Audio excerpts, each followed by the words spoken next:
we require in all aspects of our actions. And to start with the Institute Invocation, may I now invite Saujanya and team to present the invocation.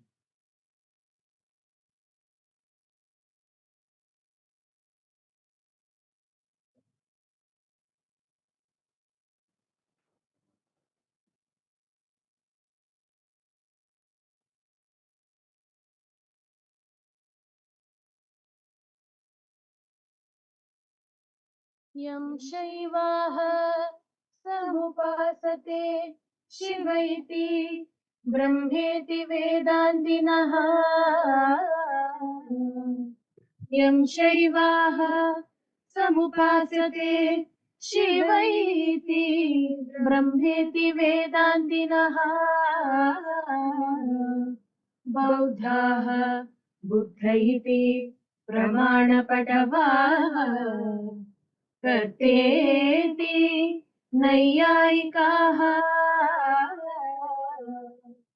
अर्हन्नित्यता जैनशासनरताः कर्मेति मीमांसकाः क्रैस्त्वाः क्रिस्तरिति क्रियापररताः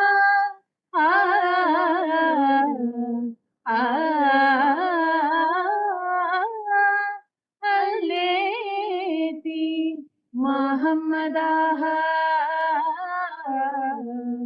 सोऽयम्भो विदधातु वाञ्छितफलम् त्रैलोक्यनाथो हरिः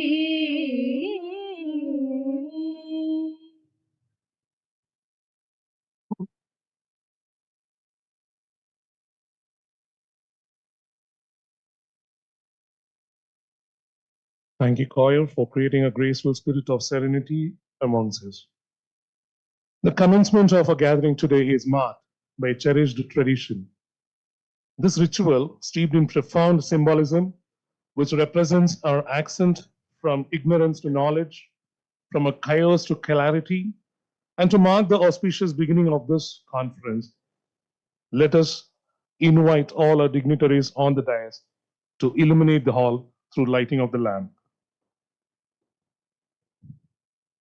May I request our distinguished chief guest and other dignitaries to kindly join on this auspicious occasion.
May this flame illuminate our path towards wisdom and success.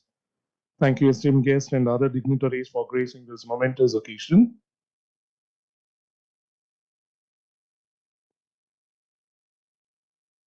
It's now time to invite our guests and also to welcome our gatherings. May I humbly have the privilege to invite our Professor Kalpana Venugopal Madam, the Dean of Instructions, RI Mysore, to welcome the gathering and also to introduce our guest of the day.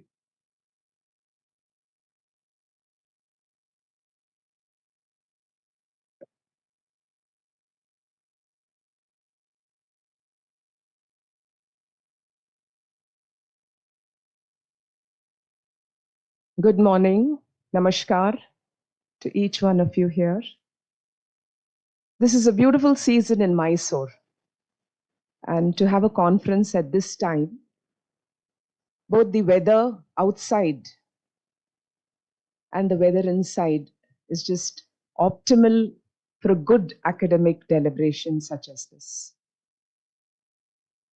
On behalf of the principal, Professor Y. Shrikant, Regional Institute of Education, Mysore, I warmly extend a very happy welcome to each one of you, and especially the guests over here.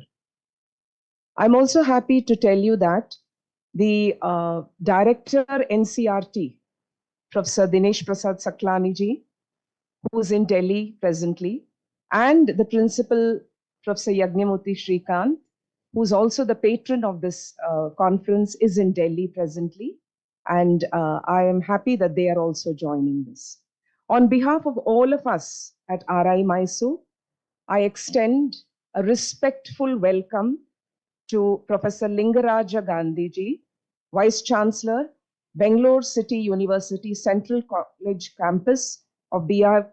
Ambedkar Vidhi at Bengaluru, who's here today with us, sir, to grace this occasion in spite of all his busy schedule. I request the program coordinator to kindly welcome him. It gives me immense pleasure to welcome Dr. Gideon Aril Mani, the Managing Director, Promise Foundation at Bengaluru, who's here with us today for this conference. Sir, a very warm welcome to you from RI Mysore and the Principal of RI Mysore. I request Professor Gaurama, the Head Extension Education, to kindly welcome the guest.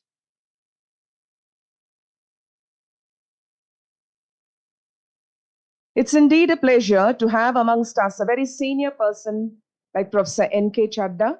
Sir is the professor and former head department of psychology, a very renowned department in the country who's done a lot of work in psychology from the University of Delhi. So we're very happy to have you here all the way at Mysore. Thank you so much, sir, for being here. A warm welcome to you. I request Gaurama Madam to kindly welcome him. We also have so many other guests, dignitaries, academicians who've been working in this area. Ms. Janaka Pushpanathan, who will be joining as Director, South India British Council. Very shortly, she's also one of the guests of honor for today. She will be joining us. I also welcome the program coordinator who's on the dais, Professor Anil Kumar, head of the Department of Education, who's been the working force behind this whole conference. Professor Gaurama, Head Department of Extension Education, who's also here on the dais. Both of them have been working coordinatingly for this program. Welcome to both of you.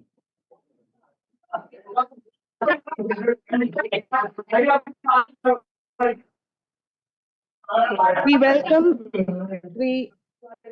Arun Mittalji, Project Director, National Program on Career Awareness at New Delhi. A warm welcome to Marilyn Maze, the Financial Administrator and former Executive Director of APCDA. Dr. Pramila Manoharan, Mr. Sheshagiri Rao, and Ms. Shikha Rana from UNICEF. Professor Pratyush Mandal, the Professor and Head DESS, who will be joining us online. Professor V.D. Bhatt, retired Professor and Dean of RI Mysore, who will also be joining us, presently consultant of MNTCC. Dr. Virendra, counseling psychologist at UNME Counseling Center. Shri T. Gopalakrishna, Deputy Commissioner, Navodaya Vidyalaya Samiti of the NBS Region Office, Hyderabad, who has been working very closely with RI Mysore in deputing all the NBS teachers here for the program so far. And he himself has been an alumnus of this institution. Sir, a very warm welcome to your home institution. We are very happy that you could join us today. We also have with us Anvan Kumar, Director, RIE Mysore Bangalore के पास मैसूर है ना and all the मुझे बाहर जाना participants था तो ये online मैंने ज्वाइन from किया various organizations from across the country and different quarters of India, heads of departments of RI Mysore, dear participants from different organizations who have deputed you and who've come here on their own also, faculty and staff of RI Mysore, research scholars and students. A great welcome to each one of you for this August gathering and this program. Thank you.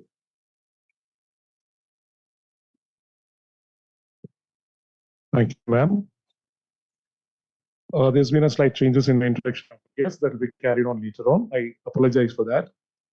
Well, our principal is not amidst us personally and physically, but still he is online and he will be joining us here on the visual part within short span of time to address our gathering. May I have the privilege of please, Bhaskar sir, can take care of connecting the online or Mr. Varun to virtually connect with our principal.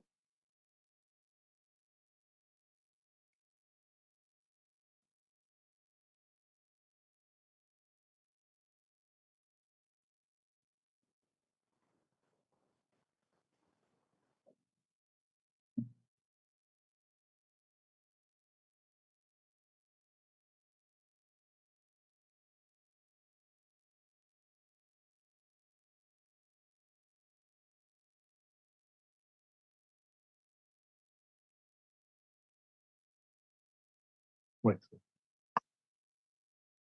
I appreciate the patience in the audience. Technical part always it consumes more time.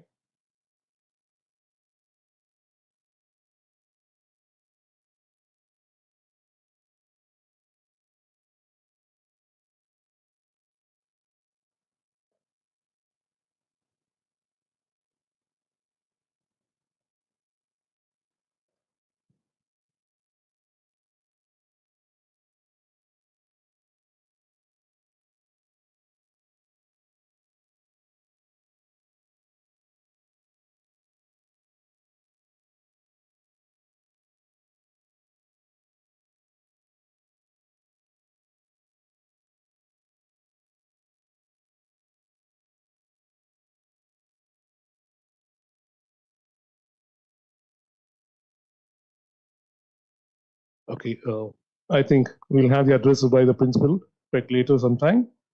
So I'm sorry again to make you wait. Well, all the sessions are going to be very much enterprising, and we have got all the luminaries on the dais who are knowledgeable dignitaries.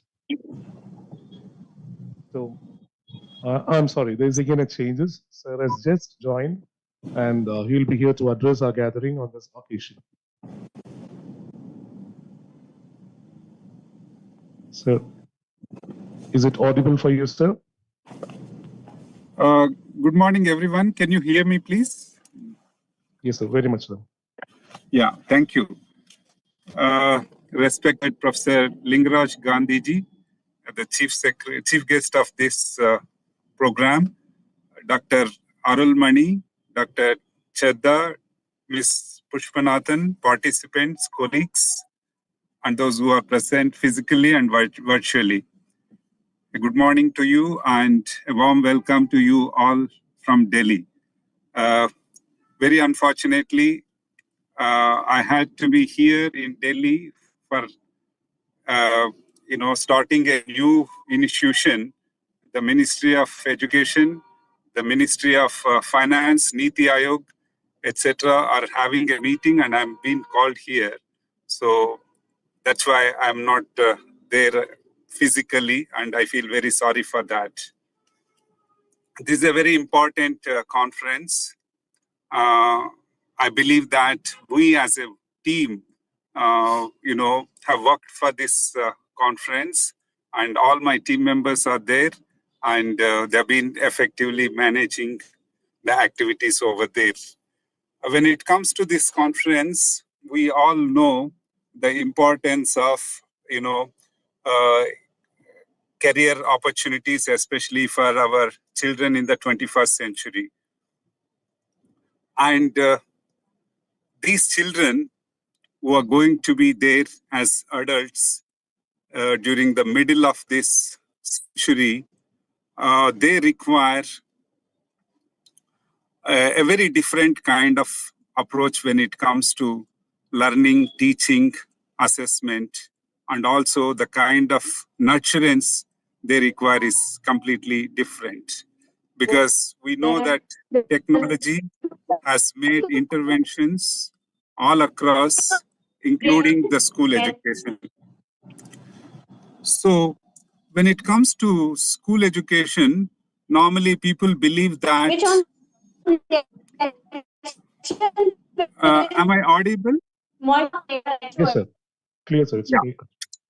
When it comes to school education, we believe that, schools are there to nurture the children and provide them bright opportunities for further education and tertiary education. It also sets stage for, the career opportunities very indirectly. The reason because students, especially in the school, should not be just for, careers. At the same time, they should have opportunity to understand the life and how to prepare themselves for the life, and pursue passion and see what interests them. So these are some of the things I believe which we should strongly recommend at the school level. And it is a preparatory stage for career progression and not the stage for understanding the fact that, they should start working towards a career right from the beginning, which is the case with many of the children due to parental pressure. The parental pressure is so much that, we call it as, I think there is some disturbance. So, will you please unmute? Sure, sir. Chemical properties. So when it comes to many parents, we call them those who unnecessarily make interventions in the life of the children. Unnecessarily, I'm saying the reason because they pressurize the children to follow a path which they consider as very important.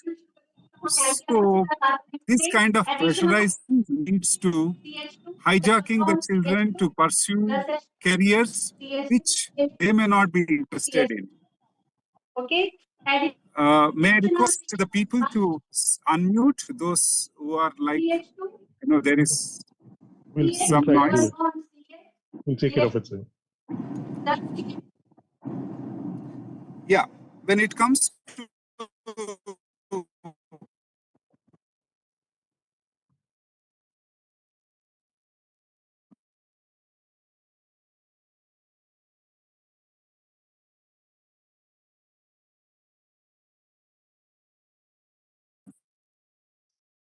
So now it's stranded.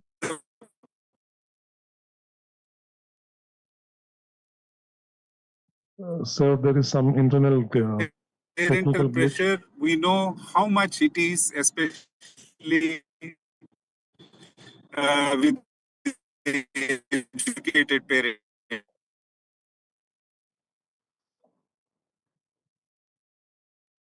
So there is some internal technical glitches. We are unable to see you.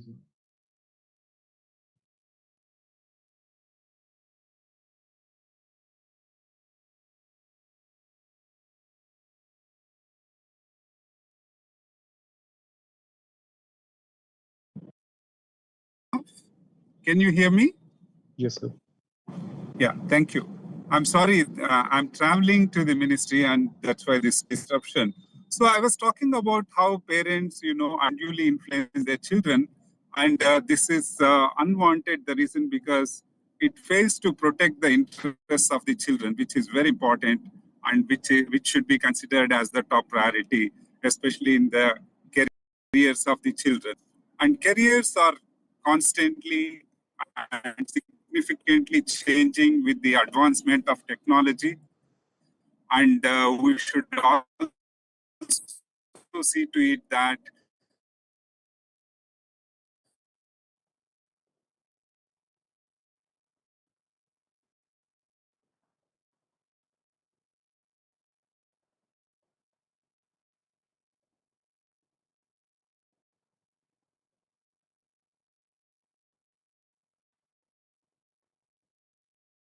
So we are unable to hear you.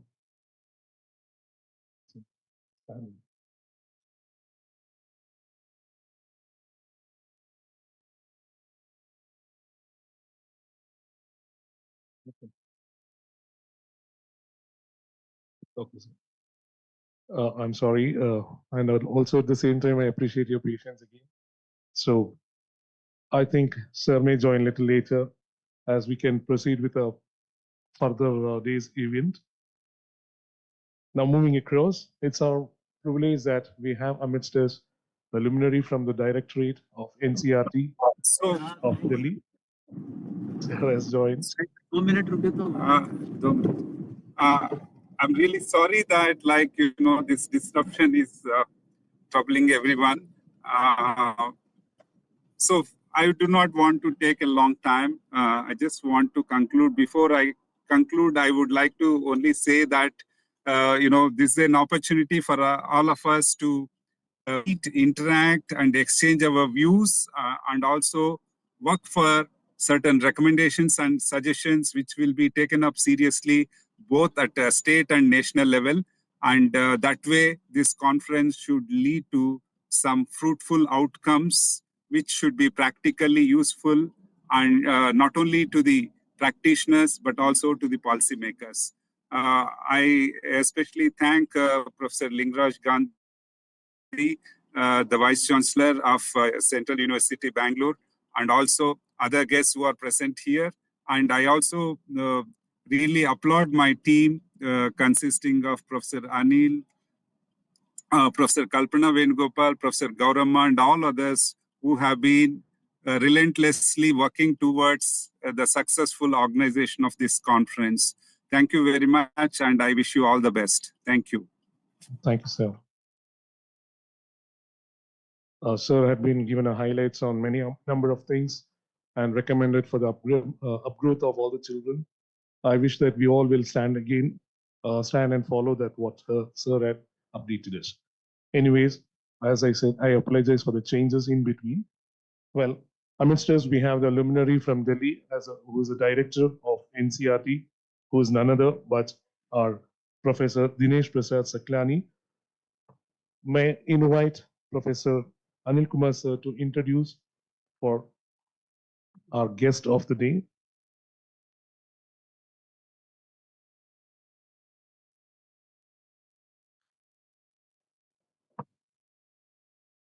Good morning, sir. Hope you are online. Sir, are you able to hear us? Professor Anil, director, is not there. Yeah. Okay. Yeah. He's conducting interviews. Yeah. Oh, He'll yes. join All right. later. We'll go ahead, sir. Thank you, sir. Yeah.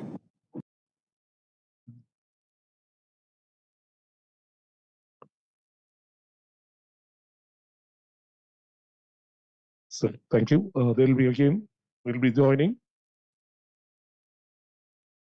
Well, related to the conference, the day that we have gathered here, it is to exchange ideas, knowledge, and share our inputs to build a better nation, to build a better future. And to give our thoughts about this event, about this conference, Professor Anil Kumar sir would be the right person on the task to give us an insight knowledge about this conference. May I invite Anil sir to provide a knowledgeable part on this event.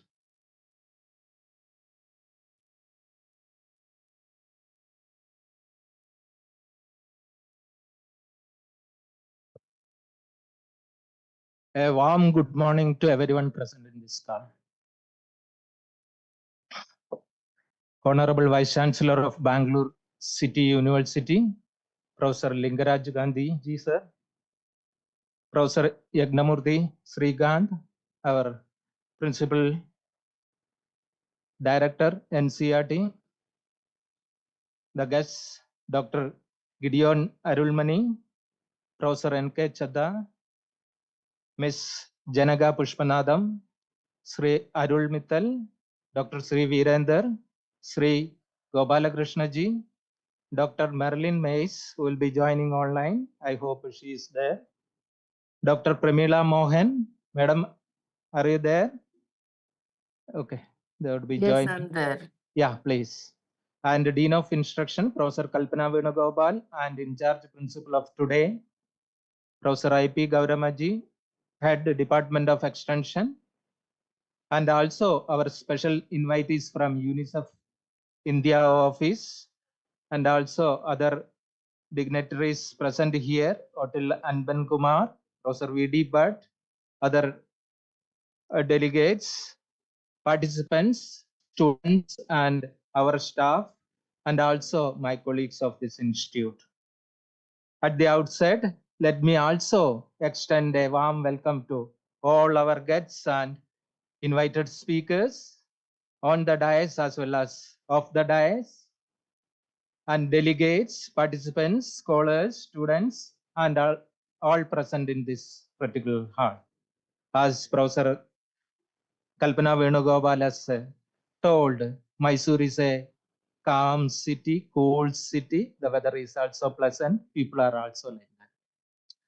Today, there is a significant occasion for this institute, and it is going to be a remarkable event in this institute for the coming days, as we host the two-day National Conference on Innovative Practices and Experiences in School-Based Career Development Programs for Students.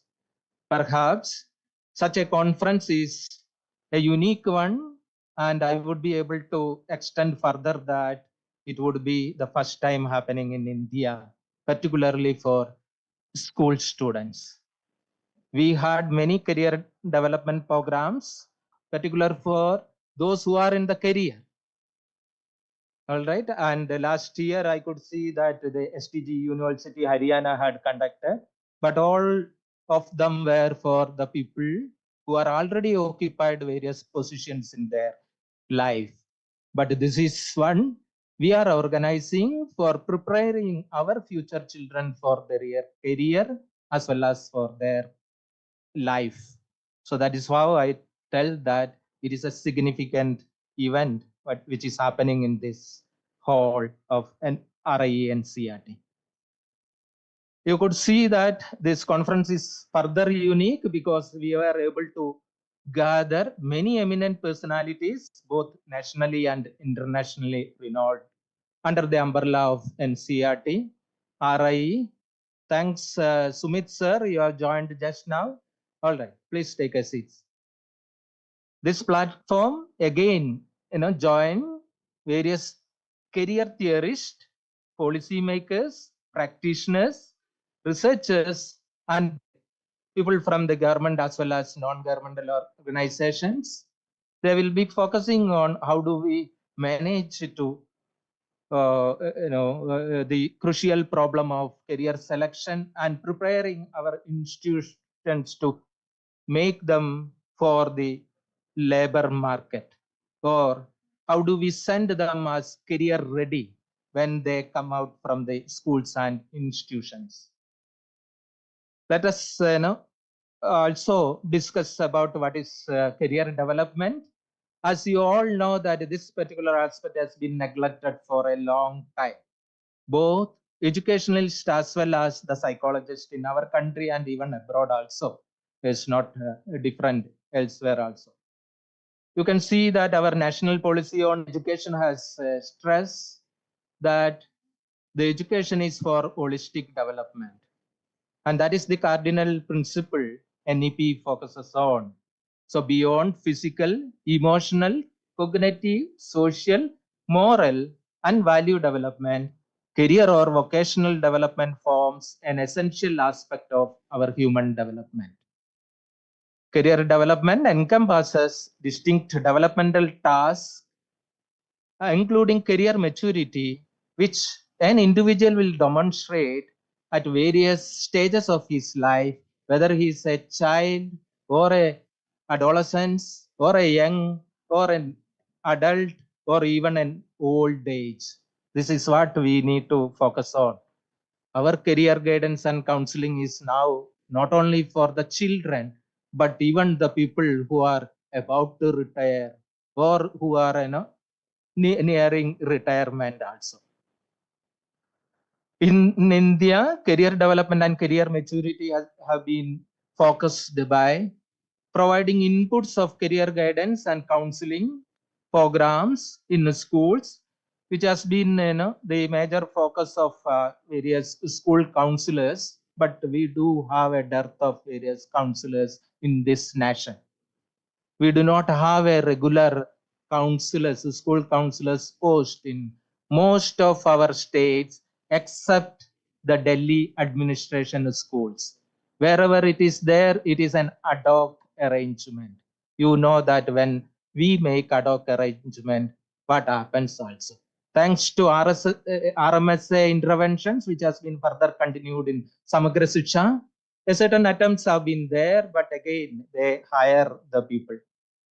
So you can see that the outcome of this is very unsatisfactory due to the fragmented approach what we use without having a long-term vision.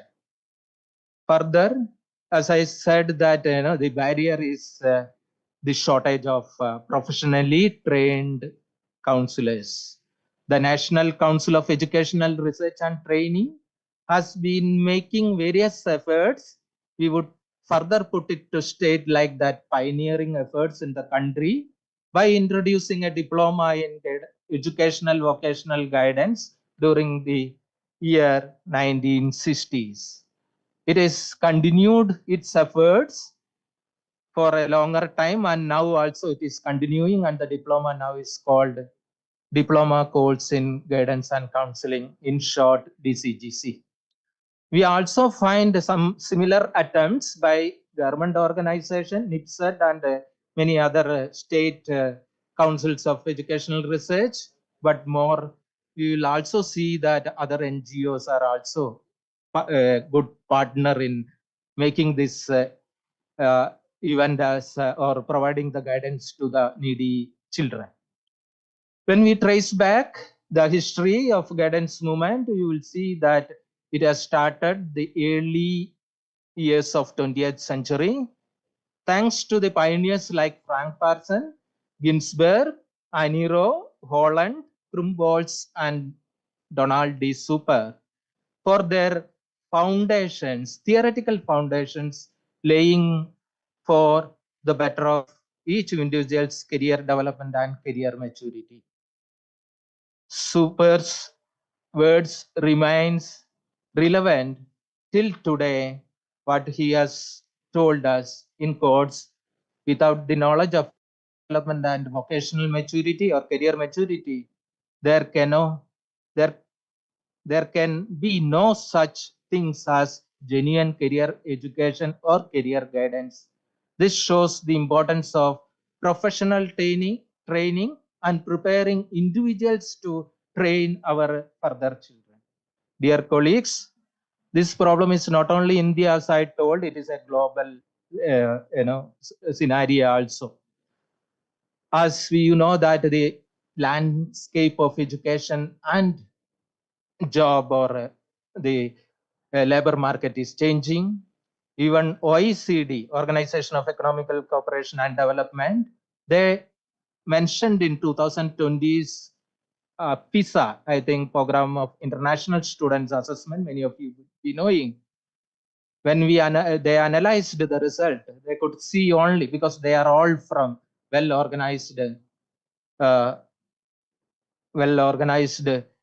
countries, which is most of them are developed countries. You could see that 40% of the 15-year-olds across OECD countries lack career plans, and further this 40% has increased to furthermore from 2018.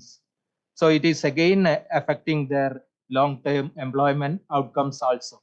And very recently, the Future of Jobs report, that is World Economic Forum in 2025, observed that because of changing the scenario, the demand for generative AI skills have been accelerated globally, with India and the United States leading in enrollment number, both these countries. But you could see a difference. That is, the difference is like this: in United States, demand is primarily driven by individual users, whereas in India, the corporate sponsorships plays a major role in boosting generative AI training uptake. So you'll see that the national policy also highlighted using this AI for our all education as well as training purposes. Further, you can reports like because our all the globe is going for green jobs. I hope you can imagine what would be the green job where the net zero transmission happens. So people will be transferring from the existing job to such work environments very soon, as we could see that many of the, for an example, the industry, let us take vehicle industry, all will be moving towards now using green energy or solar energy related resources. So people will be moving towards very soon. And you can also see that the recent, again, the International Association for Education and Vocational Guidance, which is the apex body globally for career guidance and counseling, during their conference just happened in November 2024 in Finland, they also appreciated the AI tools. They told like this, or they have committed like this: we must align AI enhanced guidance with ethical, inclusive, and sustainable practices. I hope now you realize the importance of guidance and counseling. We are all responsible for that. So how do we make our students career ready? That is the big question, or $1 million dollar question, when they graduate from our schools and colleges. So this is why we put this theme for our conference as innovative programs and experiences in a school-based career development program for the students. You can also see that this is not the first one we are organizing. This is the third in the series now, but after a long gap. The first one was 2014, and the next was again after 2 years, 2016. And you could see, and the third one is now happening. And we are happy to see here many of the participants and even the guests who have come during those two conferences are again present in this hall. I'm really cherished because you are having a continued, sustained interest in this area and to our venue, because we know that your commitment to the students and the future generation. Our journey started particularly in the recent months, in the month of October. Sir, we could plan during October our conference, and we got a good number of responses, around 110 papers. Further, we filtered it to 90, and finally we have now 77 papers.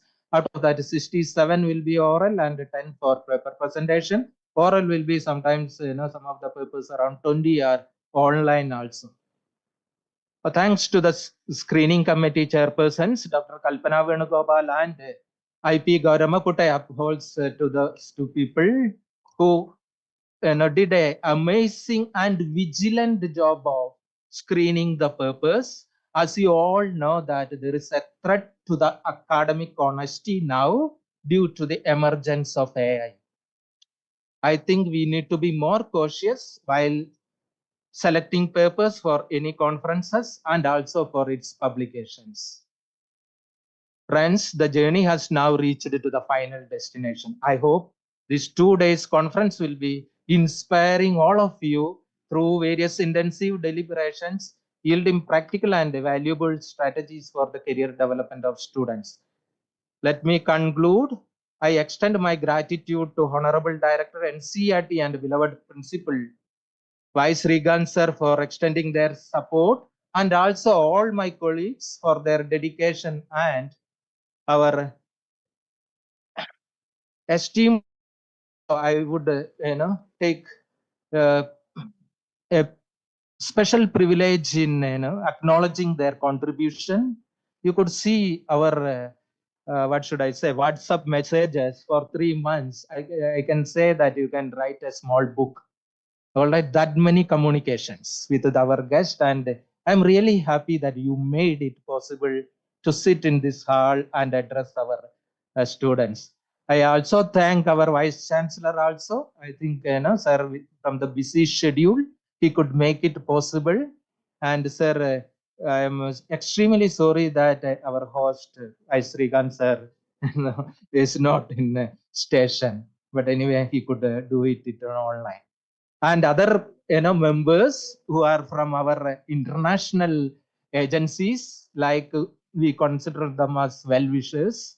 Dr. Jenna Kutanen, the president of International Association for Educational and Vocational Guidance, and also Alan Gettenby, the president of Asia Pacific Career Development Association, USA, and also our Merlin. She is also joining as a guest speaker online, for their inspiring message for these 2 days, which has been put in our conference material. Thanks to our guests, Gideon and Sri Arul Mittal, for facilitating this. Please provide a special appreciation for them. Thank you for everyone, particularly the delegates and participants. I should further say one more thanks to the participants who are self-paid and came to the our venue and 2 days deliberations. So we hope these 2 days we all will be co-passengers in making this event as a great success. Special thanks to all my colleagues who have the different committee members and all. Okay. I am not naming anybody particularly for making the institute event as a memorable event. Thank you for providing me an opportunity. Thank you.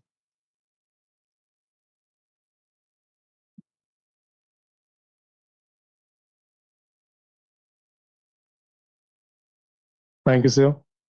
It's been wonderful listening to you on an elaborate journey of our seminar and its importance that has been conducted by you, sir. We hope that the best of the events are going to come up in these 2 days with all different speakers who are going to enlighten all the delegates, and it will be a fruitful event that we are going to conduct here. And of course, it's our privilege and also a great honor that the first time of its kind has been happened in our campus. A very great honor for our RIE. Moving on with the next part of the day, the research and scholarly contribution of this entire conference have been compiled into a book which is known the Book of Abstracts, the valuable resources for all academicians. May I request all the guests and also all the dignitaries on the dais to unveil the book with the inauguration of it. I request our Dean, also the Director of DEE and other dignitaries kindly join in this unveiling of the book.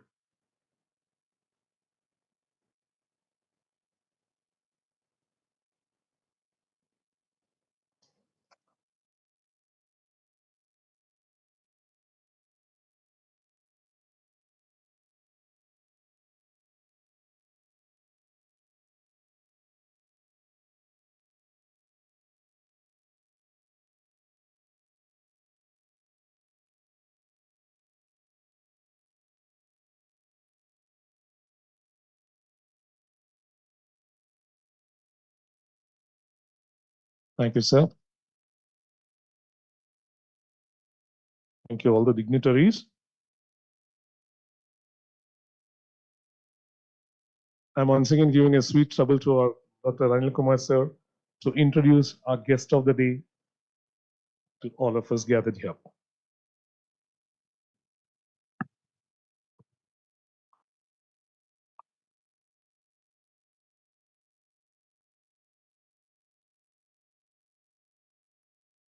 Again, uh, another good morning to all. I am extremely privileged to introduce our chief guest of the day, Professor Lingaraja Gandhi. He is currently serving as Vice Chancellor of Bangalore City University, Bangalore, in the position as a Vice Chancellor since April 2021. Sir is the second Vice Chancellor of Bangalore City University.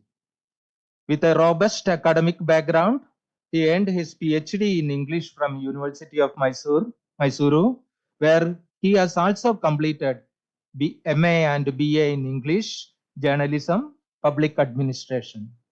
His extensive teaching career spans over 39 years, during which he has made significant contribution to the higher education in the state as well as in the nation.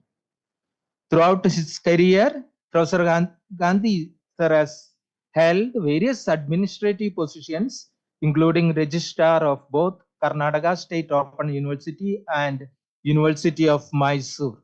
I think this chance, only rarely people get it. Please provide him applause.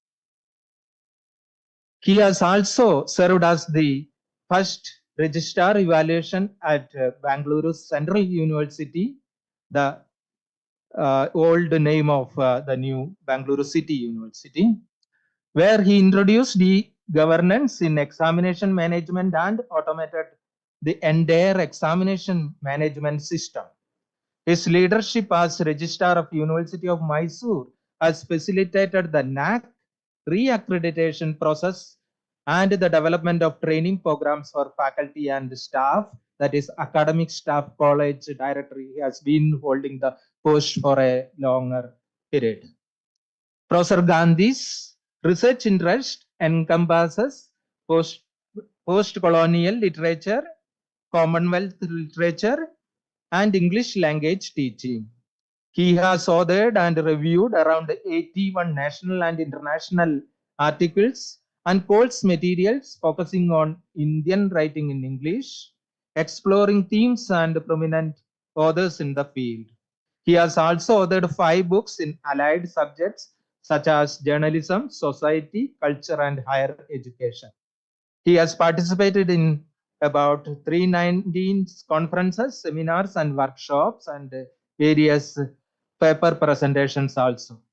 He has also been invited as a major speaker for international as well as national and even regional also. Professor Gandhi has also conducted a viva voce of 54 doctoral theses, including foreign and Indian. He has served as a member and chairperson of the expert committee in various selection processes, academic administrative reform committees, and university authorities and faculty. He is affiliated to various literary associations like Association for Commonwealth Literature and Language Studies, South Africa, etc. His commitment to academic excellence and innovation in education has made a lasting impact on various institutions he was served and serving. Born on November 14th, 1959, Professor Gandhi is an Indian nation dedicated to advancing in the field of English studies and enhancing the quality of higher education in India. It is a brief one. His CV goes to more than 50 pages. You can see from your website, sir. Sorry, sir, we could have condensed it and present the essence of that. Thank you. Thank you, sir, for giving a wonderful introduction. And it's fortunate that we have such a great luminary amidst us today as a guest of the day. Without wasting much of the time here, it's once again I take my privilege to hear the words of our Professor Gandhi, sir, to address the gathering as a chief guest. It's our privilege to listen his inputs, his experiences throughout his career. Over to you, sir.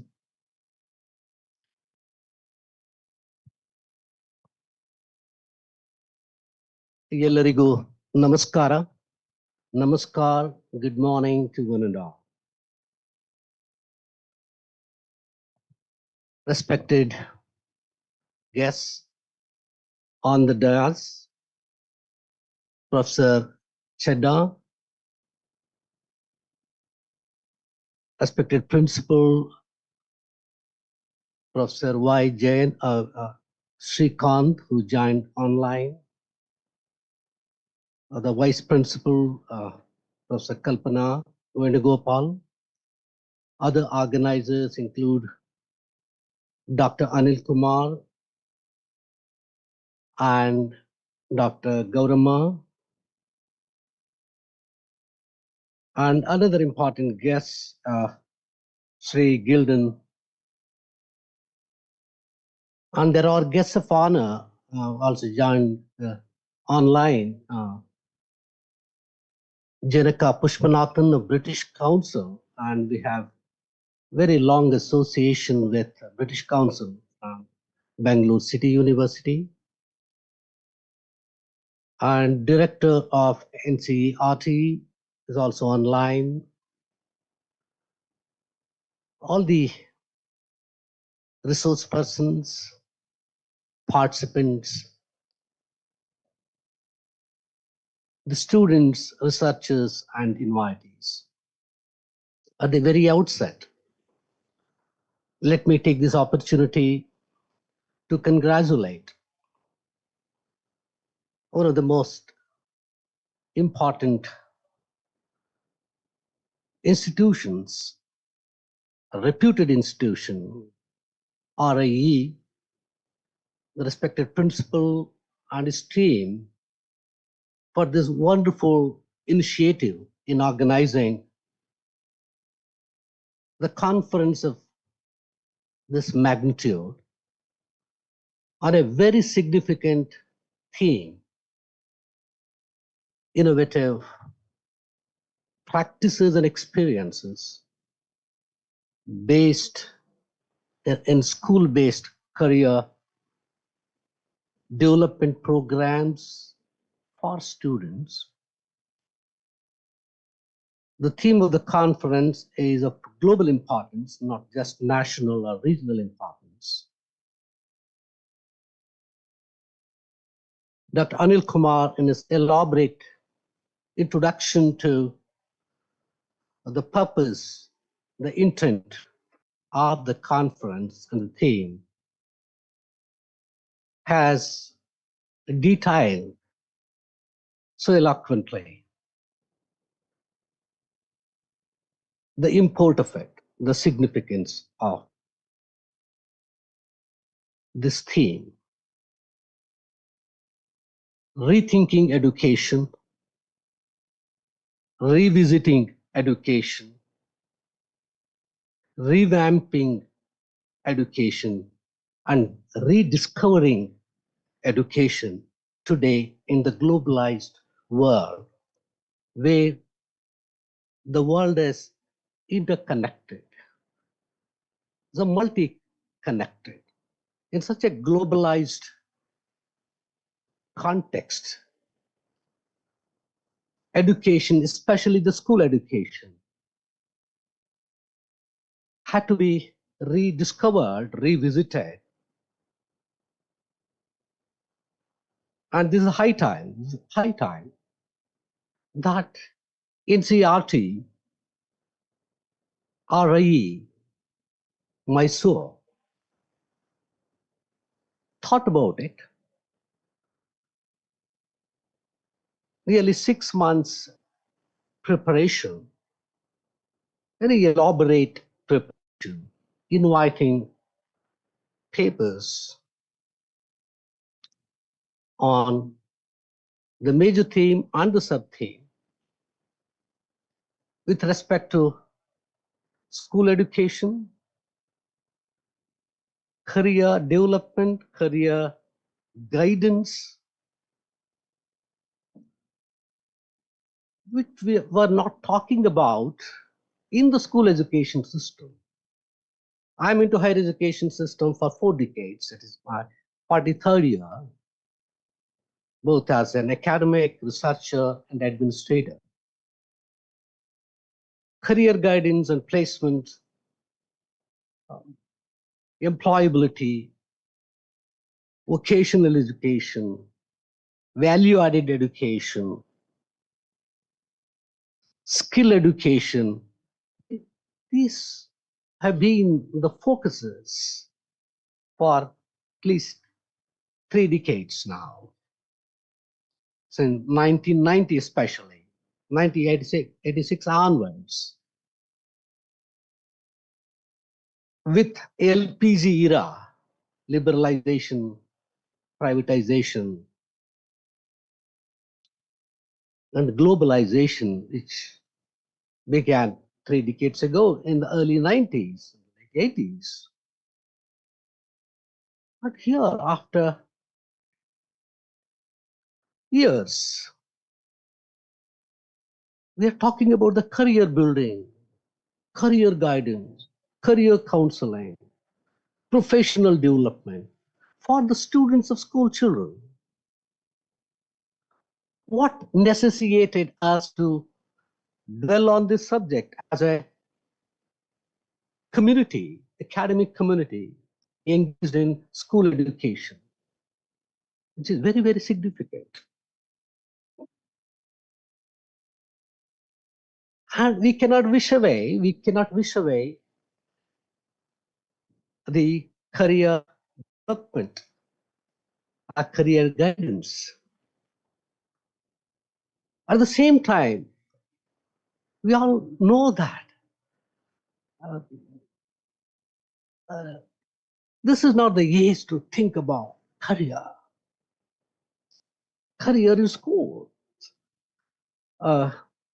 It's about for long years, we believed school education is about the development of a moral side, essentially.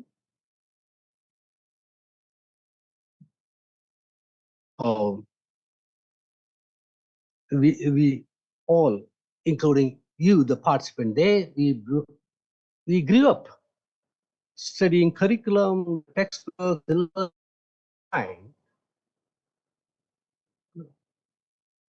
and we are that generation. A couple of you may be junior to me, but we grew up with that knowledge and attitude and the skill imparted to us. And now we have to think of a different context, different environment, educational ecosystem, educational ethos are changing. It is because the society over there.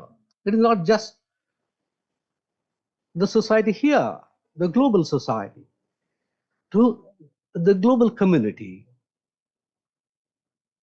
of the expectations, aspirations are changing for a changing society, for the changing aspirations of the parents. That's what the word you parents stress. No. Or we need to rethink about the education system. And when we talk about the system of education, it's about 11 o'clock? Yeah. 2. So now, okay. Thank you so much. We will continue. It's a very important day. It's a Baptist Day. This is the day we need to observe silence. 11 o'clock is the time. It's national time. So in honor of the great sound, the martyrs, we observe 2 minutes as silence.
Just to continue where I was dwelling on the imperativeness of revisiting to the education system, because the world is changing, the system has to change. And in a changed environment, the education system has to change. And the system includes the curriculum, the framers of the curriculum, designers, curriculum delivery, so important. That's why the word innovative practices and sharing. What do you mean by innovative practices? What do we mean by designing a curriculum, framing a curriculum, which is so basic, which is at the core, the curriculum delivery?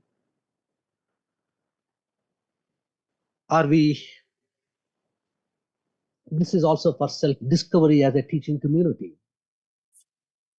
In the age of IT, in the age of information technology, in the age of AI and ChatGPT, in an age where our young people, our learners, the young learners, very young learners, right from the nursery, they are so competent in using technology. And they are in some sense, better sense, to provide us information which is latest of the latest, or whatever they say, they just Google it or AI and search it. In this age of IT, and again, the new vocabulary has entered our education system, which I saw, the kits, the tools. So therefore, for our generation of teachers who are engaged in this profession, we never thought teaching is a profession. We thought in our traditional ancient cultures, all the teacher training and all that, it's a different anyway. So in the age of IT and AI, curriculum delivery is a big challenge. And Dr. Anil Kumar explaining about the challenges in bringing out this book, collection of papers, the articles, how original, how innovative. Because you ask the students to prepare a project, write an essay, speak on a topic, the elocution, essay writing, field study projects, all these innovative methods that we have introduced. And thanks to NCERT, which has been a pioneering institution in providing guidelines to the country. So it's a great institution. No, everything is being so affected, impacted. So where are we?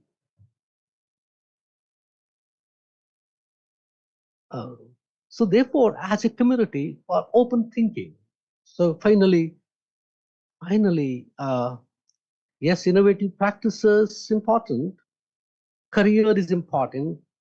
Preparedness for a career is so important, even at this early stage, which is not, as a teacher, it is a teacher instinct in me, not a vice chancellor or policy implementer or a designer. Is it the age for my child? Look, you choose a career. This is the career, and anyway, it's we have to think about it because it is in a competitive world. In a competitive world, yes. Otherwise, you are lost. My child is lost. But at the same time, as a very responsible public education institution, as a public education system, deliberating on such a vital issue, let's also bear this in mind. Technology it has made inroads into every aspect of it, including the ethical aspects. So let's not surrender as a system. Let us not surrender. So this side of the education system, especially at the school level, I'm not saying this is this. Otherwise, you will lose out if you don't prepare. You will lose out. We know that. But as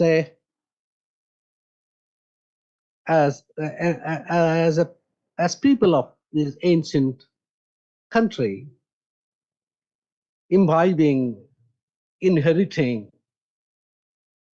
the values that are so ancient, so universal, because education is the only way forward. So what the country or the globe needs is, it is this side of the development, the moral side of the development, well-being and welfare. When we are talking about it, yes, it is not external development, material, economic, industrial. It is also the development of the mind. The fundamental human values are the core. This ancient nation has always, although we talk about IKS and the knowledge system and rest of it, all very, very important. Therefore, at the school level, at the school curriculum, and we can't wish away. There's so much parental pressure. There is global pressures, societal pressure. So, co-thinkers along with me, therefore, we are trying to discover, rediscover ourselves as teacher, as learner, in this great age of learning opportunity. For me, it is mostly about self-discovery. Invent yourself, innovation. It is this kind of, I don't like to use the word mindset, somehow this has to be passed on to the new generation. Think for yourself, for the country, for the humanity.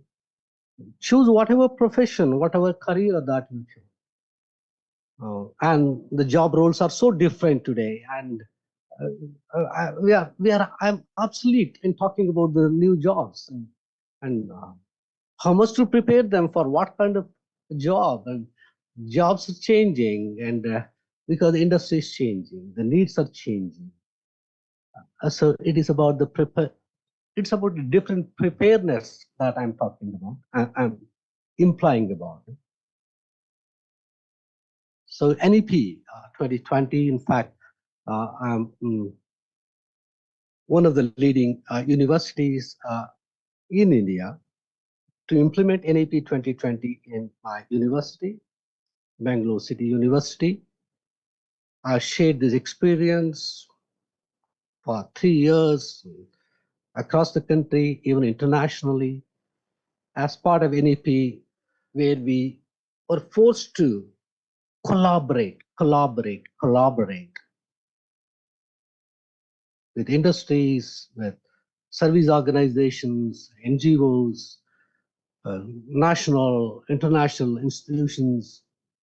I visited UK universities 5 times in 1.5 years on invitation and partly thanks to British Council as well. It is all coming together of industry in a broader sense, including society. It is mainly about health, environment, sustainable development, which is so crucial for school education. So in this direction, the career is because I'm just I expand the concept, I expand the idea of career. So maybe better because we have to use this term. So you are engaged as an environmental worker, not even a worker, as a servant. Recently, only yesterday, I had association with an organization called Servants of Knowledge. It's a digital organization where they have digitalized 10,000 books of Mahatma Gandhi. Where everybody can. So it is that kind of thing. Sustainable development, yes, national. Environment is so crucial. And the different dimensions of development, yes. And you have brought in your introduction. So when you're talking about development, all sides of development, education under NEP focuses on the holistic development. When you're talking about the holistic development, the place of moral development, the place of values, where it comes, prioritize, okay, knowledge, skills, attitudes, and values. So integration of it, but at the school level. Yes, you have to liberate the mind. Yes, students should think about the career, but there are other aspects of it, understanding the whole culture of it, the traditions of us, our fundamental inherited values, our nature, not just environment, our nature. So this is also there again, we can't wish away technology as teachers, and again the word teacher has become redundant within quotes. We got nothing to teach. It is to mentoring, right? Expression, guidance, not even facilitators. Again, and we should be accustomed to this new vocabulary in the education system. At the same time, we should be conscious, and because this goes away, how we grew up with what values or what mental frame, still that is valuable. We can't wish it. That has to be somehow passed on to the new generation. This passing on.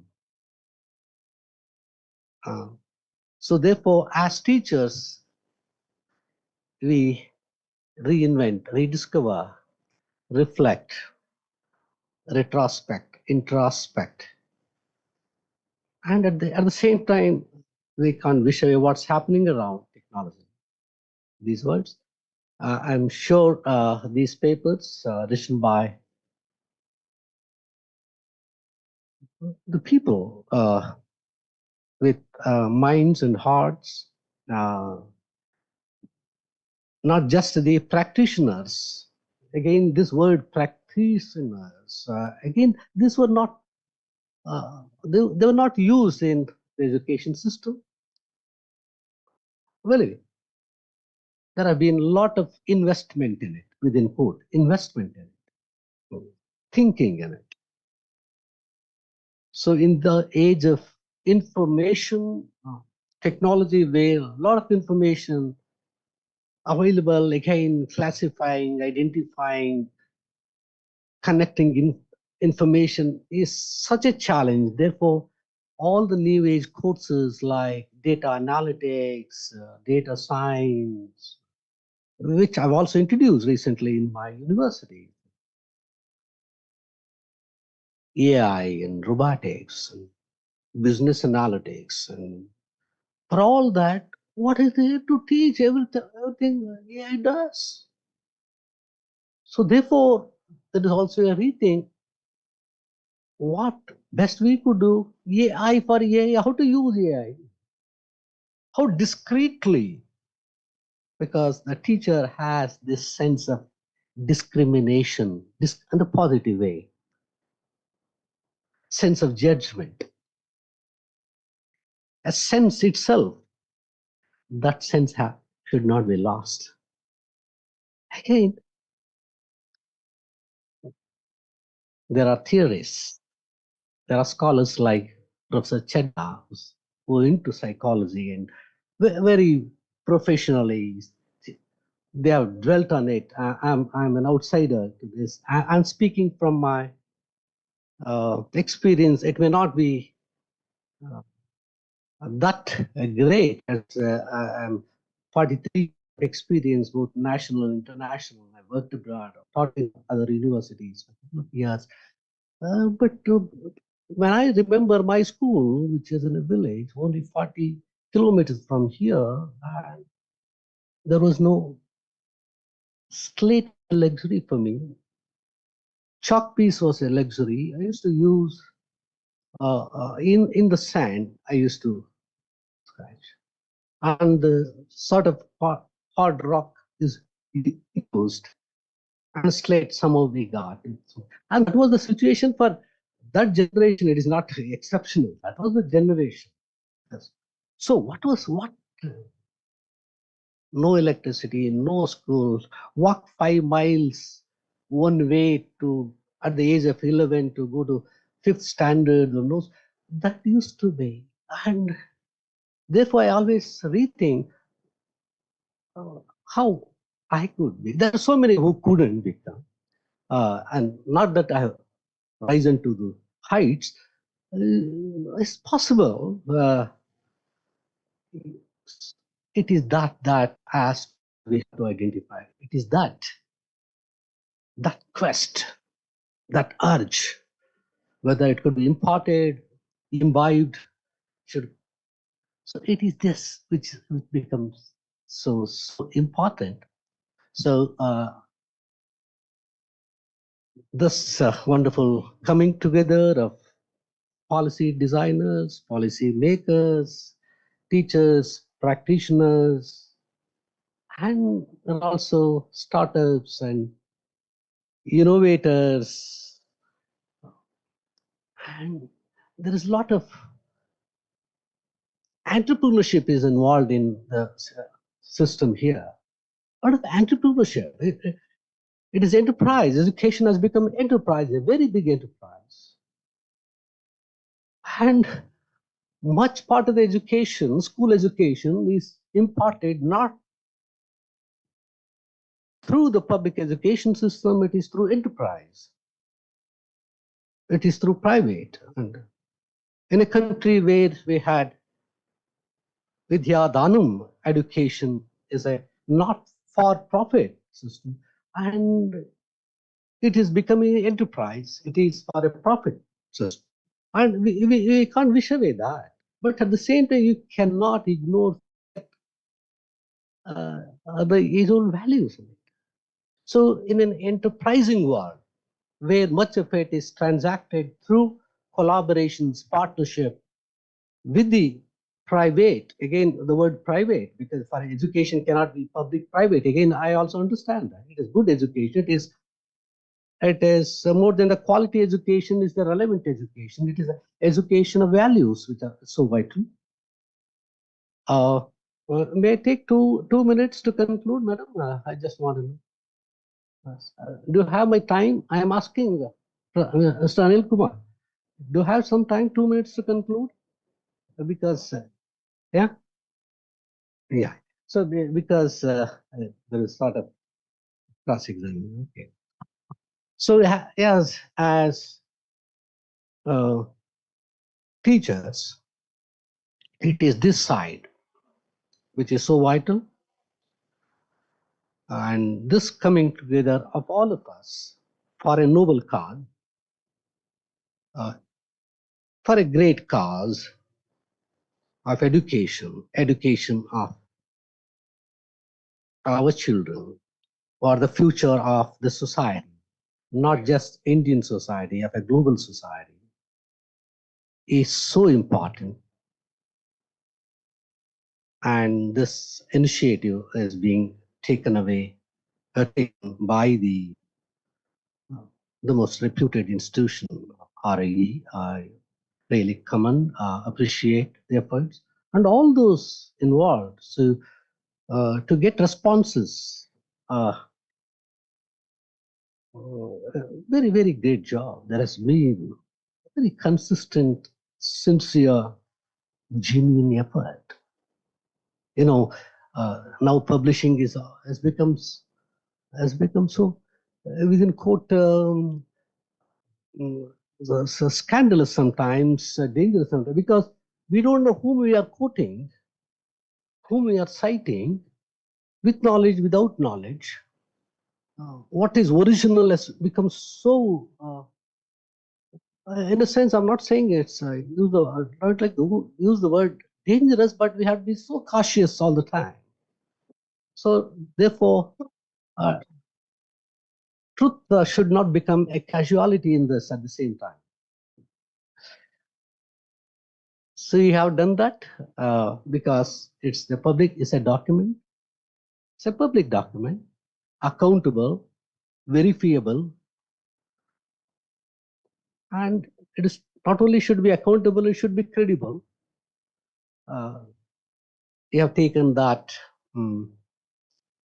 courage, and we have done a lot of research, searched again, revisited, dwelt upon the subject, and this document as a knowledge document. This is what any higher institution should do: creating knowledge, transferring knowledge, disseminating knowledge are the seminal functions of the education system, which this institution has been doing.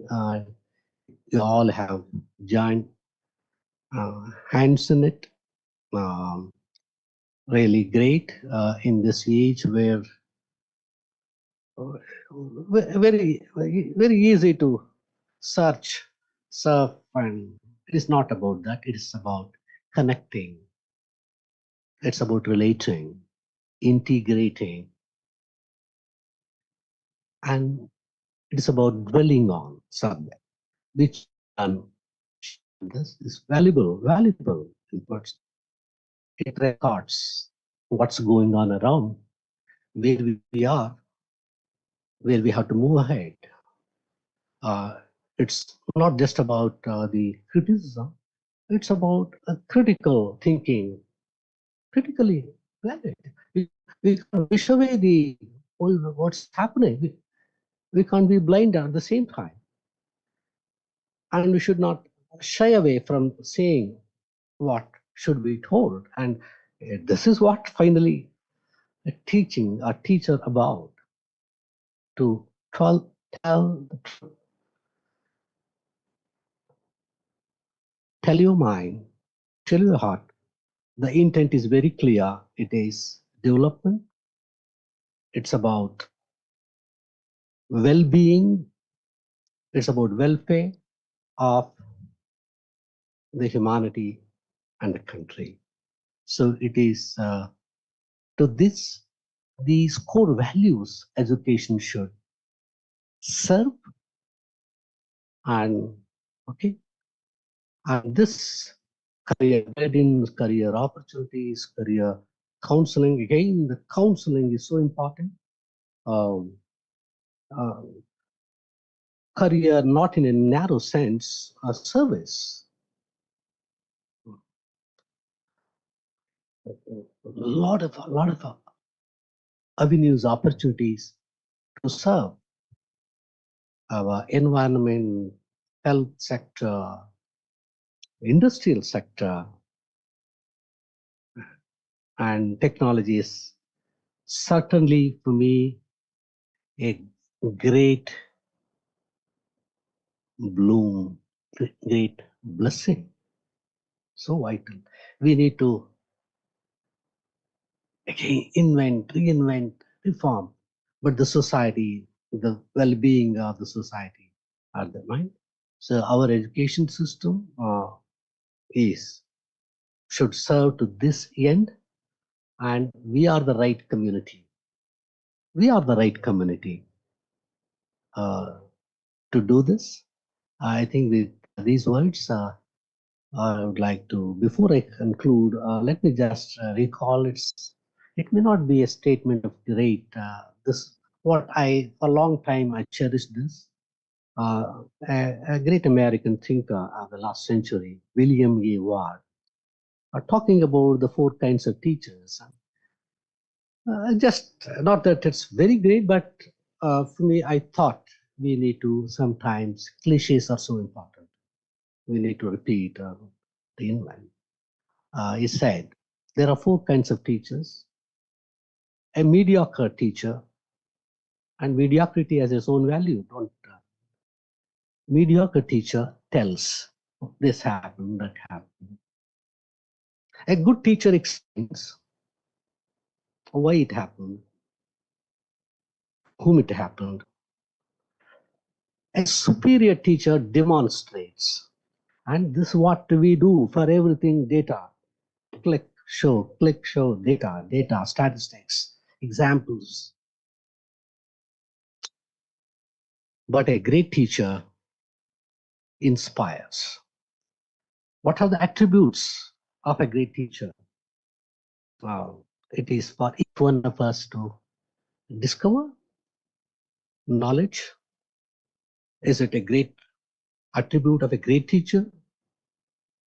Is it skills? So in the age of skills, your ability to use this and that, all sort of skills that we are talking about, communication, computer, this. Is it skills? Is it discipline? Oh, pedantics. Oh, 10 o'clock. So I was a bit not really upset. Again, that is the, as a teacher, the discipline, 10 o'clock class, 10 o'clock, is that kind of thing. Is it the discipline, the attribute of a great teacher? Is it the knowledge? Or read, acquire knowledge. So much knowledge in you. So much information in you. So, yeah, so fluent in every skill.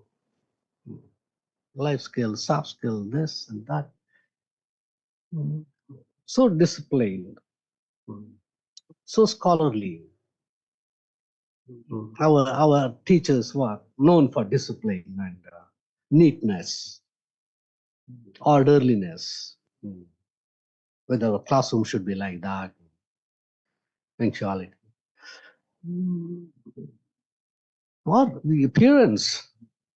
So these are the things. Who can inspire whom? Who are inspired?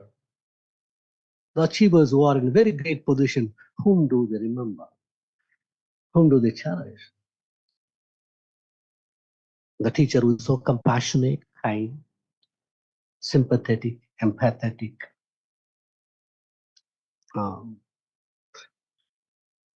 who are so generous sometimes.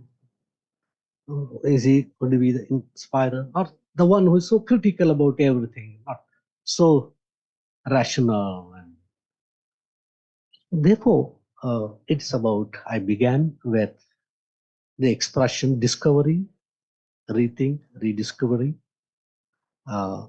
It's about this inspiring today, motivational speaker, even that has become. So we have discovered our teacher, great teachers. He may be a school teacher. I always remember that person, my teacher, who used to come in white and white dhoti, in a slipper, and Puttanaya, my school teacher, again walking from 7-8 miles to teach in a village. Somehow he liberated me. So it is for each one of us. So at this school, inspiration, example, ignite. And I also quote this late Abdul Kalamji's statement that we have to give dreams. And what's a dream? Is a dream is not what you see in sleep. Dream is that which doesn't let you sleep. We just give dreams, not just about individual or to societal humanitarian dreams. I think with these words, thank RIE, respected principal and the staff, and all the organizers for giving me an opportunity to share my thoughts as teacher.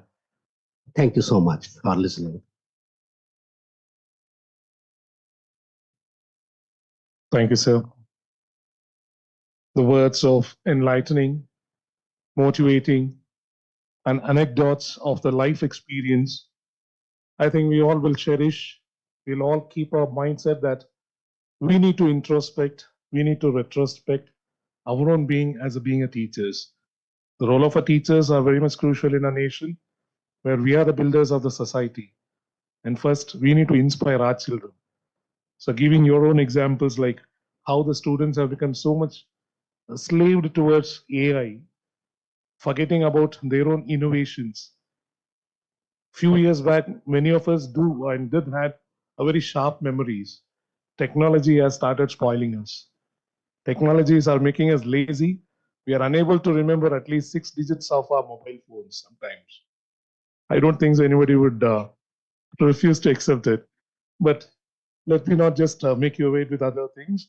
So it was indeed a great speech that you inspired us a lot. And I'm sure our audience and all the enlightened teachers would once again appreciate through their applause. Thank you, audience. It's my great privilege that Honorable Vice Chancellor Professor Lingaraj Gandhi had been amidst us, and he had been a wonderful contributor to his talks and also his personal achievements. And being with us today, it is our great honor to show to show our gratitude and through the gift of love. So to express our gratitude, may I invite our dignitaries on the dais to felicitate him as a token of love. I request Professor N.K. Chadda sir to kindly honor our chief guest with a traditional shawl.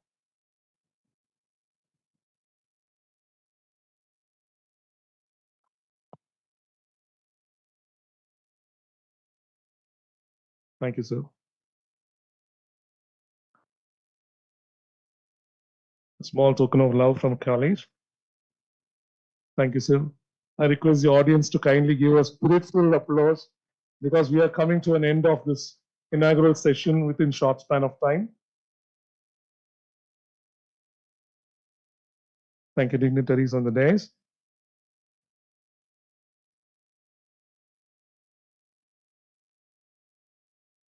Gratitude is the more we require because gratitude will always aspire to reach on to a greater heights. There have been many hands which have been invisible in having making this event a grand success. Today, we are witnessing all these things. And to make it happen, there have been lovely number of hands. To express the vote of thanks, I request our Madam, Professor I.P. Gaurama Ma'am, the Department Head of DERI, to propose vote of thanks.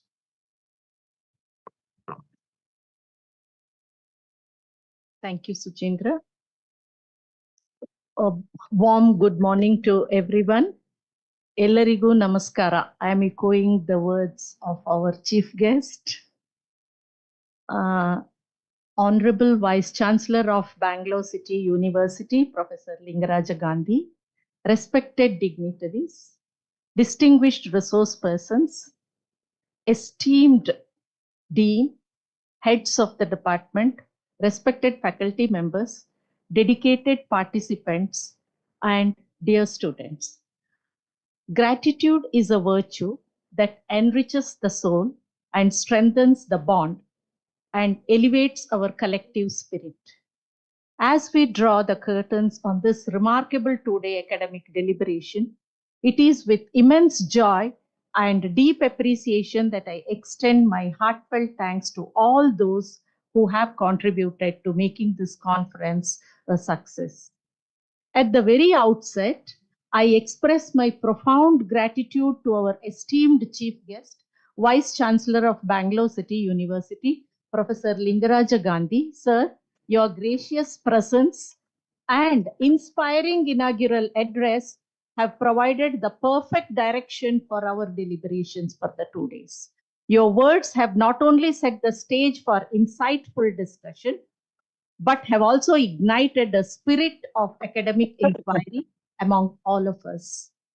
We are truly indebted to you, sir, for honoring our invitation and gracing this occasion with your wisdom. I extend my deepest appreciation to our director, Professor Dinesh Prasad Saklani, whose unwavering mentorship has been the guiding force behind this behind every initiative we undertake. Sir, your leadership as the chief patron of this conference has instilled in us the zeal and motivation to orchestrate this academic gathering and with precision and passion. A special word of thanks to our beloved principal, Professor Y. Shrikant, for his keen interest and initiative in taking every step to make this a success. Sir, your insightful inputs at every stage of planning and execution have been instrumental in shaping this event into a resounding success. Thank you for being an integral part of this journey. So as we are surrounded by eminent resource persons who are our invited guests, and we are deeply honored to have a distinguished panel of experts who have dedicated themselves to shaping the future of nation's youth. Your willingness to share your knowledge and expertise with a broader audience has strengthened our resolve to foster meaningful discussions and deliberations. Dear resource persons, your presence has truly enriched this conference, and we express our sincere gratitude for accepting our invitation and for being here. The list is, I just want to match the name with the face as much as possible. By tomorrow, we will be thorough with the introductory phase.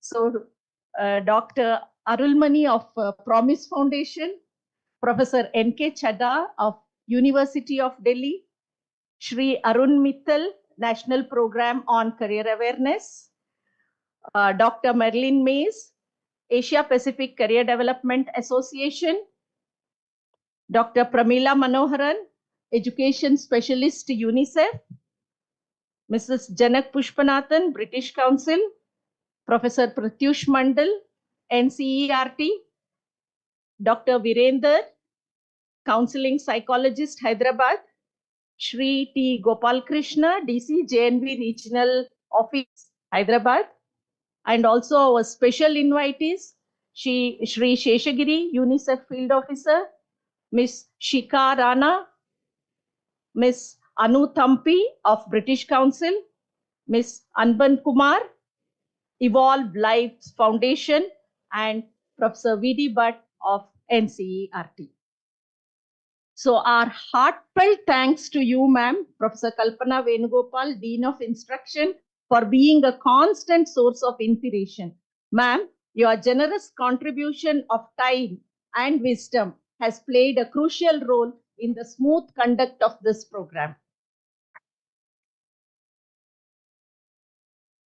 I also take this moment to extend my gratitude to the heads of the departments, administrative officer, section officers, faculty members, and staff of our institution. Your unwavering support, dedication, and active participation in various committees have been the backbone of this conference. Your enthusiasm is an invaluable asset that we deeply cherish. So it's time to acknowledge the contribution of paper presenters and participants. To our paper presenters who are here and online, we acknowledge and appreciate the immense effort you have put into submitting well-researched papers, refining them with our suggestions with all dedication, and presenting your innovative practices through your papers, which we are eagerly looking forward to continue with the deliberation.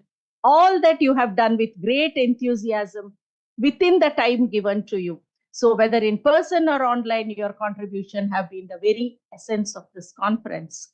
To our research scholars around us, your unwavering commitment to ensuring that every detail was attended to with precision has been commendable.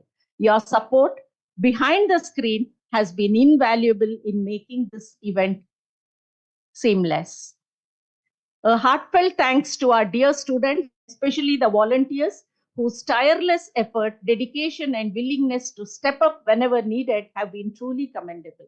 Your enthusiasm and proactive approach have given us the confidence to carry out this type of an event in our institute. To participants, though they did not have any paper to submit, they have shown interest to participate in this conference with all their interest to learn and take it forward in their place of engagement. Your engagement and eagerness to learn have been a driving force behind the success of this event. Your presence has reaffirmed the significance of academic discussion and the impact on larger community. So our sincere appreciation to Central Institute of Education Technology, NCERT, for their exemplary technical support in live streaming the conference, ensuring that the discussions reach a wider audience. A special mention to the technical team of RIE Mysuru, whose behind the scene effort have been nothing short of extraordinary. Your dedication to ensuring a smooth and seamless digital experience deserve our deepest gratitude. So, before ending, let me salute to the dedication of the coordinator. A very special word of thanks to you, sir, Professor Anil Kumar, the coordinator of this conference. Sir, your unwavering commitment, meticulous attention to detail, and relentless efforts have been the foundation of this event's success. The countless hours you have dedicated to ensuring every aspect of this conference ran seamlessly do not go unnoticed. Your diligence and passion are truly commendable, and our heartfelt appreciation to you, sir. Finally, to each and every individual who has contributed in their capacity to the successful organization of this conference, be it through logistical support, behind the scene coordination, or moral encouragement, please accept our sincere thanks. So this conference has been a testament to collaboration, knowledge sharing, and collective academic pursuit. As we move forward, let us carry the insights gained and connections made and the inspiration ignited with this inauguration to our future endeavors. Thank you. Thank you so much. Shubha Dina.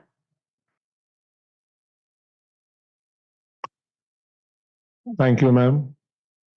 Thanks to you also for proposing this vote of thanks to each and everyone who made it this event a grand success. Without wasting much of the time, we are on the closing part, and we all need to proceed towards a assembly hall because there's an inauguration of book exhibition and also the poster presentation. May I request the dignitaries to kindly gather towards assembly hall. I thank each one of you here, and followed by that, there will be tea session, so you can have it. And later, we'll be resuming with our sessions. Thank you one and all present here.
Sir's talk will be supplemented by Madam Arun Kumar also. Okay. Yeah, Madam, please. I am just giving the stage for Professor Kalpana Venugopal for introducing them. Thank you.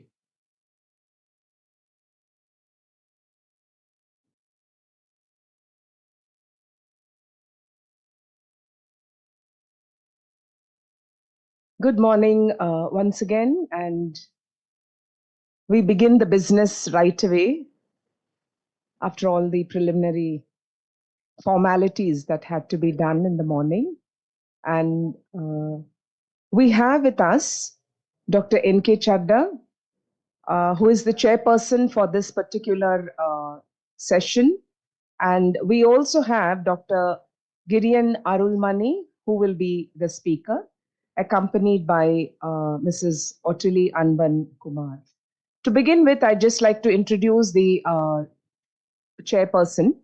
Professor N.K. Chadda is a Professor Emeritus SGT and K.R. Mangalam Universities. He was a former professor and head of the Department of Psychology, University of Delhi. He's also the former director and head Department of Adult and Continuing Education and Extension and chairman Board of Research Studies in Humanities and Social Sciences, University of Delhi. For about 5 years consecutively, he has been the panel of judge for the Prime Minister's Trophy for Steel Industry and the Task Force Member of Performance Management Division of the Cabinet Secretariat Government of India. He is a senior consultant to UNDP on career development. I mean, we couldn't think of anybody else more befitting to be a chairperson for a session like this. Professor Chadda has been teaching for a long time in the Department of Psychology. He's had numerous books which he has published. And one of them, which is widely used, is Applied Psychometry, which was published in 2010. We also have it here and we use it extensively, Chadda sir. हम बहुत use करते हैं वो book. And he's also been associated with a number of foreign projects, research projects abroad, collaborated projects with other nations. And he has published around 150 scientific articles in different journals. One of the important points which I just wanted to put in here is that he was invited by the United Nations to attend the experts group meeting held at UN at its headquarters, particularly on family issues. He has traveled extensively to UK, Spain, Hungary, and many other countries across the globe. He is involved in development of standardized psychological tests for several multinational companies, one of the leading psychometricians in India. And as I told you, his book is extensively used in India and abroad. So Professor Chadda is also the president of the India Career Development Association and the Indian Association of Positive Psychology, Asia Pacific Career Development Association of Maryland, USA also. He was awarded the National Career Development Association Presidential Award of USA at Orlando in 2017 and several other such important awards across the world. He has also been known to be a leading corporate trainer for developing soft skills at various levels of multinational companies as well as leading schools.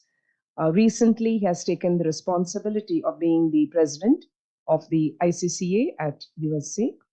And on behalf of RI Mysore, I invite Sir to chair this session, which is a technical session. Sir, namaste. The speaker for today is another eminent personality, Dr. Arulmani. Dr. Gideon Arulmani is a clinical psychologist with an MPhil in medical and social psychology from the National Institute of Mental Health and Neurosciences, India. He's got his doctoral degree in career psychology from the University of Portsmouth, UK. And he also has diplomas in counseling, philosophy, and theology. He is the director of one of Bangalore's very famous foundation known as the Promise Foundation. He is the founder of Indian Association for Career and Livelihood Planning International Fellow, and also Professor Martin Luther University, India. He is NICEC UK. I think Sir will expand that to you when he's talking to you. And he's been a visiting academic at the ILO and various universities abroad. It's very interesting. When I was just going through his biodata, there are many interesting things that Sir is involved in other than just career counseling. And some of them are about handcrafting jewelry, artifacts, and one thing that would interest you is making wine. So these are some of his interesting. There's something that's nice about is that he has developed a model recently about addressing immigration and the refugee crisis, which is being implemented in Sweden and Norway. I mean, that's impressive. And he's published more than 100 papers and chapters in several journals, international, national, and has addressed in more than 60 invited international conferences. He's also on the editorial board of several international journals. Sir, we welcome you here to RI Mysore, and we're looking forward to listen to your speech. Accompanied by him is Mrs. Ottilie Anban Kumar, who's also a distinguished entrepreneur, philanthropist, and psychologist and environmentalist. Madam, you are also welcome. Thank you. Sir, the floor is yours, chairperson and the speaker.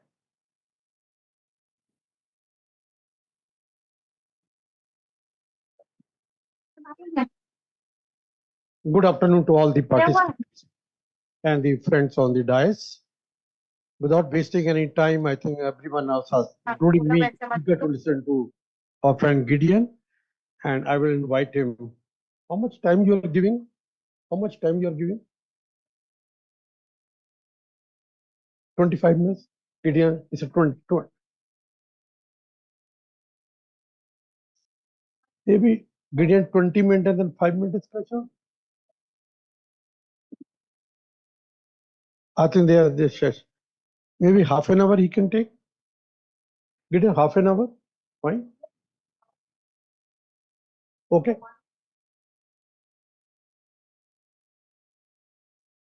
Sorry for cutting down your time, by 10 minutes. Thank you. So that's it. I don't know.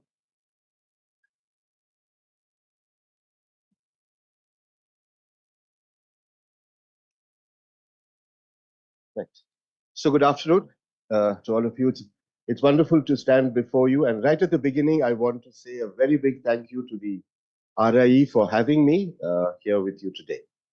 I also want to acknowledge the book of abstracts that have been published today. I was kind of part of that process right from the beginning, and I know how much of work that went into it and how quickly it was done. So many congratulations to Dr. Anil Kumar, who led that effort, and I just want to acknowledge that right at the beginning.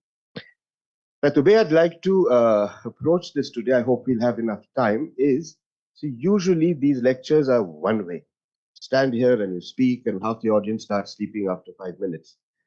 Instead of that, and another thing that error that perhaps we make is that, see, we are the supply side, right? We are giving our advice to young people and they are going into the marketplace. But have we ever paused to ask ourselves, what is the demand side? What is it that the industry is actually expecting from career guidance? Yeah. So that's the tension that I'd like to bring into the discussion today. It's very easy for us to sit here and talk of theories and interventions and all of that. Are they really connecting with the world outside? Yeah, this is the crucial, and that's why we have somebody who's a psychologist, Ottilie, but who is a practitioner in the industry. She's an entrepreneur, she's a philanthropist, and she's done remarkable work in North Karnataka. And so I will be inviting her at some point in the presentation to actually question us, to ask us, this is what we are expecting. Are you preparing young people for the future? Are you preparing them in the way that we expect? I think it's time that we will put on the stage and question. And that is what I've invited Ottilie to do with us. And I'm wanting to encase this whole thing within the notion of sustainability. Our Vice Chancellor referred to it repeatedly, and we spoke about green careers, even Dr. Anil referred to it. But what is this? When we say green careers, when we say sustainability, what exactly does it mean?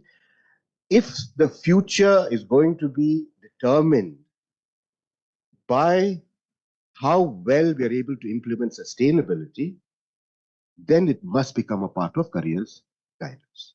Yeah? That's the logic on which I've developed this. I don't know how far I can go. I'll stop when the chairperson asks me to stop. Right? So let's get started. So the title of it is Career Guidance and Livelihood Thinking and Sustainability Science. This is a new development in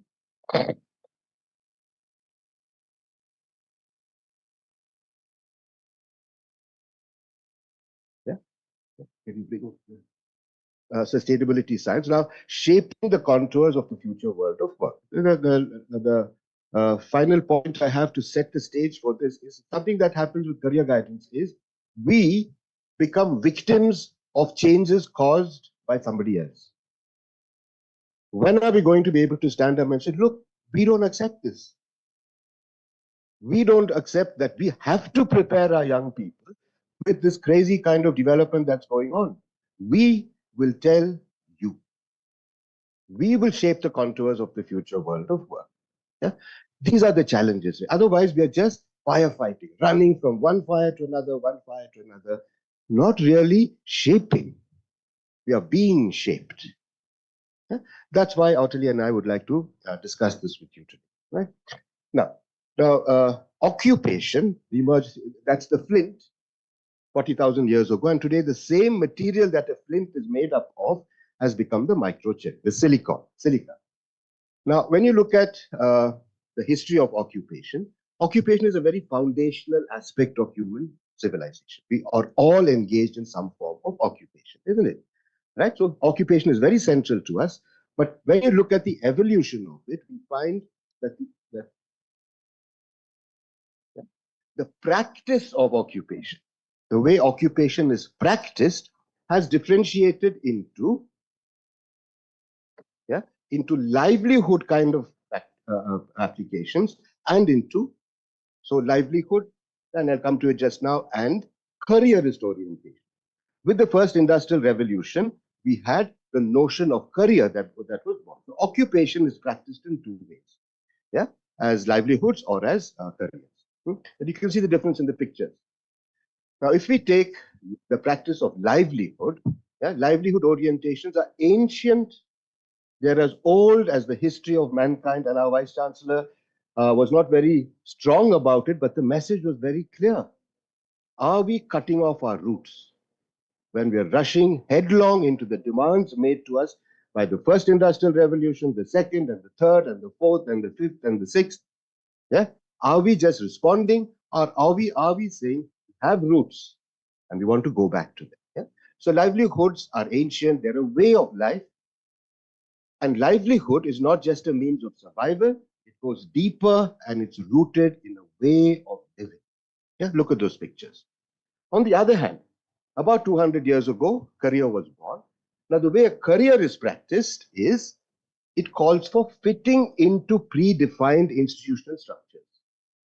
Yeah, you want to become a lawyer, you have to do this. You have to pass this degree. You have to do this kind of an internship. Whereas in the livelihood, you work with your father, you work with your mother.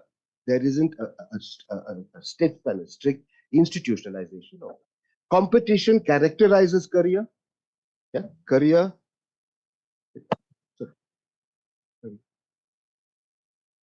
You see here.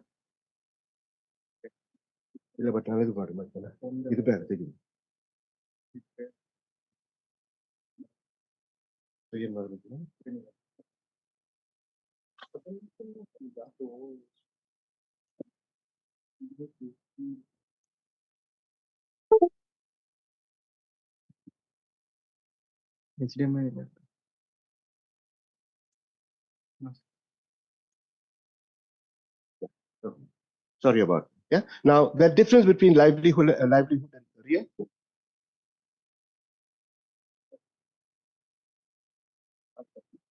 Continue. Okay.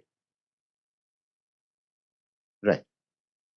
So career is fitting in.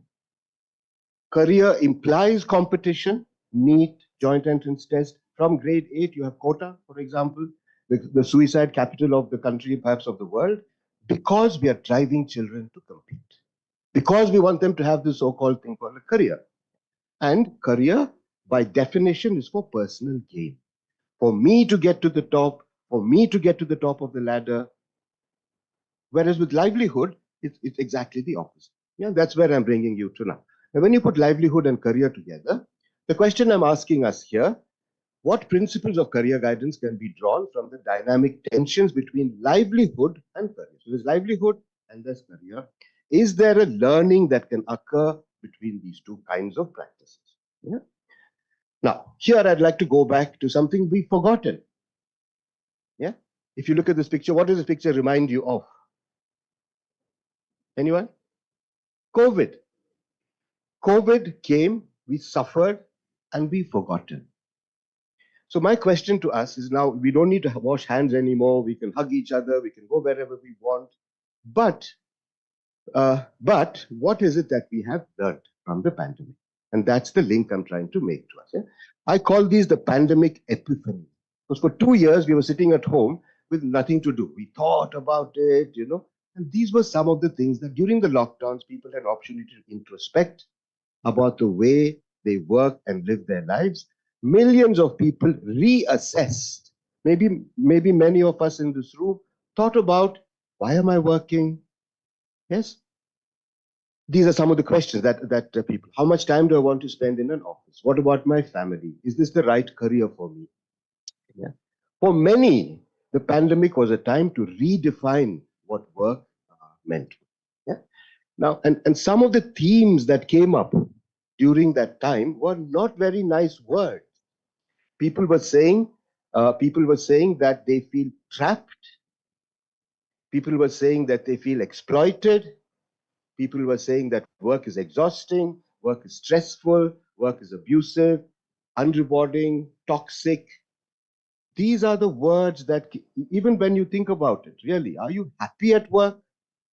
Do you want to wake up at 8 o'clock in the morning on Monday and go to work? Or are you waiting to say, thank God it's Friday? Yeah. Millions are saying, thank God it's Friday. Yes. So what happened? What happened? Yeah. Here is a lovely thing that I read. Goenka, Harish Goenka writes, publishes this letter from an employee. Dear sir, I resign. Maza nahi aa raha. Yours sincerely, Rajesh. If maza is not there, if mansnali santosha illa andre, yake kelsa hogodu? Why should we go to work? This is how did this happen? This is what I'd like to spend a bit of time on and then hand it over to Archit. Now, if you look at the last 200 years, the humanness of work is rapidly dissipating. And that's what our Vice Chancellor referred to.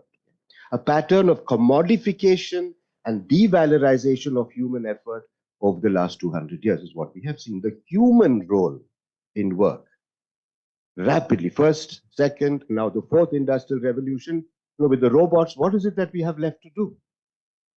Yeah? And where is the fight back? Instead, what are we saying here in these rooms? Prepare our children to work with ChatGPT. Prepare our children to work with artificial intelligence. When are we going to say, no, we will not? When are we going to say that as guidance people? When are we going to be able to say, yes, it's a tool. We will prepare our children to use it as a tool. Not say that we are preparing our children for careers without. Yes, you might have a career with artificial intelligence, and she and I am. But if it becomes a way of life, and there isn't a fight back by the human being, we are lost. Yeah. So there is so where is it coming from? I hate work. Work is toxic because there is a loss of connection. Because there are feelings of not being valued or even being devalued, depletion of meaning, yeah? Trivialization of purpose in relation to work tasks. This is what you're hearing from the worker. And our little ones, high school students, that's why this conference is so important. Are they going to say this in 10 years? are we getting them ready to not say? So when we say career guidance for high school, yeah, there are a whole lot of technical things. There is psychometry, there is methodology, etc. But what about attitude? What about preparing young people? Will you stop doing that? Close it, please.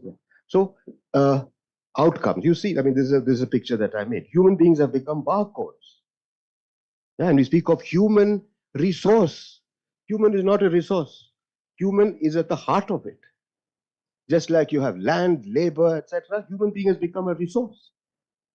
Yeah. Career guidance, are we just viewing the human being as somebody who's a resource? We can plug it to this person and energy comes out of it? Yeah. Very important questions to ask ourselves. Yeah. Today, human work occurs in this interface between financial capitalism on the one hand, where the bottom line is all that matters, and an amoral, not immoral, an amoral technological evolution. What do we mean by amoral? That the scientists, the people who are creating and developing, they are not saying is this right or wrong. They are just getting a huge buzz out of creating. And that's why you have ChatGPT, that's why you have artificial intelligence. Yeah? It's amoral. So on the one hand, you have the drive to make money. And on the other hand, you have the pushing out of the human being in the whole process. Yeah? This leads to, so what he referred to, our Vice Chancellor, this has led to a forced abdication of human cognitive and cultural engagement with work. We've been forced to say, huh, ChatGPT can do it better than me. Yeah? Can we not, in a simple, in our classroom, say, use ChatGPT, declare it? When I teach and when my students submit assignments to me, whatever it is, they have to declare in the front page, I have used ChatGPT as a tool, but every single word, semicolon, full stop, and colon is mine. Assertion of the self. Yeah, I'm not saying the tools are bad, but are we in our guidance empowering the individual to say, I will use the tool and I will throw it, or I will keep it? I am the holder of the reins. Yeah, I'll go through this quickly because we're running short of time. This is where I think we would benefit greatly if we looked at the sustainability approach to career development. Yeah? This is the crisis that I've just brought to your attention. Now, how are we solving this crisis? By saying we need different kinds of interventions, we need different kinds of psychometry, we need all on the methodology side. What about the foundation of values? And if we've created a world that is crying out for us to be sustained, then how can we bring this into our careers? Let me invite Ottilie now to take us through these slides. And I've asked her not to be kind to us, because are we really doing our job? Here is an outsider who's going to ask us these questions. You know what to do, okay? Thank you, Gideon. So as we inherit this earth, not from our ancestors, we owe this to our children, right? We owe this earth to our children. And here, when we've organized this wonderful national conference on innovative practices and experiences in school-based career development program, I think we need to look at how innovative are we when we are talking about what are we doing for our children. Do we understand what is the need that is there out in this world? And as everyone today, when we inaugurated this function, everyone was talking about this. Let it be the principal of RIE, Shrikant sir, or let it be Anil Kumar sir, or also the Vice Chancellor of Bengaluru City University, Professor Gandhi. All of them were saying the same thing, which again, Dr. Gideon pointed out that we have to look at a holistic, sustainable development. We have to look at the growth of a child in such a way that it's not just career that the child is looking at, but he or she is looking at something that prepares the child for life, right? Because what are we looking at? We're looking at a child facing challenges at several phases, in school, in college. I run an educational training and research organization called Ekalaksha in North Karnataka, and we conduct programs throughout India. I also run an NGO called Evolve Lives Foundation. What do I see? What do I see when we conduct interviews, or what do I see when we conduct workshops, or what do I see when we conduct internships for children or for youngsters, is that they are caught in this trap where they don't know how to look at things in a holistic manner, how to develop themselves in a sustainable manner. But what exactly is this? Let's try and understand. What is sustainability? If someone can just share this within a word, what is sustainability within a sentence? Anyone? What is sustainability? Yeah, we talk about sustainable development, holistic sustainable development. So when we look at sustainability, what we understand is we are creating a platform where we're doing things in the present, but in such a way that we are aware of what is required in the future as well. So we have to keep that in our mind, right? And when we talk about this, we can look at three aspects over here. So that's what I'm going to focus on from my experiences as an entrepreneur, psychologist, counselor, is that you are looking at sustainability, where the innovation that we're talking about should be, we look at the economic sustainability, the environmental sustainability, and the, what do you see on the screen? Social sustainability. So if you're talking about social sustainability, are our children ready? Now, what is social sustainability? Even as they're preparing, in school or in college, are they aware of the fact that they're social beings? Are they introspecting? Are they understanding that we live with people, and how do we understand the conflict? How do we understand that there should be no differences, disparities, right from a very young age? Are you preparing children to understand that we're equals? We have to give equal rights for everyone. We have to understand ourselves, self-awareness, at the same time social awareness, and look at how we become more sustainable socially. Because if they're sustainable socially, that's when you prepare them for life, because they'll be able to build rapport, they'll be able to meet the demands of the world in a way which prepares them for life. So that would be what we are looking at when it comes to social sustainability. Now, if we look at economic sustainability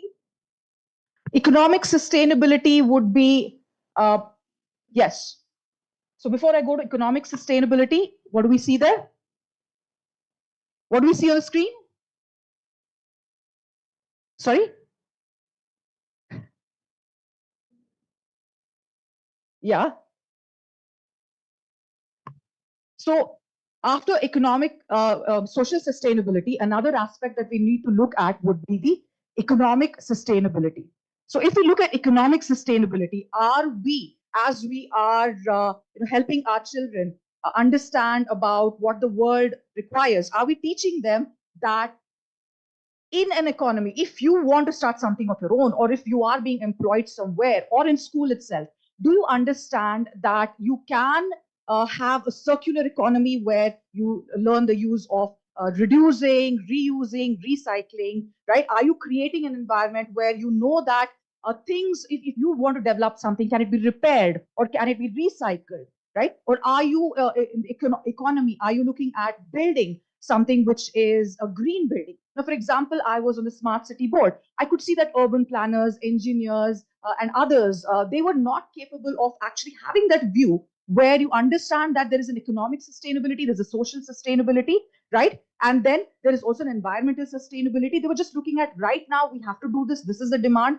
And they were not aware of understanding that we have to prepare smart cities, one that is prepared for tomorrow. Right? So if we prepare our youngsters in such a way that they're aware of the fact that economically also, if you want to do something right now, yes, it's profitable, but for the future, are you damaging the environment? Are you damaging the progress? And are you also affecting your own career and the future that lies over there?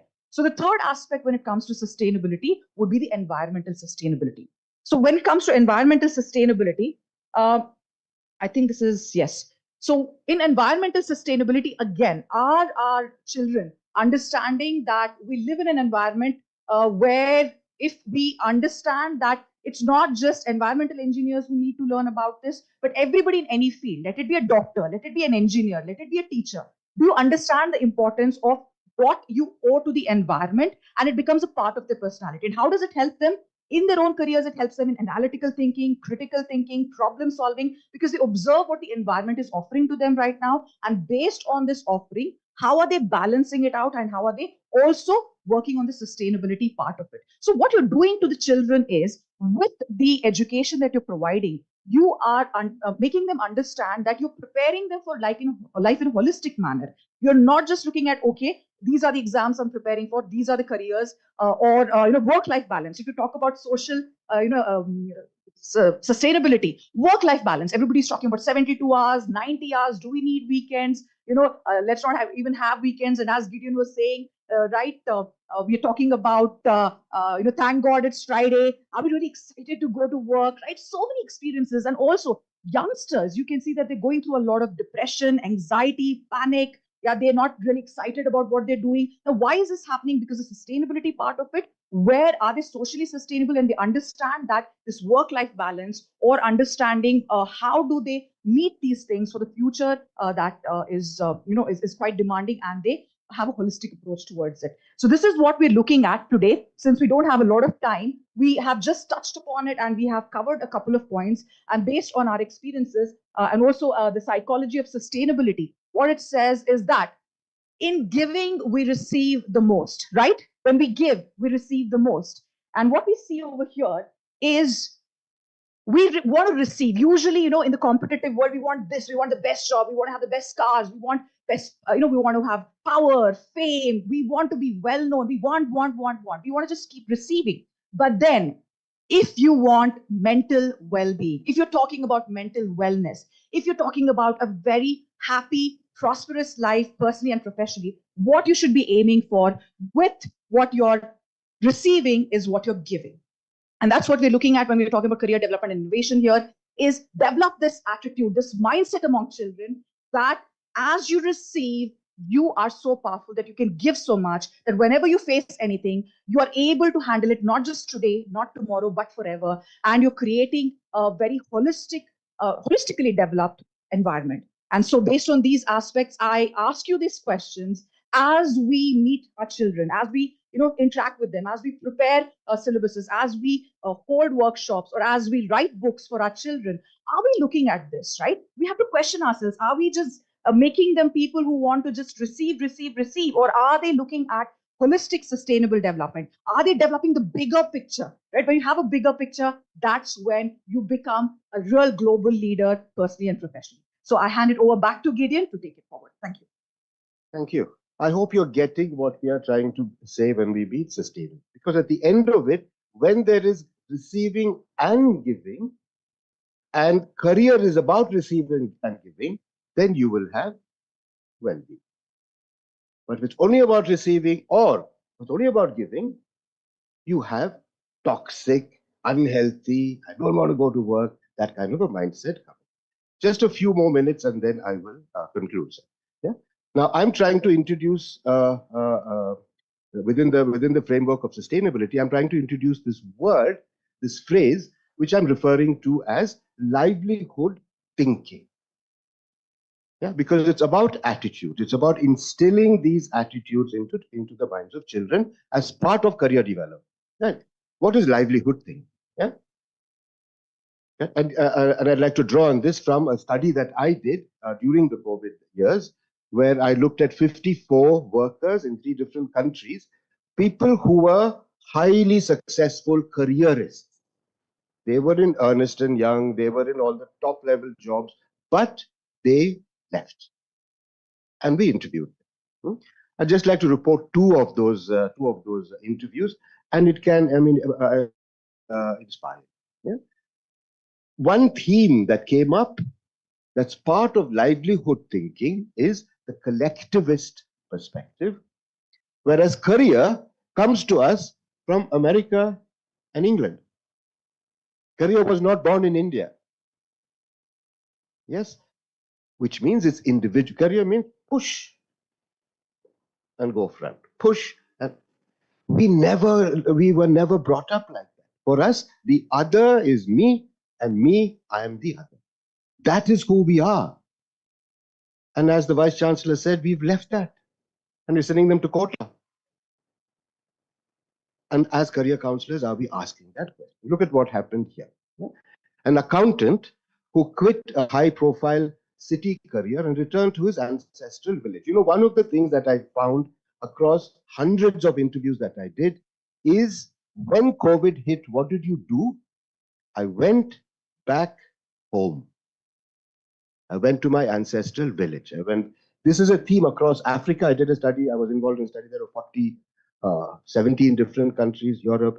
What did you do? The main fallback was mommy and daddy went back home, left the city. And you remember those terrible people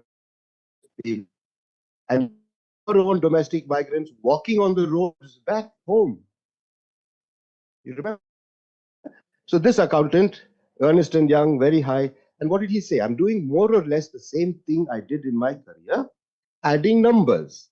But now it's without the overwhelming need to beat the competition. Yeah? Now I feel my work integrates me with my community.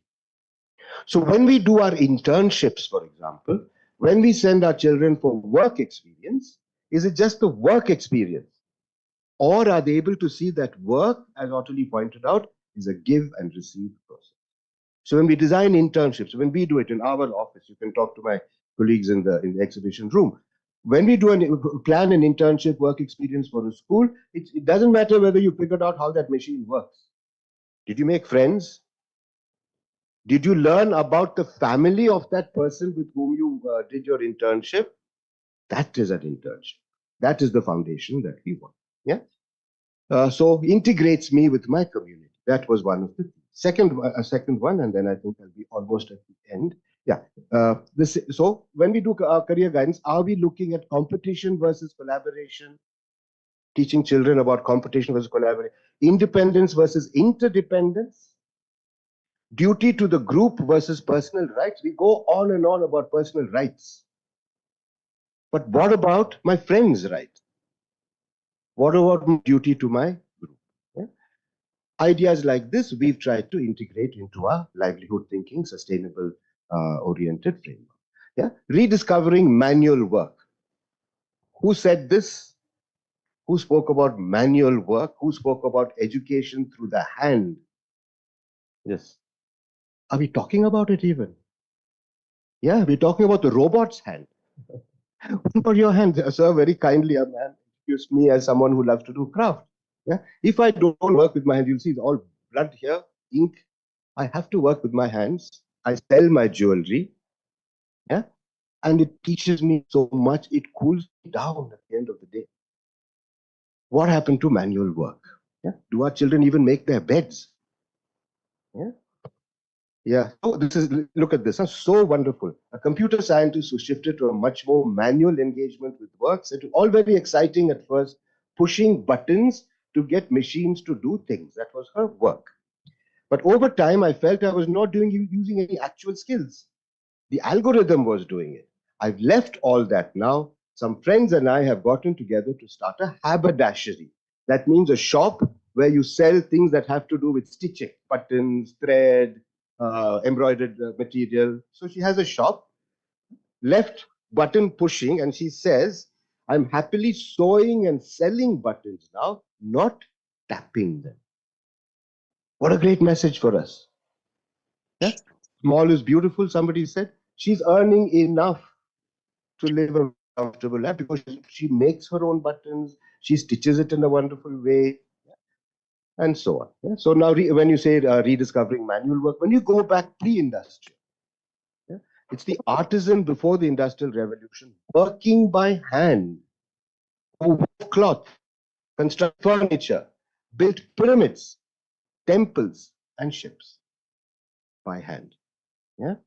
Mahatma Gandhi, a champion of livelihoods, based his educational philosophy naturally upon the principle education of the hand is as important as education of the mind. Yeah? For me, that's a very important part of career guidance as well. So let me come in. I'll skip over this. We don't have time. If we had had time, I would have taken you through this as well. But let me conclude by saying the careerist approach seems to have resulted in millions of careerists experiencing a deep loss of well-being in their workplaces. This is fact. We are pushing our children into that same world. The newspapers are full of it. Every day there's a suicide. Every day there is children running away from home. Yeah, because career requires that of you. Right? Sustainability science focuses on promotion rather than avoidance, where the interventional drivers are. So what is it that we say when we talk about career guidance? We take the sustainability of growth. Personal evolution, are you growing? Enrichment of self, growth, and flexible change. We are trying to embed this into our career program. And remember, these principles have always been embedded in the ancient dynamics of livelihood orientations. These ideas emanated from here. Yeah, Frank came along and tried to address the difficulties of the first industrial revolution. What do we have to say to the first industrial and the second and the third and the fourth and the fifth industrial revolution? We have a lot to say. We must start saying it. Let me close there. We found a very powerful video which we have to play. It just will take 1 minute, sir. And I won't say anything after that video. The video speaks for itself. Yeah?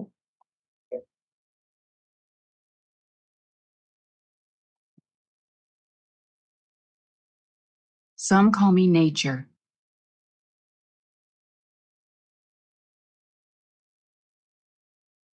Others call me Mother Nature.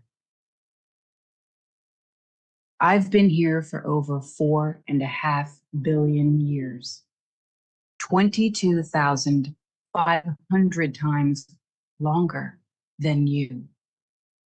I don't really need people, but people need me. Yes, your future depends on me. When I thrive, you thrive. When I falter, you falter. Or worse.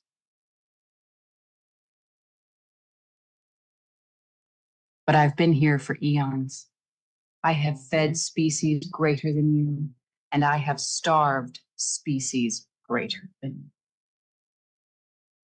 My ocean, my soil, my flowing streams, my forests, they all can take you or leave you. How you choose to live each day, whether you regard or disregard me, doesn't really matter to me. One way or the other. Your actions will determine your fate, not mine. I am nature. I will go on. I am prepared to evolve. Are you?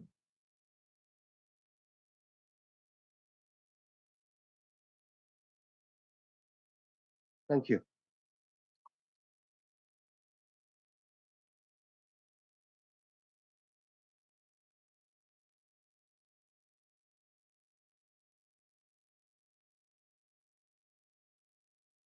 Thank you, Gideon, a young lady, for giving a wonderful presentation and summing up in 30 minutes time. Thanks for that. Before I summarize the point which I gather from the presentation, I will open it for the audience. If you have any question, okay, fine. Let's accommodate up to 3 questions, keeping in mind the time. Yes, please. I appreciate, sir, the nice presentation. You really opened a challenge to all the people. So my question is, see, education of hand is important than mind, you said. See, the whole human generation started from hand to the mind. So once again, what is the meaning inside you provoking once again to give the education of the hand? What does it mean? I really did not get into that. I don't know what Gandhiji meant. Yeah. But let me try and explain. No, you're promoting means there is a meaning. Right? Yes, I'm coming to it. Yeah. So in what, and also, what is that really you are looking into give the training to our young minds so that they can use their hands more than the mind? Okay, it's not, you misunderstood me when if you're saying that I'm saying I'm promoting one over the other. I'm not. Yeah, the hand is as important as the mind, right? Now, if we are only going to stimulate mentally, development is only mental. Yeah, and today from neuropsychology, from cognitive science, we have enough evidence to say that when there is manual and cognitive working together, neural networks are much richer. But when it's only cognitive, only when they're reading 2 + 2 = 4 and 4 + 4 is, and that's all they're doing, and they're not using their hands, yes, development is that much lower. Yes, but when you look at our curriculum, when you look at career guidance itself, yeah, are we bringing the body and the mind together in order to facilitate personal growth and evolution? That's the point. Yeah. Yeah.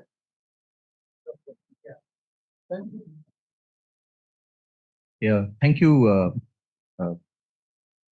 Gideon Ottilie and Ottilie for a very powerful presentation. So as you were speaking, I found your thoughts resonate a lot with what was going inside of me. Yeah. But the obstacles also seem to be pretty insurmountable.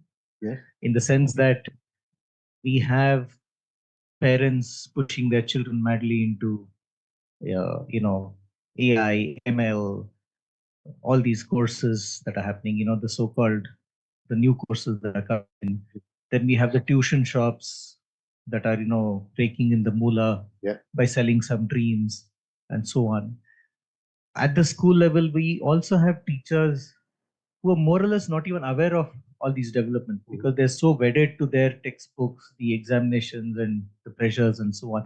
So somewhere, I think even in terms of government policy, somewhere I feel we are madly hurtling towards a place. We don't know where we are going, but we are hurtling towards it. It seems that the hurtling towards that so-called destination seems to be more important than anything else, right? We are not even seeing where we're going. So just, wanted your thoughts on where do we begin to pull all this together back and pull that sanity a little, bring that sanity more into focus. Yeah. Of course, here I would imagine that all of us sitting in as an education community, we are dealing more with how we provide education to our children, the institutions that we nurture and support and so on. So maybe even within the domain of education, how do we begin to have these conversations? Yeah. Is the question. Yeah. Yes. What I'm asking for is a lot. And we need to have these.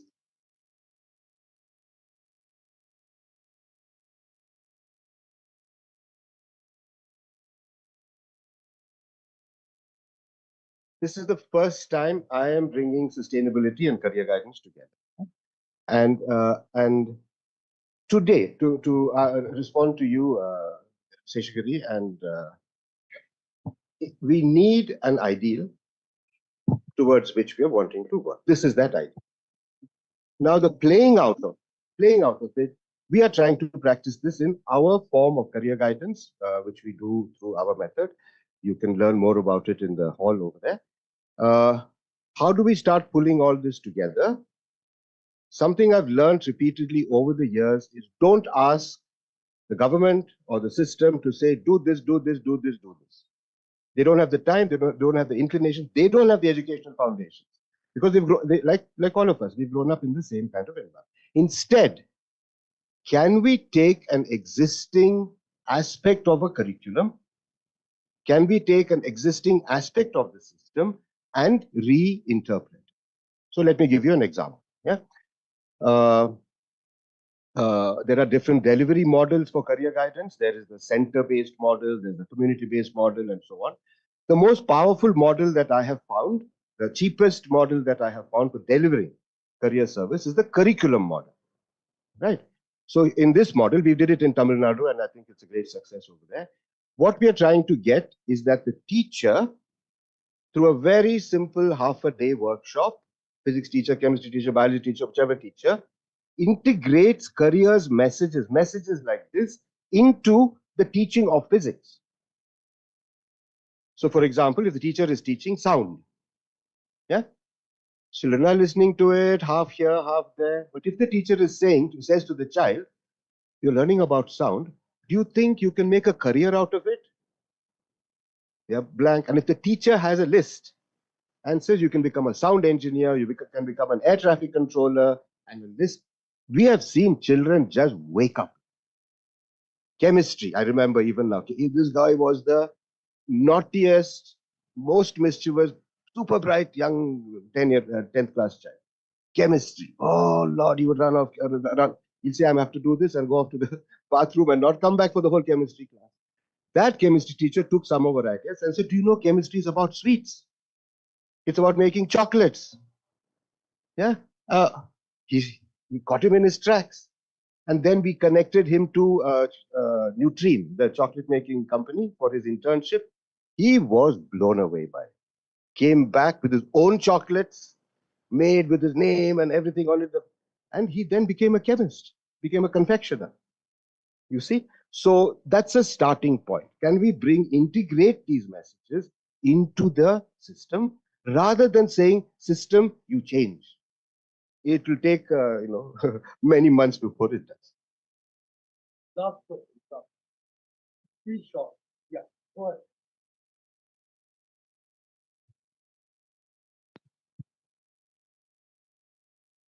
Yes, sir.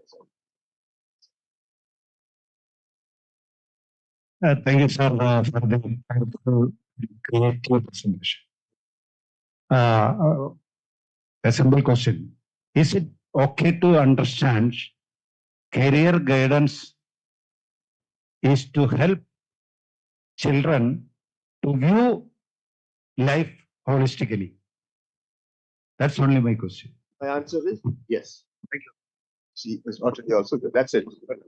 If you're not doing that, then it's not career guidance. It's job matching. It is entrance exam preparation.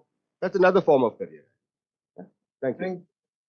Thank you. I think very powerful presentation. And thanks for the audience for asking. I know a couple of more hands, but we cannot allow you for limitation of time. And I think you will join with me in clapping for both the speakers. Thank you. Thank you.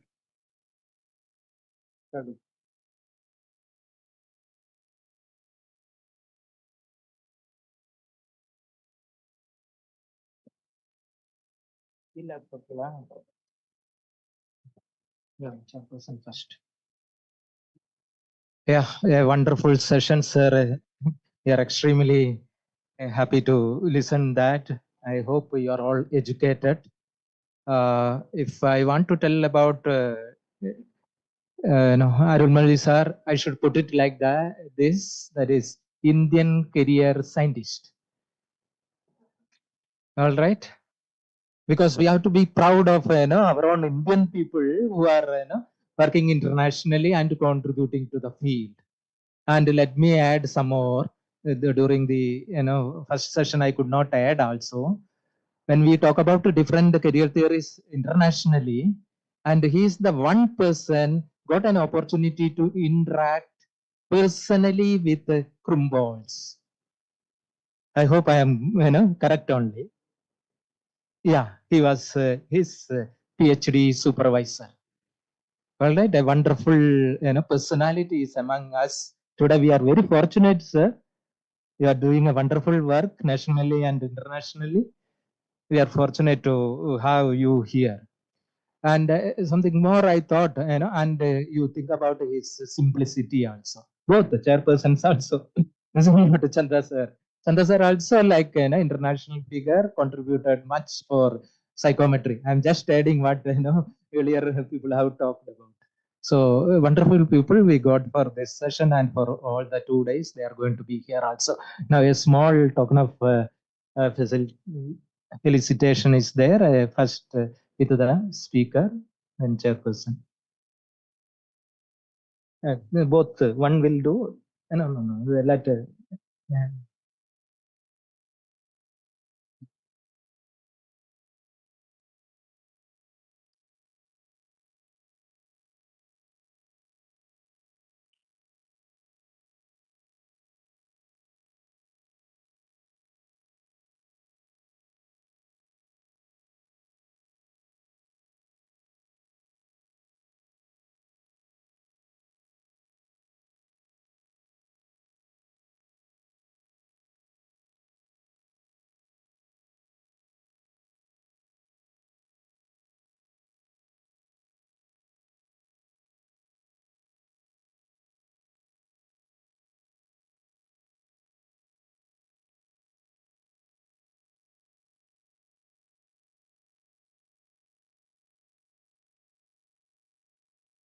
May I kindly request Gideon sir to facilitate our chairperson?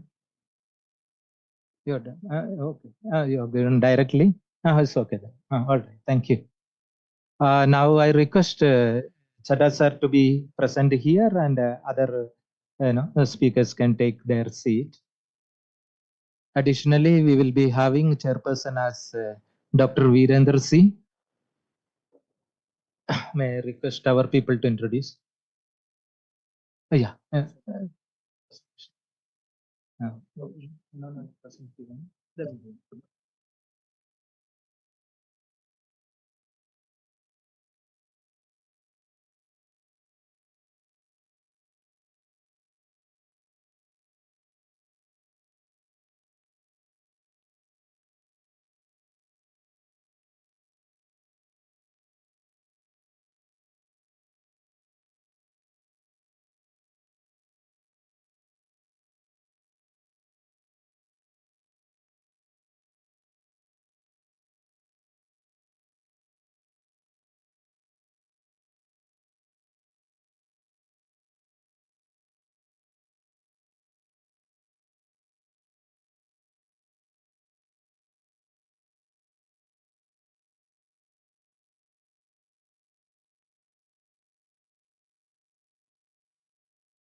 Good afternoon, every participant and dignitaries. I'm sure after listening to the first session, we don't mind if the lunch is pushed little farther, because we have the next speaker who is an eminent academician and a public noted person by the public. And earlier session, sir was introduced. I don't know, I really don't want to take time going through the same thing again. I don't want to, sir. Thank you so much. So we are eagerly waiting to listen to you, sir, because you are the topic of your presentation is already there, and all of us are eager to listen. And I'll very quickly tell a little bit, because we'll give a detailed introduction to Dr. Virender when his talk is there. So Dr. C. Virender is a distinguished counseling psychologist, personality development trainer, and managing director of You and Me. What a cozy name to his counseling center. With a profound dedication to mental health and personal growth, Dr. Virender has held several prestigious positions throughout his career. Sir would be chairing the session, and we look forward to listening to you, sir. Professor Chadda, please. Sir, I will never restrict the time to you because it's really the chairperson may do it.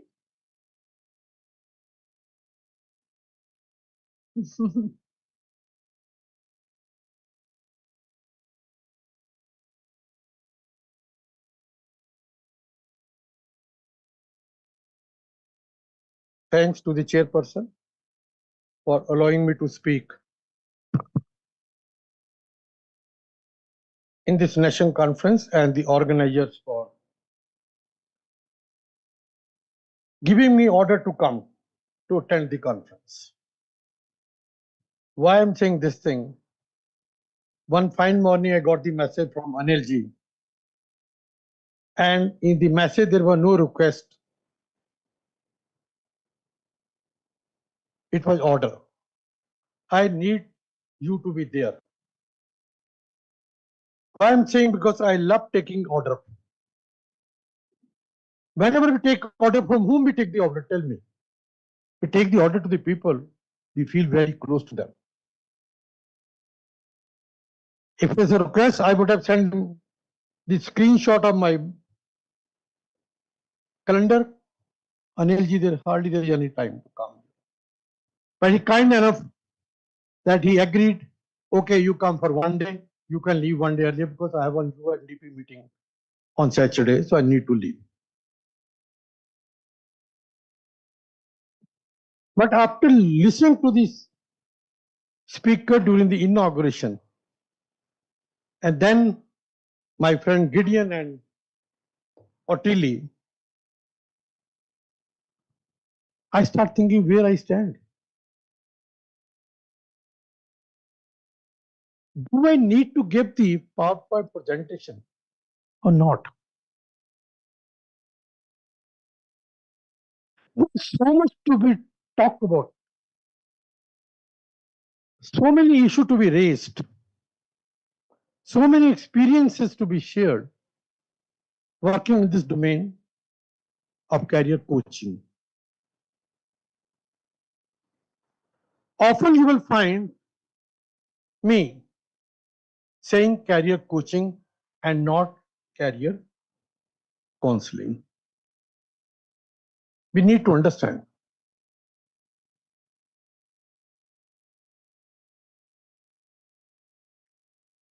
In the process, I have 23 minutes left, but 2 minutes already I have taken because I have given only 25 minutes.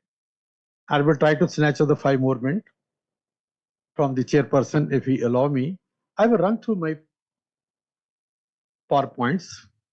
The efforts which I made should not go waste. Then I will try to speak few things, believe me, not from my mind, but coming from my heart, where my emotions, the journey will be going to thought process to the heart and going back to the thought process to come out.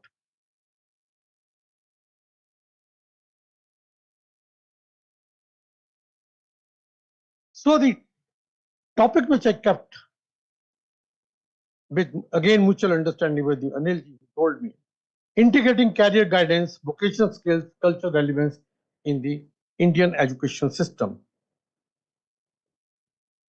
The challenges in India education system, current education systems are 3 major.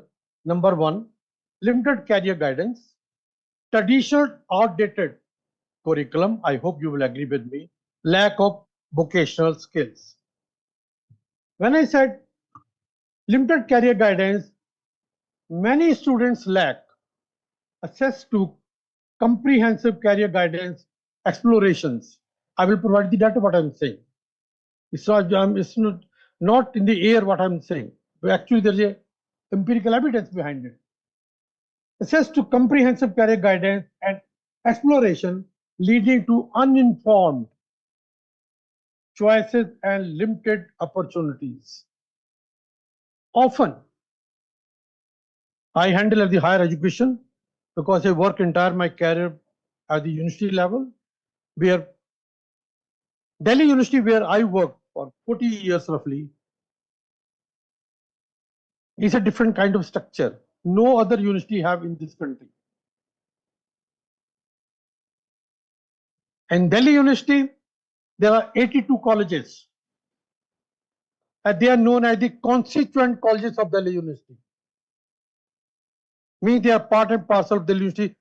Delhi University is not an affiliating university. And when it's a constituent university, the undergraduate programs are done at the college levels, and the postgraduate and doctorate programs are done at the university level, department levels.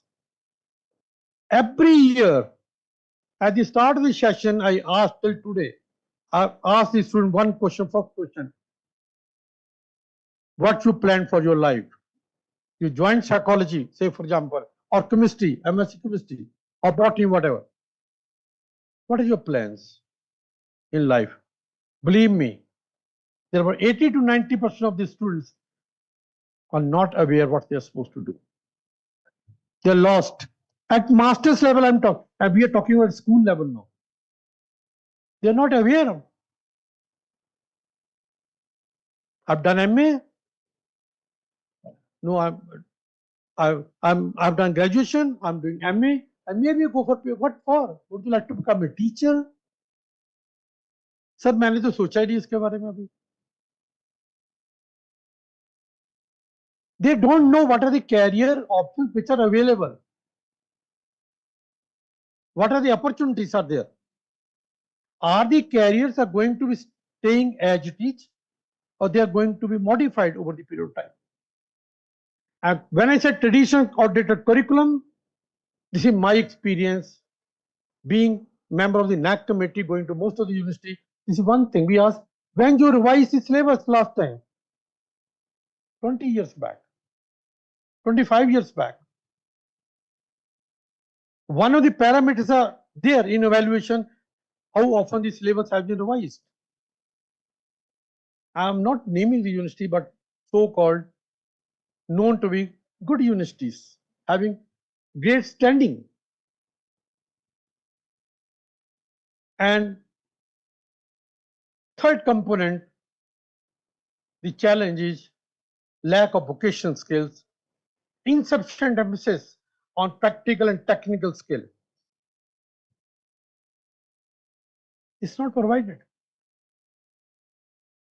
That is the reason. You may have read the report of the FICCI and CIE. They said 80% of the graduates from Indian universities are not employable. 80% of the graduates are not employable. When it comes to domain knowledge, our education institutions are excellent. When it comes to domain knowledge, when it comes to soft skills, they are at the base. New education policy. I'm not standing over here to talk on the NEP, though we have been talking and discussing. There's a lot of critical evaluation of the NEP also. The way it's handling, at Delhi University 2 years back had introduced new education policy in all the levels. Need to break the gap between education and employability. I have my own definition of employability. I say employability is a mathematical function of domain knowledge, soft skill, and conducive work environment. You can provide domain knowledge. You can provide conducive, you can domain knowledge and skill. You can provide skill. But again, the debate, how to assess it. Assessment of the skill is a very important component. Are we taking learning only? Or are we also taking learning with the practicality in that direction, with outcome approach?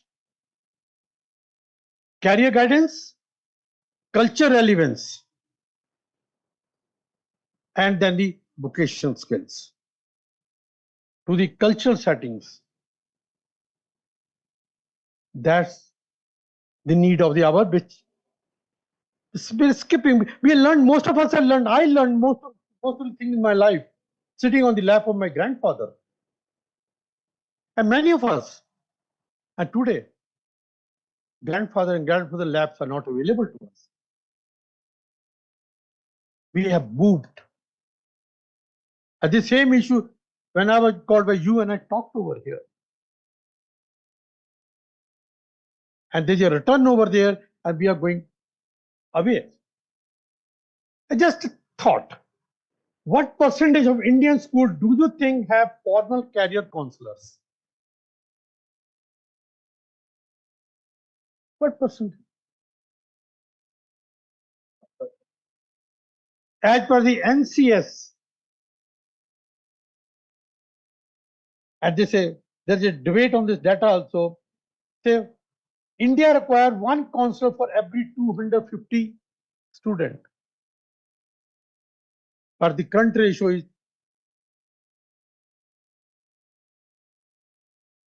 3,000.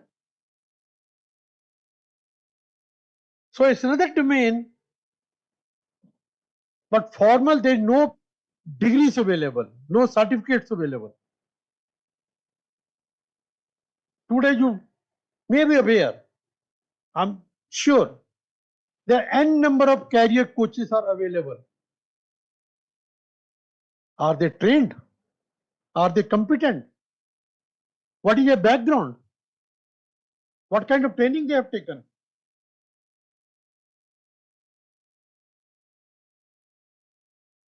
What we were talking about theories which came, Frank Parson theory was given 1906. Means 119 years before today, the theory was given over there. That means this branch of career development, career coaching, career planning was in operation long back. Importance of career guidance at vocational training, empowered decision making, enhance employability, and third one, economic empowerment.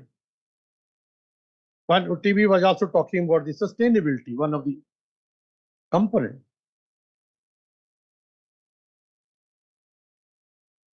Empowered decision making stands for informed career guidance equips students with the knowledge and tools to make informed decisions about their career path, direction. And enhance employability. Vocational skills training bridges the gap between academic knowledge and industry requirements, increasing employability. We had in Delhi University, let me tell you where I am in psychology department in Delhi University, we admit 116 students in masters every year in psychology. And we got somewhere about 40,000 applicants. 40,000 applicants. 116 the moment they are in the third semester. It's a semester scheme. All have not one, 2 jobs in their hand. 2 jobs. We are finding difficult. We are facing a challenge back that we are not getting academically bright students coming to academics to teach. Because they are going to the corporate world. A corporate give them, handsome of works. How this happens, let me give you a little example. We had introduced internship, not during the summer vacation. Summer plus third and fourth semester, continuously 1 year. Most of the placements, internships are during the summer vacations. Even MBA programs are like this. We said, let's have the continuity. We made mandatory, you thinking, if I made third and fourth semester for them to go to the industry, the corporate, or the hospital, or the social setting, wherever they have. There are different branches of psychology. Then are they not coming to the classes to study? No, they are coming. We made 3 days teaching in the department, extensive teaching starting from 8 up to 6 p.m. and made them free for 2 days, not to relax, but to back with the industry, work with the industry, learn from the industry. We experienced sometime, our student came and say, sir, I went over there and my supervisor from the industry said, no need to come every day. You need a 100-day certificate, you will get it. At this work you take home. I said, no, leave that organization in that case. You go to the organization. They may ask you to sit on a bench and stool over there. At least you are observing, you're looking. And the person, your boss, is not going to allow you to sit idle for hours and hours. The moment he will saw you, she will saw you in front of you, obviously will call you, give this some work to you. And you must know how to take the work also. We need to prepare them. And economic empowerment is skilled workforce drives economic growth and prosperity, enabling individuals to contribute meaningful back to the society. Integrating culture relevance, culture relevance initially, preserving heritage, developing holistic individuals in totality, and promoting global citizenship. That is preserving heritage, integrating cultural elements, preserve India's rich heritage for which we feel proud. Whenever I'm in the Europe or US, mostly I live over there, I talk Indian culture, Indian values. I feel proud for that, which teach to the world. But are we teaching? Are we imparting that information to our kids? Answer may not be. Culture relevance fosters critical thinking and societal understanding.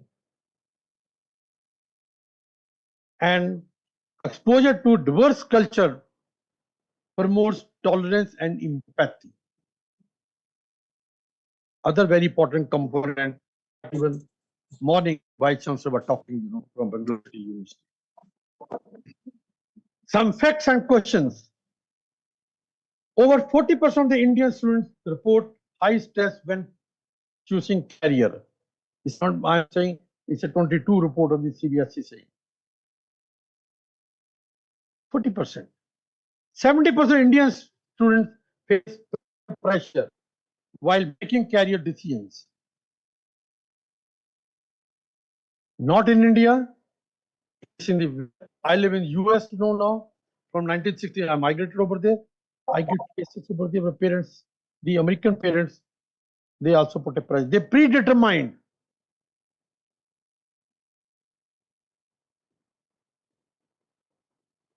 What career?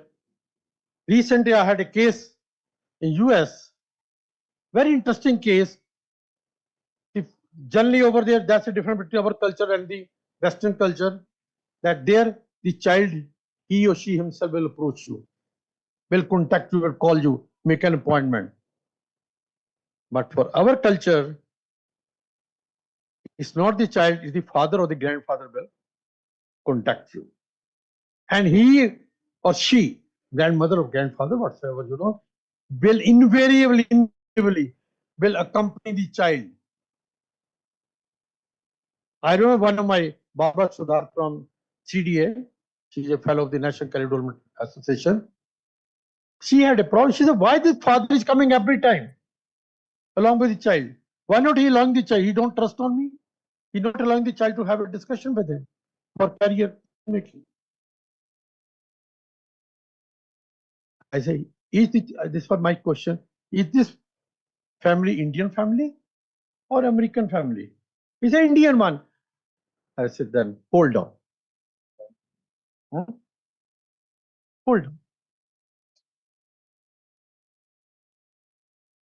And the grandfather was insisting, listen, when the child was born, listen, when the child was born 70 years back, I decided him to be a mechanical engineer. And I had a discussion with 2 career experts. They say, no, child is not suitable for that, more suitable in the area of fashion technology. Their assessment, whatever assessment they've done. They're done. Not in that. I said, why you're so insisting for the child to be a mechanical engineer? Because he said, my own father wanted me to become a mechanical engineer, which I could not. My own father so I want to fulfill the dream of my father through my son.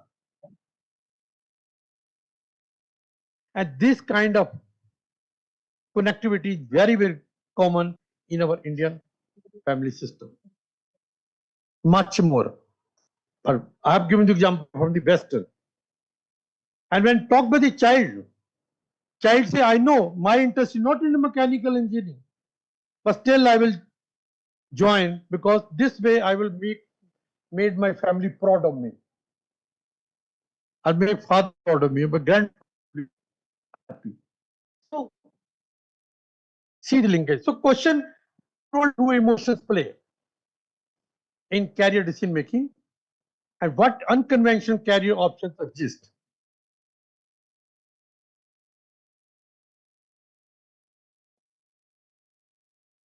The architect of futures, need of psychologists. No, I'm advocating for psychology over here.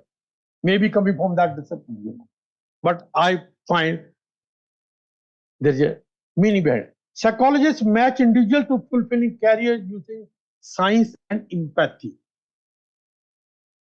bridging the gap. They understand the cultural differences on career choices. I'm justifying why I'm advocating for it. They use frameworks to help students rationally evaluate options. And if you happen to get, there's an organization over here for which I work, Mindler.com, Mindler India. There we make it, I know time is short, otherwise I could have talked for an hour on this issue. That's very important. We run program we call ICCC. I met, I think, during the tea time, one young lady, she just came to me and says, oh, I've done ICCC Foundation, I've done ICCC Advanced. ICCC means International Career Coach Program. And we have trained approximately 25,000 people across the globe. Now you will question me, is this certified by the government of India? My answer is no, it's not certified. It's a foundation which is for 2 days, online, totally free. I would say that's the gift of the COVID. COVID taught us how you can be virtually. You can connect, and you are connecting. This morning we connected speaker from Delhi. We are going to connect speaker from US. Marilyn is going to connect. Sitting over here, I connect with them. It was not, the platforms were not available. They were available. They were there. The platform were there. But none of us learned. Today, nursery child also take education at times. It was during that time, I've stopped it, I know. I'm taking a little extra time. But I said, this is the area I can talk an hour. Okay. One point which I want you to take,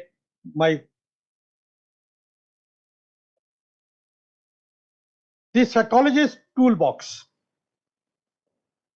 Aptitude test, interest inventory, personality assessment. If I just ask you at this moment, kindly Google it, personality assessment, you will find 100 tools are available. 100 tools are available. Which one is more appropriate? What are the parameters? What are the ingredients which are to be checked before applying the tool A or B or C.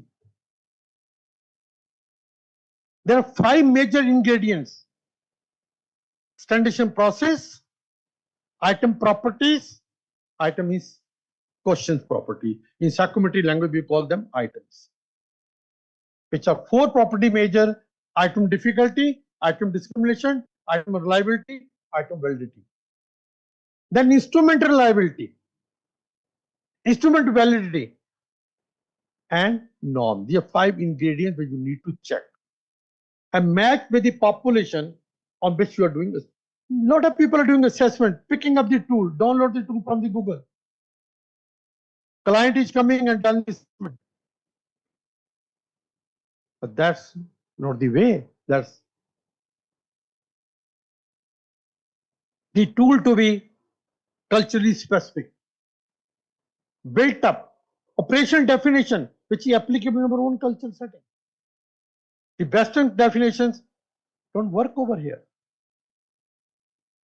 That is the reason we teach our students in the classroom.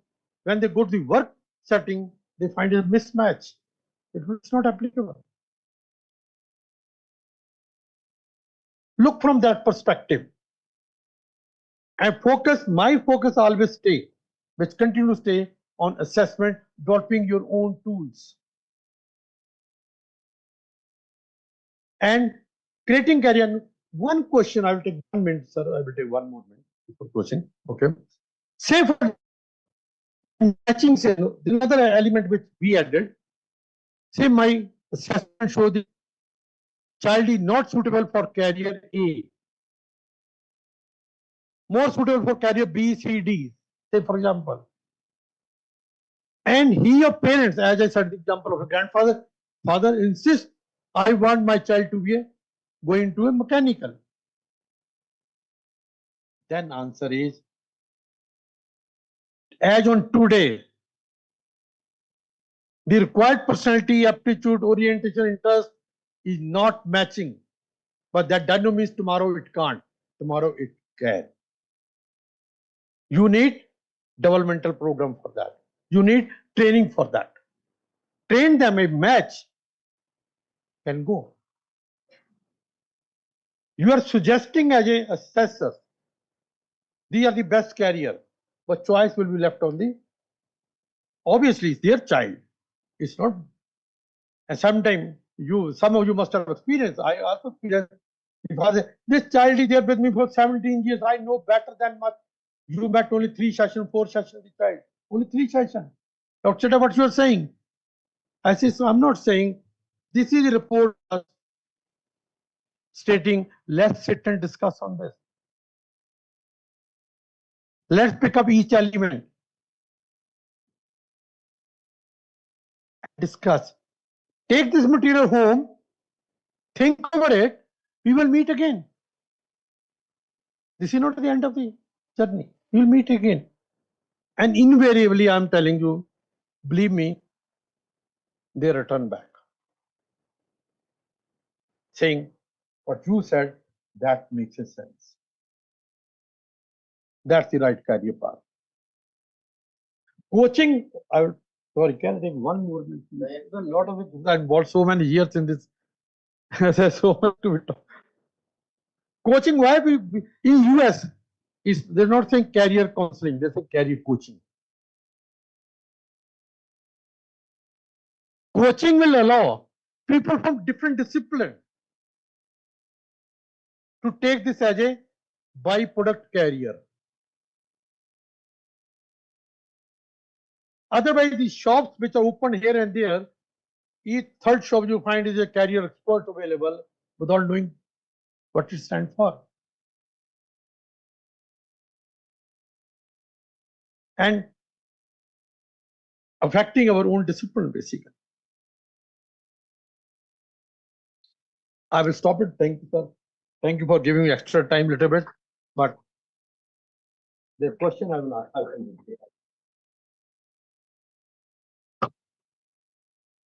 Sorry, sir, for the time constraint. I think could not.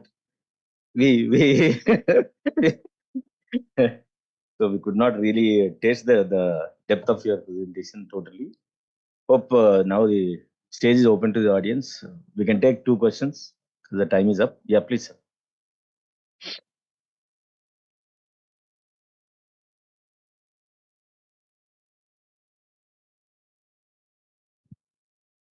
Sir, I'm Nijoy. I'm a teacher from Kerala. I absolutely agree with the points that you have told about the challenges in India's current education system, especially limited career guidance and traditional outdated curriculum. So how can we convince our government officials about these 2 problems? Because the national seminars go on like this, and we people at the grassroots level understand this, and we raise this point, but those people don't understand anything. The NCERTs, SCERTs, these are also government institutes. Their national seminars go on one side and they go on other side. So how can we bridge the gap between their thoughts and our thoughts? This is my question, sir. The question which you asked is a multi-million-dollar question to be answered. Thank you, sir. At this, I have been struggling you. The policy makers, unfortunately, in this country, sorry if there is any bureaucrat sitting over here. I have a couple of my own students, you know. Even the previous Chief Secretary of Telangana, Sumesh Kumar, had been my students. So many of my students are there, bureaucrats. I fight with them, struggle on this. In policy making, to never involve the academic experts. If you involve the experts over there, they will bring their perspective based on the scientific evidences available.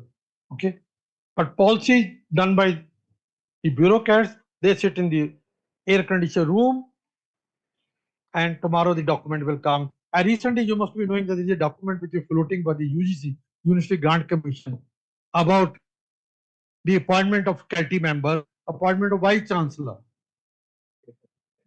How can no such committee, no need to have a master's, BA or MA or PhD or any degree to become a vice chancellor. Anyone can become. You see, document which is floating. And sorry, our friend and colleague Jagdish, who is the chairman of the UGC, bringing this up. There are a couple of other issues over there. So this struggle will continue. But only what we do, what little we can do, talk at an individual level with the bureaucrats and present the point to them, and they take into consideration, take some, if once it's come, in many ways, there are 4 styles are there: telling, selling, participating, and delegating. Okay, so we sell them our thing, we put in their mind, as it looks that it's coming from them. Okay, it's satisfying ego, ego, ego. We say remove E and stay with GO. That will help. Hope I could answer. Can I add for your question? With your permission. Yeah. See, if you can look into the government system in India, government will not do anything which really benefits the people. If you can, yeah, you see, if you can look into the most useful acts or a law, whatever it may be, or programs which has been done with the movements from the people. You check for the past. See, I'll talk about the Nirbhaya Act. How Nirbhaya Act came. In the results, people movement was there. See, like that, even right to education or any other things comes from the people movement, because politicians are very busy in protecting their power. They don't have time to do better things for the people.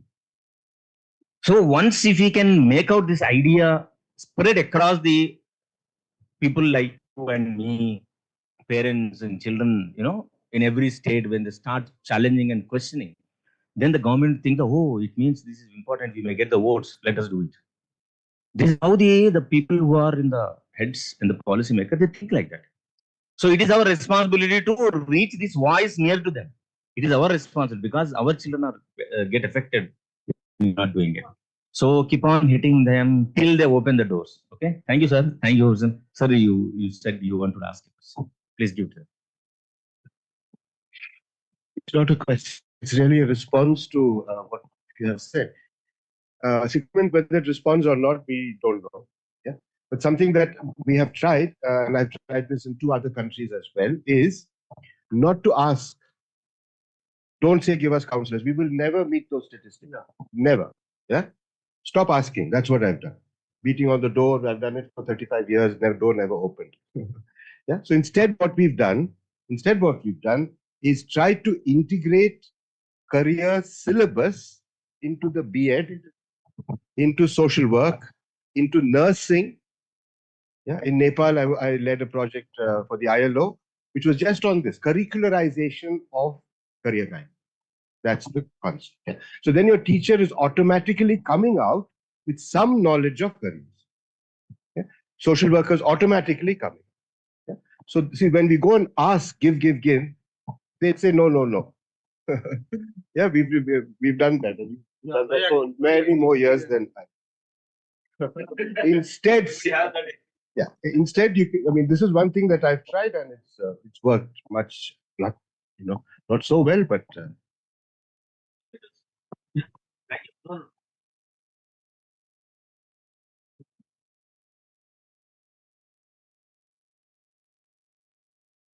Wonderful presentation. Hope we'll pull up some other occasion where sir can spend good amount of time. So already lunch is late. So thank you very much, sir. Thanks for your patience to listen in spite of the lunch time is going.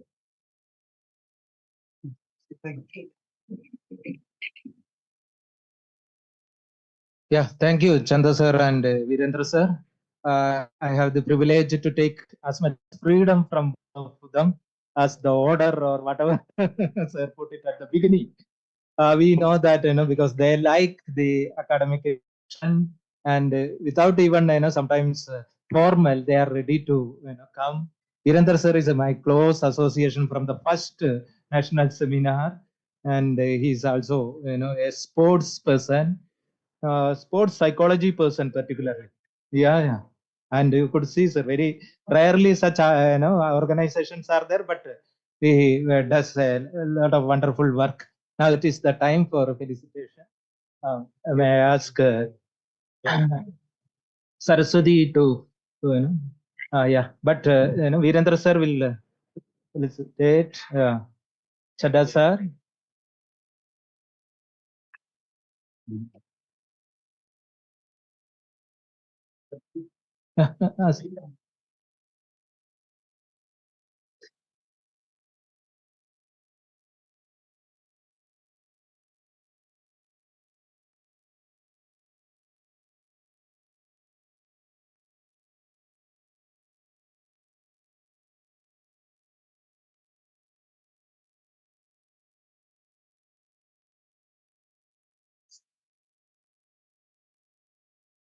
Sorry for having late lunch. I hope you have got enough food for thought also, is it not? So lunch become a secondary now. Anyway, we will have within 20 minutes. We will finish it and come back. All right, please. Please cooperate with it. Yeah, 20 means then it will extend to half also. That's right. Okay. Yeah, please. Thank you.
for this third session. And before we start, I also welcome the chairperson of this particular section, Dr. Arun Mani sir and Shri Arun Mittalji. Respected the coordinator of this conference, Professor Anil Kumar sir, and delegates, participants, teachers, and respected faculty members from this institute. Today morning, we were having two sessions. The first session, when Dr. Gidwan sir just discussed about some of the things. You know him, that he is a clinical psychologist with MPhil and medical social psychologist from National Institute of Mental Health and Neuroscience, India. He is a eminent scholar. So he will chair this session. And the speaker for this session is also an eminent educationist, Shri Arun Mittalji. He is a seasoned management professional with over 2 decades of experience of education, training, and recruitment. He is a co-founder of Prior Pro Learning Solutions. He champions a data-driven approach to career guidance, enabling thousands of students to develop strategic skills essential for long-term process. One of the flagship program that My Future Perfect is a 4-year career education seamless integrated into school syllabi that is funded by him and guiding students from graded 8 to 12 towards informed career grounded in their unique potential. This program has been launched in 2023 and innovative program that has been already adopted by 18 schools in National Capital Region. He is an executive director at Asia Pacific Career Development Association, APCDA. Arun sir spreads collective initiatives across 30 plus countries, pursuing the global discourse on career readiness. Additionally, he has also established the National Program on Career Awareness in 2020, a social initiative that has supported over 900 plus schools and impacted more than 120,000 learners. So give a big hand to him. Through NPOCA, he continued to drive career awareness, bridge skills gaps, foster inclusive education, all vital for thriving in today's rapidly evolving world of work. So I will not take much time, and I can invite him, and I can also say that he holds a commerce degree from University of Delhi and executive management credential from the Indian Institute of Management, Calcutta. So I invite him for his speech. Thank you. Thank you so much. Education is trust me, far from being there. An afternoon lunch, is a fantastic option. I know the sumptuous lunch would keep the audience a lot patient and kind. So,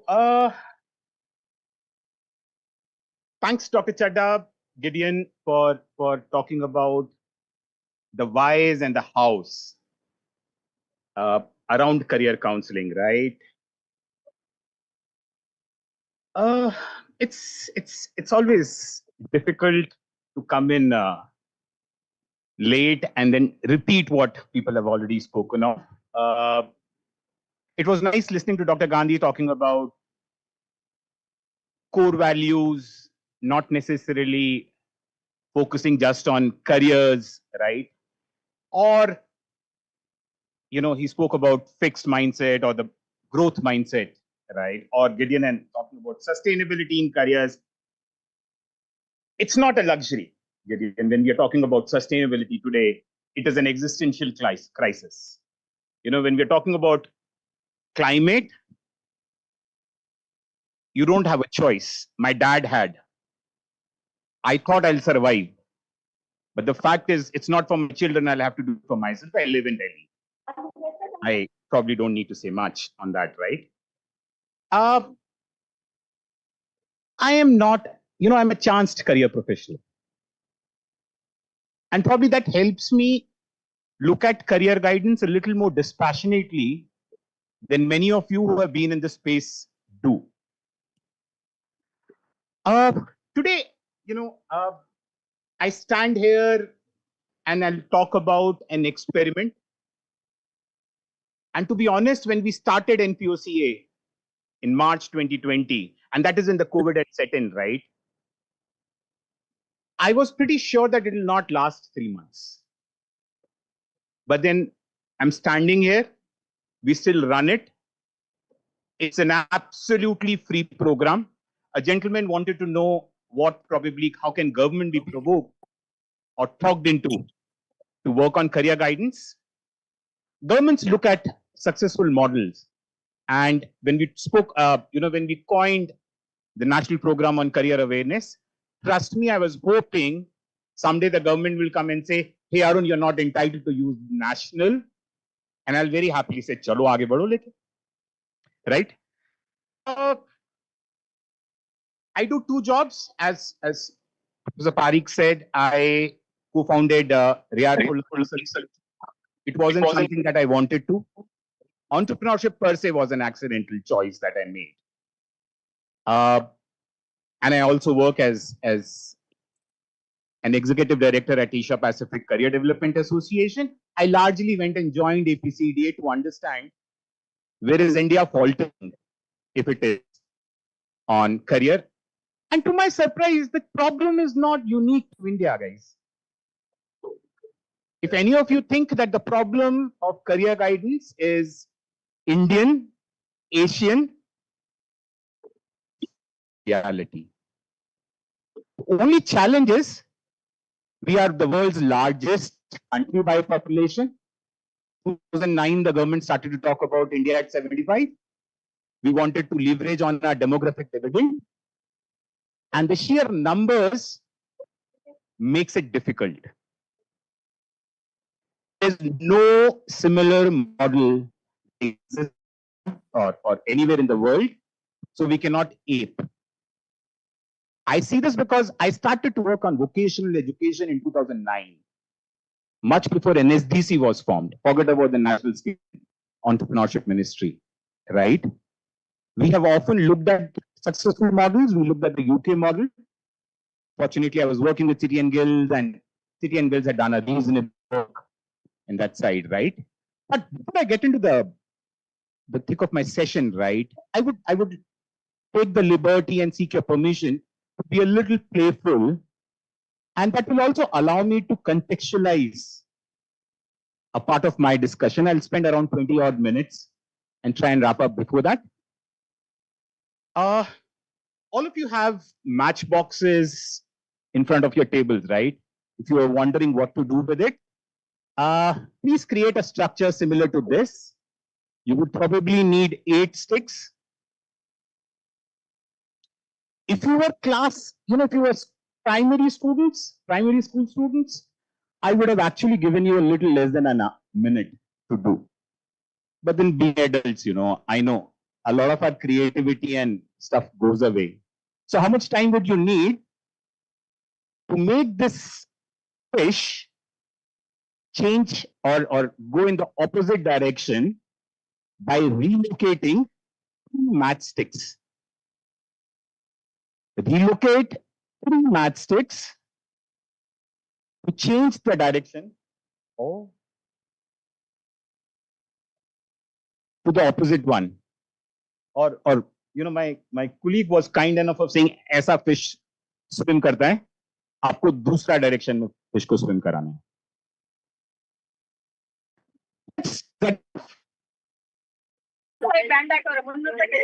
But those, thank you so much for reminding those are online. Don't go and fetch matchsticks. These are 8 that you can, use straight lines and do it. Relocate 3 matchsticks. Get the fish to swim in the opposite direction. Kids under class 5, usually do it in less than a minute. I don't intend to insult. It's just that.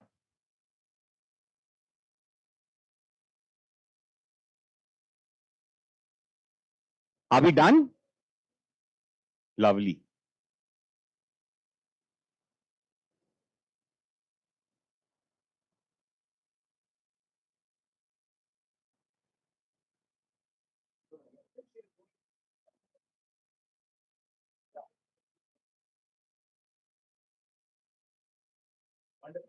I'm not faking it, guys.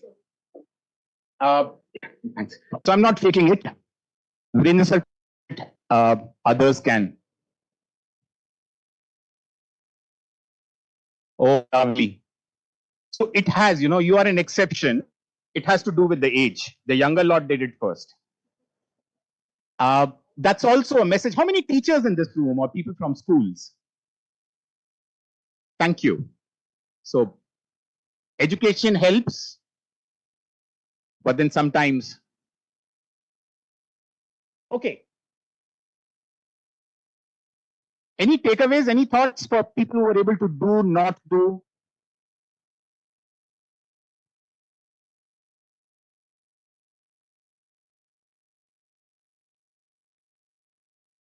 Critical thinking? No, I don't have that luxury of time. Go back and look at Bumblebee. You know Bumblebee flies? Aerodynamics says it can't fly.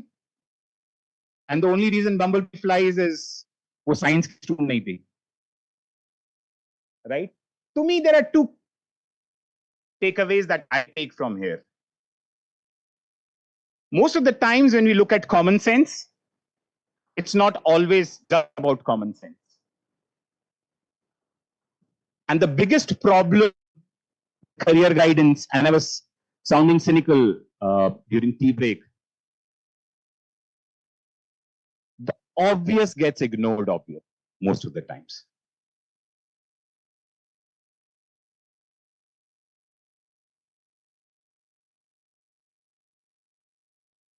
Anyone has anything to say?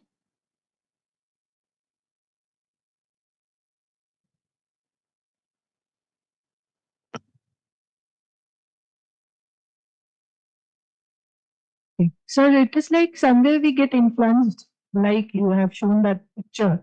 So we are trying to go that way. Yes, so that conventional thought, that influential thought, that shadows that we are getting from our parents, peers. So that is, So while critical thinking, all of that is good, out of the box thinking is all good, the fact is we box ourselves. Most of you tried to solve the problem by moving, working with the tail part of it, right? And that's it. You are a little less playful than what you were. Why probably I'm bringing this up is we have two large issues to deal with today. The first is unemployment, underemployment. I don't think we have an unemployment problem per se. Unemployability is a subset of underemployment. More than 50% of our graduates today work in jobs which requires far less an education than what they have. It is not a problem of higher education institutions. Had Dr. Gandhi been there, he would have loved to hear that. But this is more to how we have classified careers. Careers for girls, careers for boys. When I was told yesterday that all of the students at RIE are girls, it did not surprise me. It is that stereotype. It is that classification of good careers and bad careers.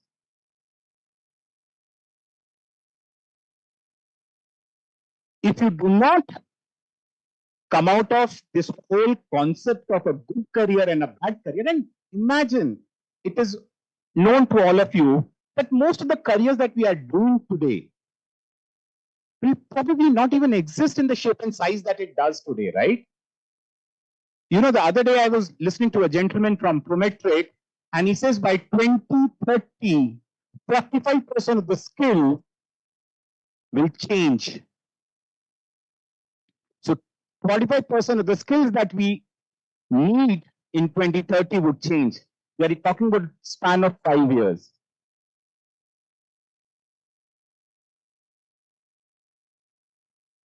The second big problem is when my children come to me and say, hey dad, sir, education important hai ya skill? You know, it creates a panic in my head. Because what this is looking like is a possible trend of a country full of school and college dropouts.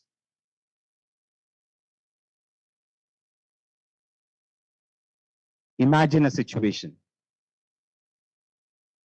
Not that our numbers for school dropouts are any great today, but if our Gen Zs start to believe that education is not important, only skills are, where are we heading to? So it's important that while the school, you know, at school, we help students to understand the whole concept of career management. I have no bones with Frank Parson. You know, what he said was very relevant. The trait and factor theory is absolutely relevant, but in a different form and size today.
Needing to sell to the children.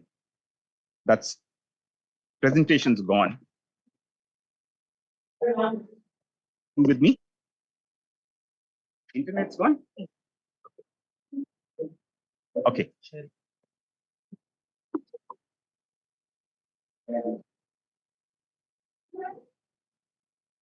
So it was a pretty simple stuff to start with.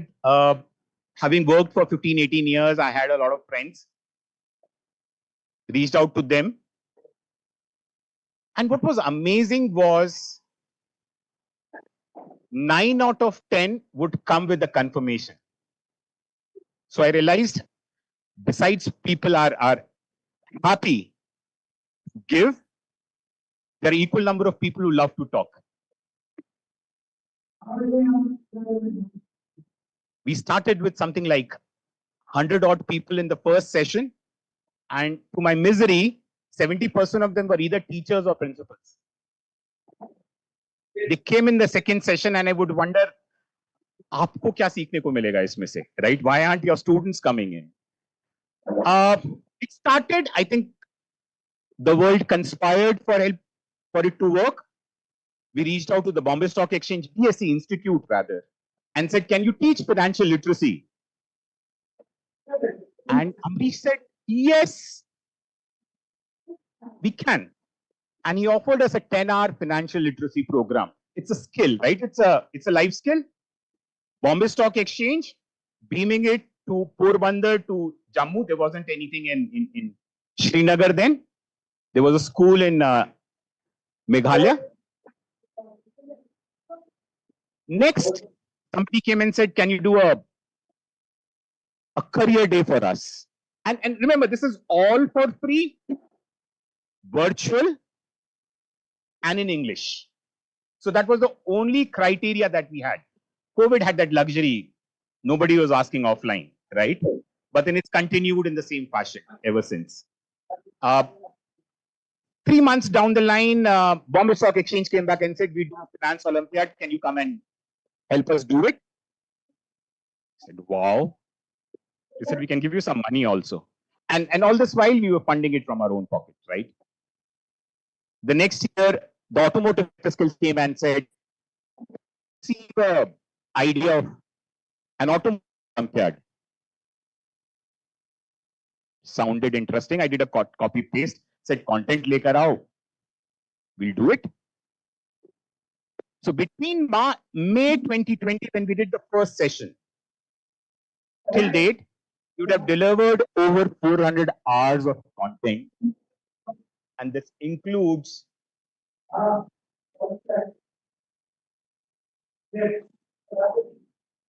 Educators Masterclass. If you can stop that, I will go to the next slide. Or else this is 0 hour.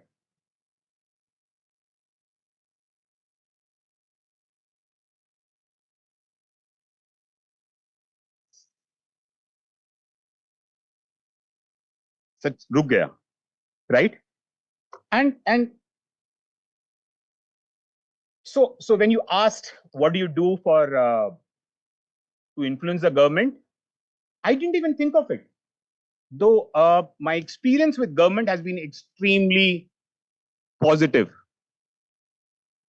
Way back in 2006, we set up the first skills cooperative in the industrial town of Rajasthan called Alwar, Bhiwadi actually. Government paid for it. The local manufacturers association arranged for the jobs. We came in with the training content. So I think there is no perfect model at this stage, but there are plenty of options available. No, it's not working still. Isko chala dijiye sir. And these are some of the speakers.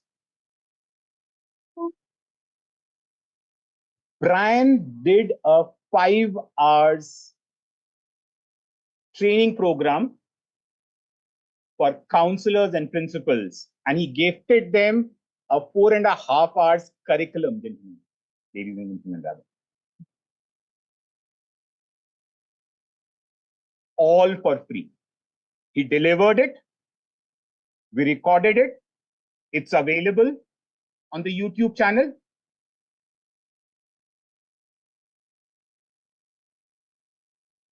You can't hear me?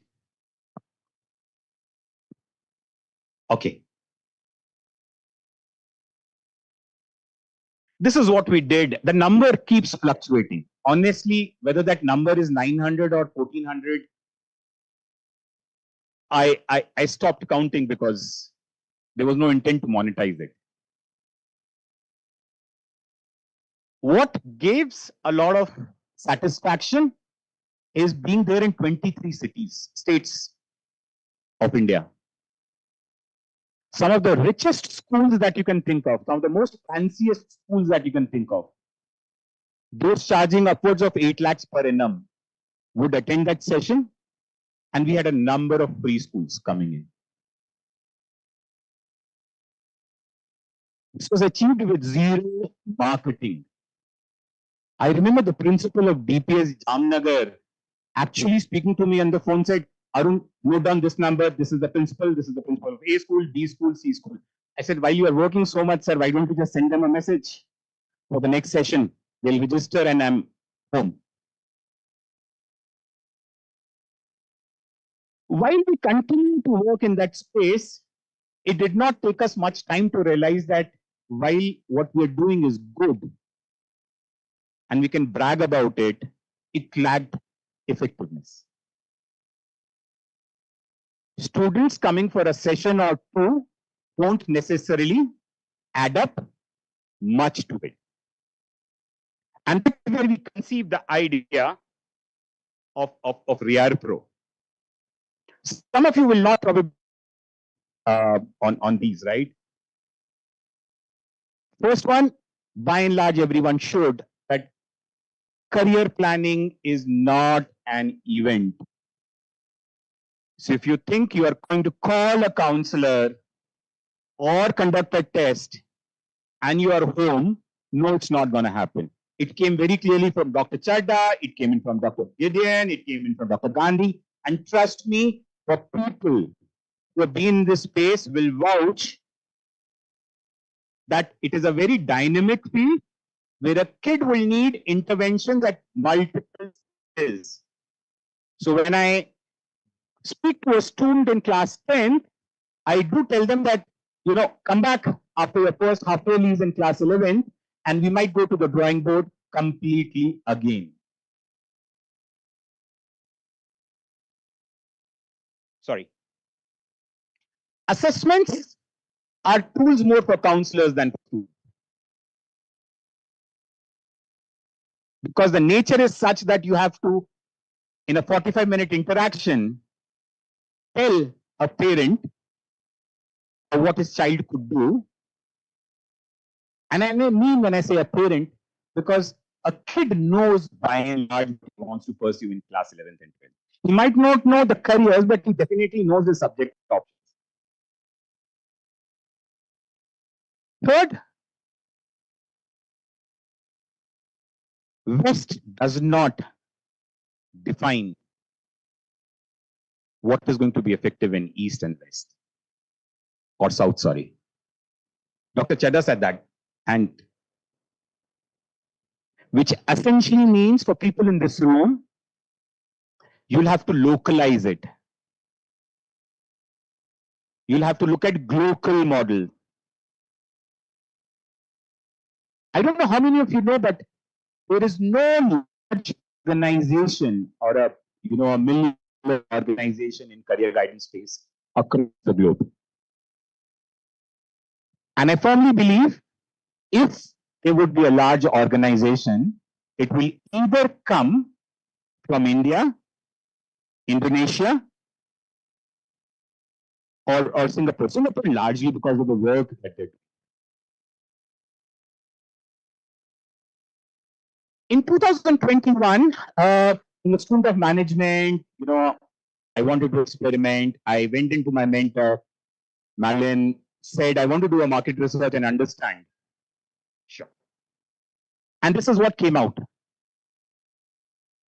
96% of the school principals, owners, counselors agreed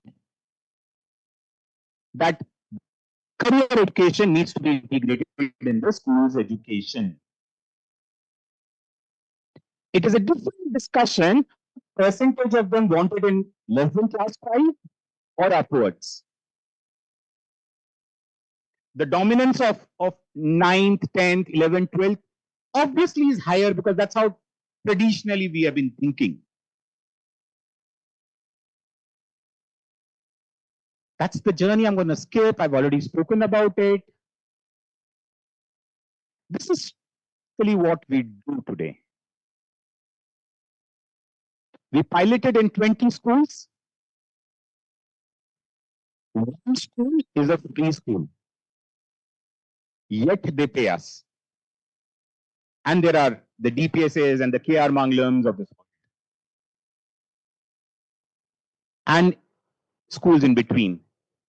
What we promise is a seamless journey from discovering careers, getting into a college. Just because you have the scholastic aptitude does not ensure that you get into the college the best of your potential.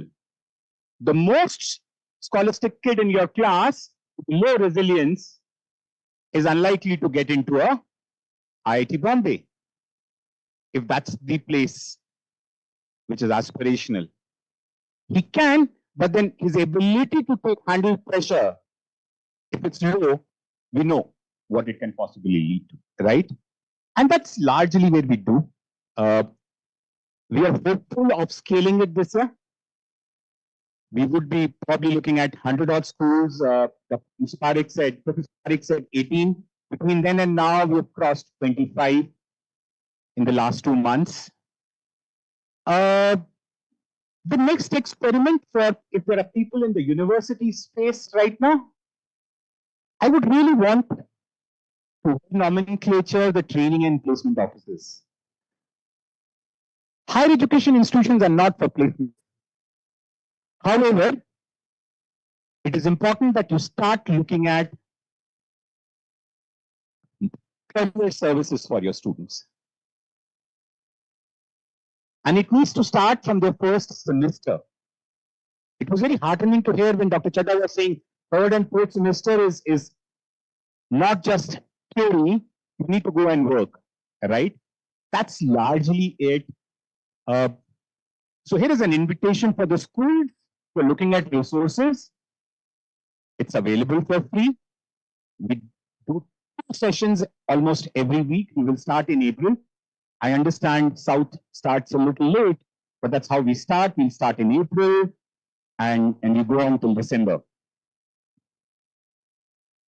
Thank you so much for your time. And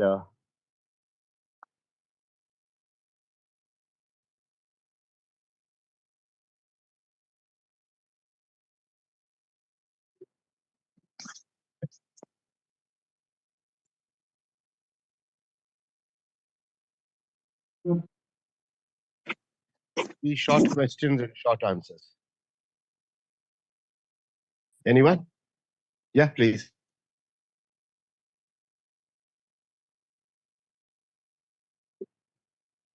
Good morning, sir. Good afternoon, sir. So, being the research scholar of the Central University of South Bihar, I just belong to research purpose specifically. As you mean the SAVIX model or tool of the career maturity and its response system on the agree and disagree. And we are talking about that we should make culture specific tool, local specific tool that belongs to the students where we are working on or doing the research. But in our research, everything keeps going on, validation, reliability, and changing the option system to 2 scale to the 5-point scale, agree, disagree, neutral. So does it need to change the already made SAVIX response system to the 5-point scale? so I spoke about Marx Savikas, right? If you do look at merit concept, right? So even that I was trying to draw was Parsons' train and factor theory. Industrial era में वो बहुत relevant, right? क्योंकि job descriptions बहुत clearly defined. Savikas is saying something, it's more of an interaction based. How careers can choose. So if you do that, it will probably answer your question. It's a tool, but all tools, and while in the Indian context, I can understand scale requires with us to use a certain models, but I was mentioning Marx Savikas, merit counseling. Yes, sir. No, same, sir. Means if any tool, Marx SAVIX tool, career maturity, rights and SAVIX tool is option is. सवाल है ma'am, subjective सवाल है, बच्चा अपना experience. So there is no count in stuff like this. और ऐसे भी do you understand Hindi, sir? Yeah. ऐसे भी हमारे यहाँ क्या है ना कि अगर 2 ऑप्शन है, अगर मुझे प्रेफरेंस जानना है, simple I want to know the preference, I will go yes or no. Then we have to do the intents of the question की ये है कि नहीं है, तभी तो हम 5-point स्केल लेते हैं. तो क्योंकि हमारे इंडियन रिसर्च की प्रॉब्लम बहुत आती है, अगर 2 ऑप्शंस है उसको 5 में करना. This is too specific for the whole group. Yes, I understand. That's why. It's psychometric and scaling. So why don't you all hook up? Yes. Offline or maybe at Definitely. tea. Quickly, anyone else? Anyone else? Yeah. As you said that from experiment to empowerment, our secretary, APSWRS, he made an experiment of created a school where the students go for career based like ITI, general like that. And another regular system is going on. But the parents are not coming forward to make the students to join that school. So how to make create such models and make it success? Sir नहीं कर सकते और 2009 से 2025 तक तो भारत सरकार नहीं कर पाई स्किल्स का यही चैलेंज है ना सर स्किल्स तो उसका भी एक लेवल नीचे है right sir this is a cultural issue right? I will celebrate when the Denmark's prime minister's son becomes a prime. Say, wow. Oh, okay. You know, your son, if he said, I want to become a contractor. So my dad served in army, right? I went home and said, I wanted to be a chef when I was in school. He said, halwai colonel ke bete nahi hote.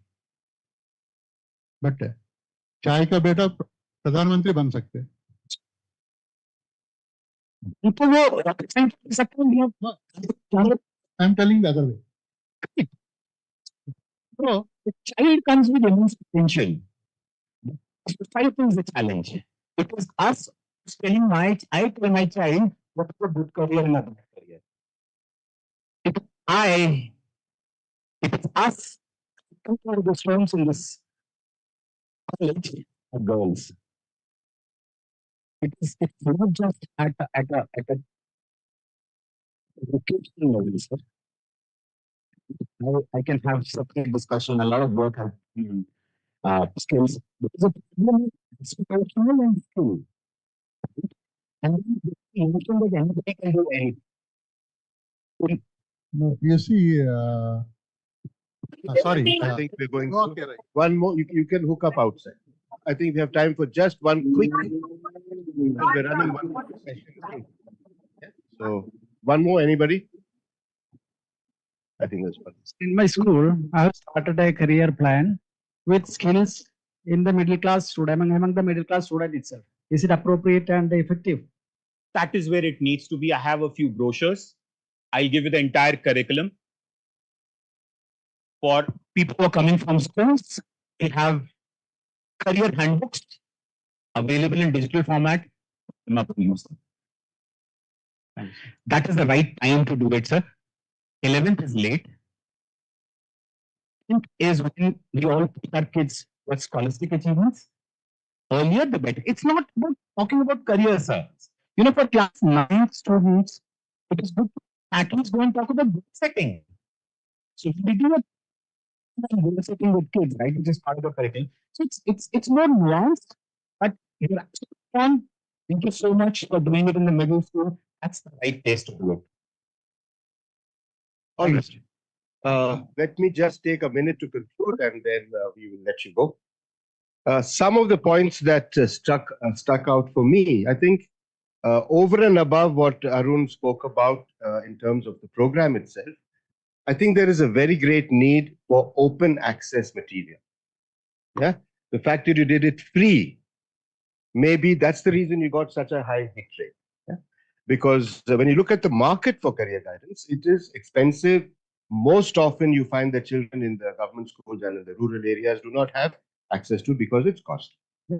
So I'm grateful that your program was offered free of charge, and we would like to know more about that model, because there was a cost.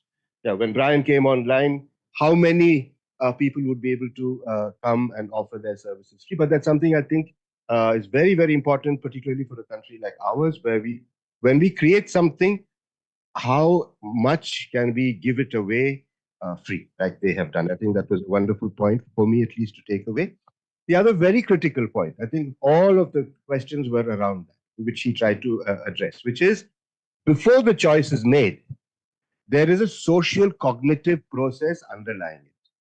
Good career, boy career, girl career. So as he says, where are the boys in an institution like this? Are only girls supposed to be teachers? That's what they're thinking. Who made them think like that? That is the point I think Arun really drove home for us very, very strong. Yeah? And if change is to happen, It happens at the level of the community and the family. Thank you. Madhu?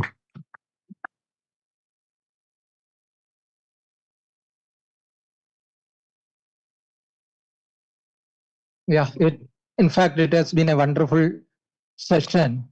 I think Dr. Arun Mittal deserves a special appreciation also. I will now felicitate Arun Mittal first.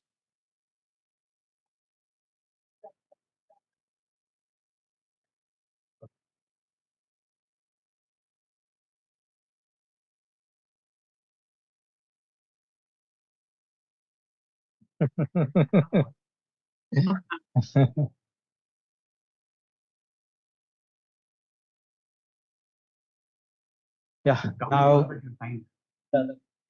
yeah. Beyond Arulmani, we are thankful to you. And what sir was also talking about is that the government system and free services. I think that we have tried to get a person, but unfortunately we could not get from that is NCS, National Career Services, NICS, National Institute of Career Services. They were agreed to come, last minute they could not come, and we should have that information that how governments are also providing various career services. We'll have a discussion during panel session. Thank you.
Good afternoon, everyone.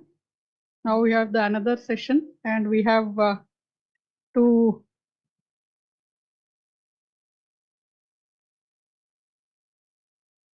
one guest with us, and our own in-charge principal and dean of instruction. I welcome both of you for this session.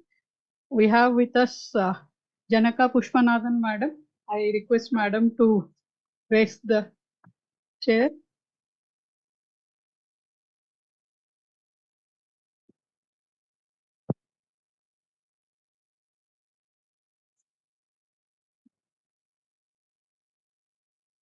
I have the privilege of introducing two eminent persons here.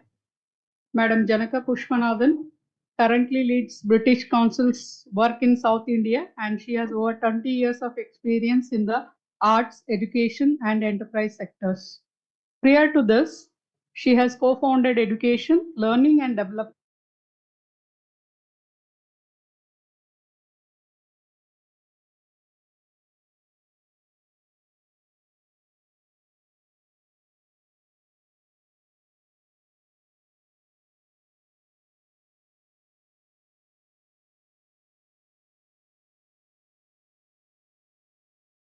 Also the regional head of the United States India Education Foundation, that is for South India.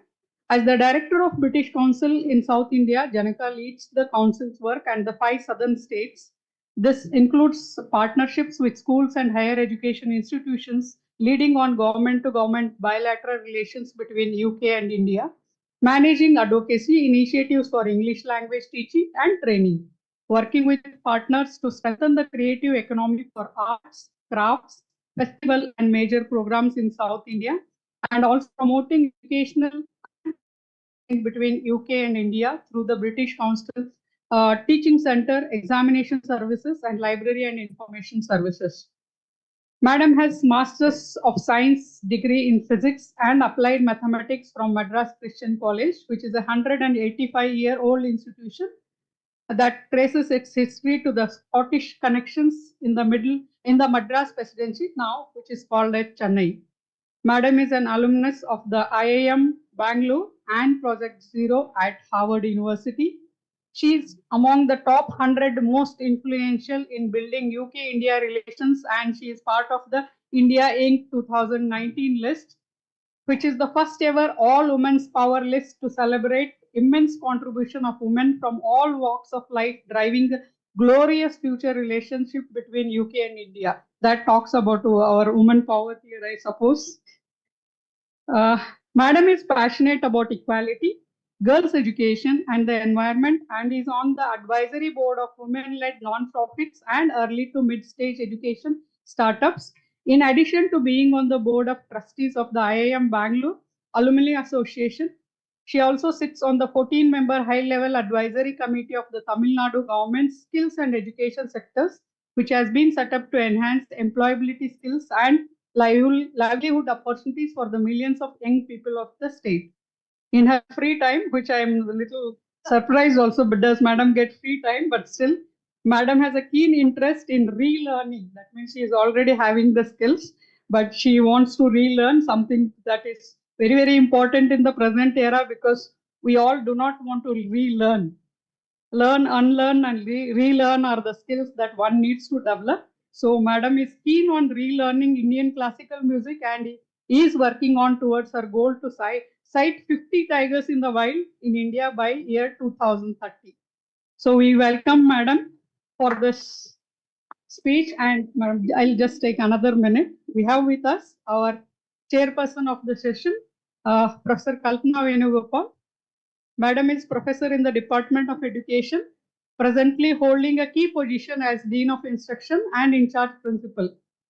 Madam is specialized in the area of educational psychology, has 2 decades of experience at NCERT RI Mysore.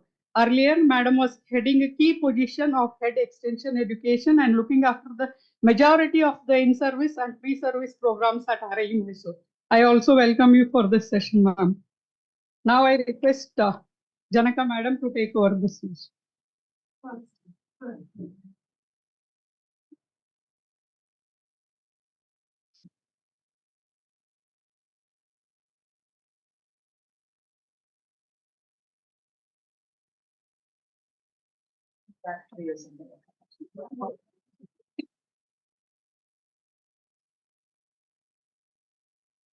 It's going to work, or I just moved those slides on? Who's going to check?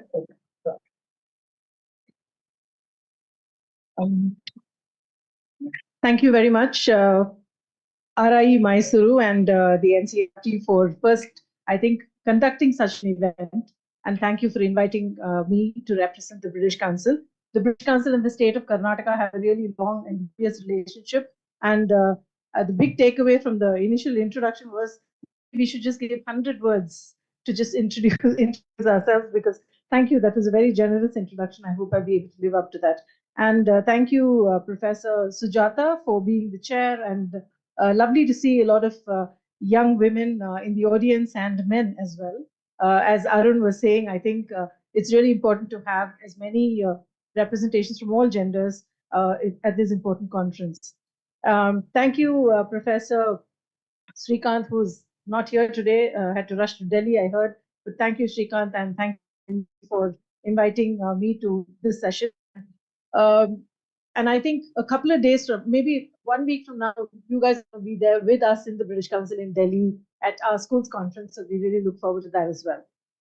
It's a big honor and a privilege to represent the British Council and to address a very learned gathering. I mean, from the questions that were asked, I just got a gist from colleagues sitting in the audience with me about what happened in the morning. And I think, Arun, you summarized really beautifully about what Dr. Gandhi said and others said. Professor Chadda spoke very passionately about careers and how this is a sort of gray area. And while it's a very lucrative and fruitful area to be in, but I think also the fact that you're providing so much of this free of cost, I think is fantastic.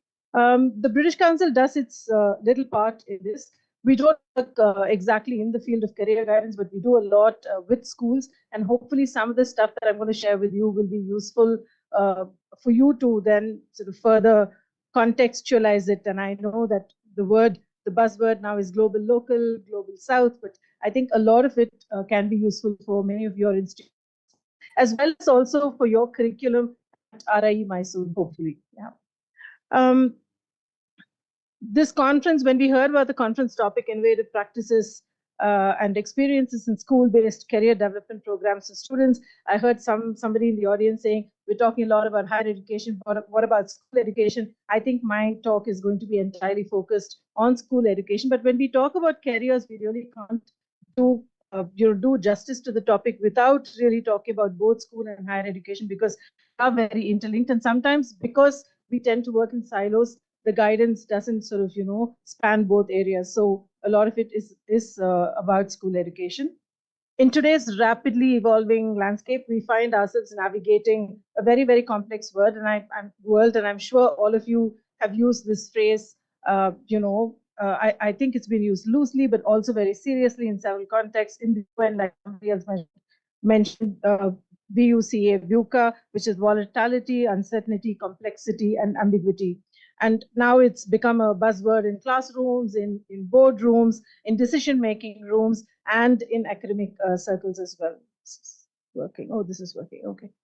So the VUCA environment presents unprecedented challenges for students as they prepare for their educational and professional journeys. And we're very aware of it. With the pandemic, we witnessed so much of this during the pandemic, where everybody had to sort of switch and move online overnight, literally. I put it down because I felt it was, otherwise it just grows out of my nose. Are you able to hear me? Yeah? Okay, great. And I think during the pandemic, words such as pivot, I mean, for the British Council using the words such as pivot, I worked in a startup and I've used the word pivot a lot in a startup. But I feel that in academic institutions, in universities, in schools, in colleges, and at British Council, where we're sort of a people-first organization, and even with governments, I think using the word pivot was very strange for all of us. We literally had to pivot overnight, move all of our physical programs online. It was not easy. It was so difficult for audiences to adapt, but I think the most difficulty was faced by teachers because in classrooms, how do I not stand? I mean, sometimes teachers, as teachers, I've been a teacher myself as well. It's almost like you're a sage on the stage, and then you have this sort of, you're talking to students, you feel very important, but then you have to be a guide on the side when you move online. So I think my professor was, do you want to be a sage on the stage or a guide on the side? And I think the pandemic taught us that really very well. The unpredictable nature of the modern world requires that we as educators and policymakers equip ourselves and our students with the skills and resilience to thrive amidst all of these uncertainties. Effective career guidance, like all the speakers ahead of me spoke, becomes paramount in helping students make informed decisions. Sometimes, like many speakers before me said, that parents decide careers for their children. I think it's changing. Not as fast as we would like it to, but I think there is a great, children are calling the shots. In underserved communities, I think it is still a challenge because you're driven by consideration as well as what your dad or granddad or grandmother or mother wants you to become, because it's almost like, okay, I didn't have a full education, now you are educated, so why don't you become an engineer or a doctor? But I think those things are slowly shifting, and certain policies that the Indian government has laid out is slowly helping us navigate that shift as well.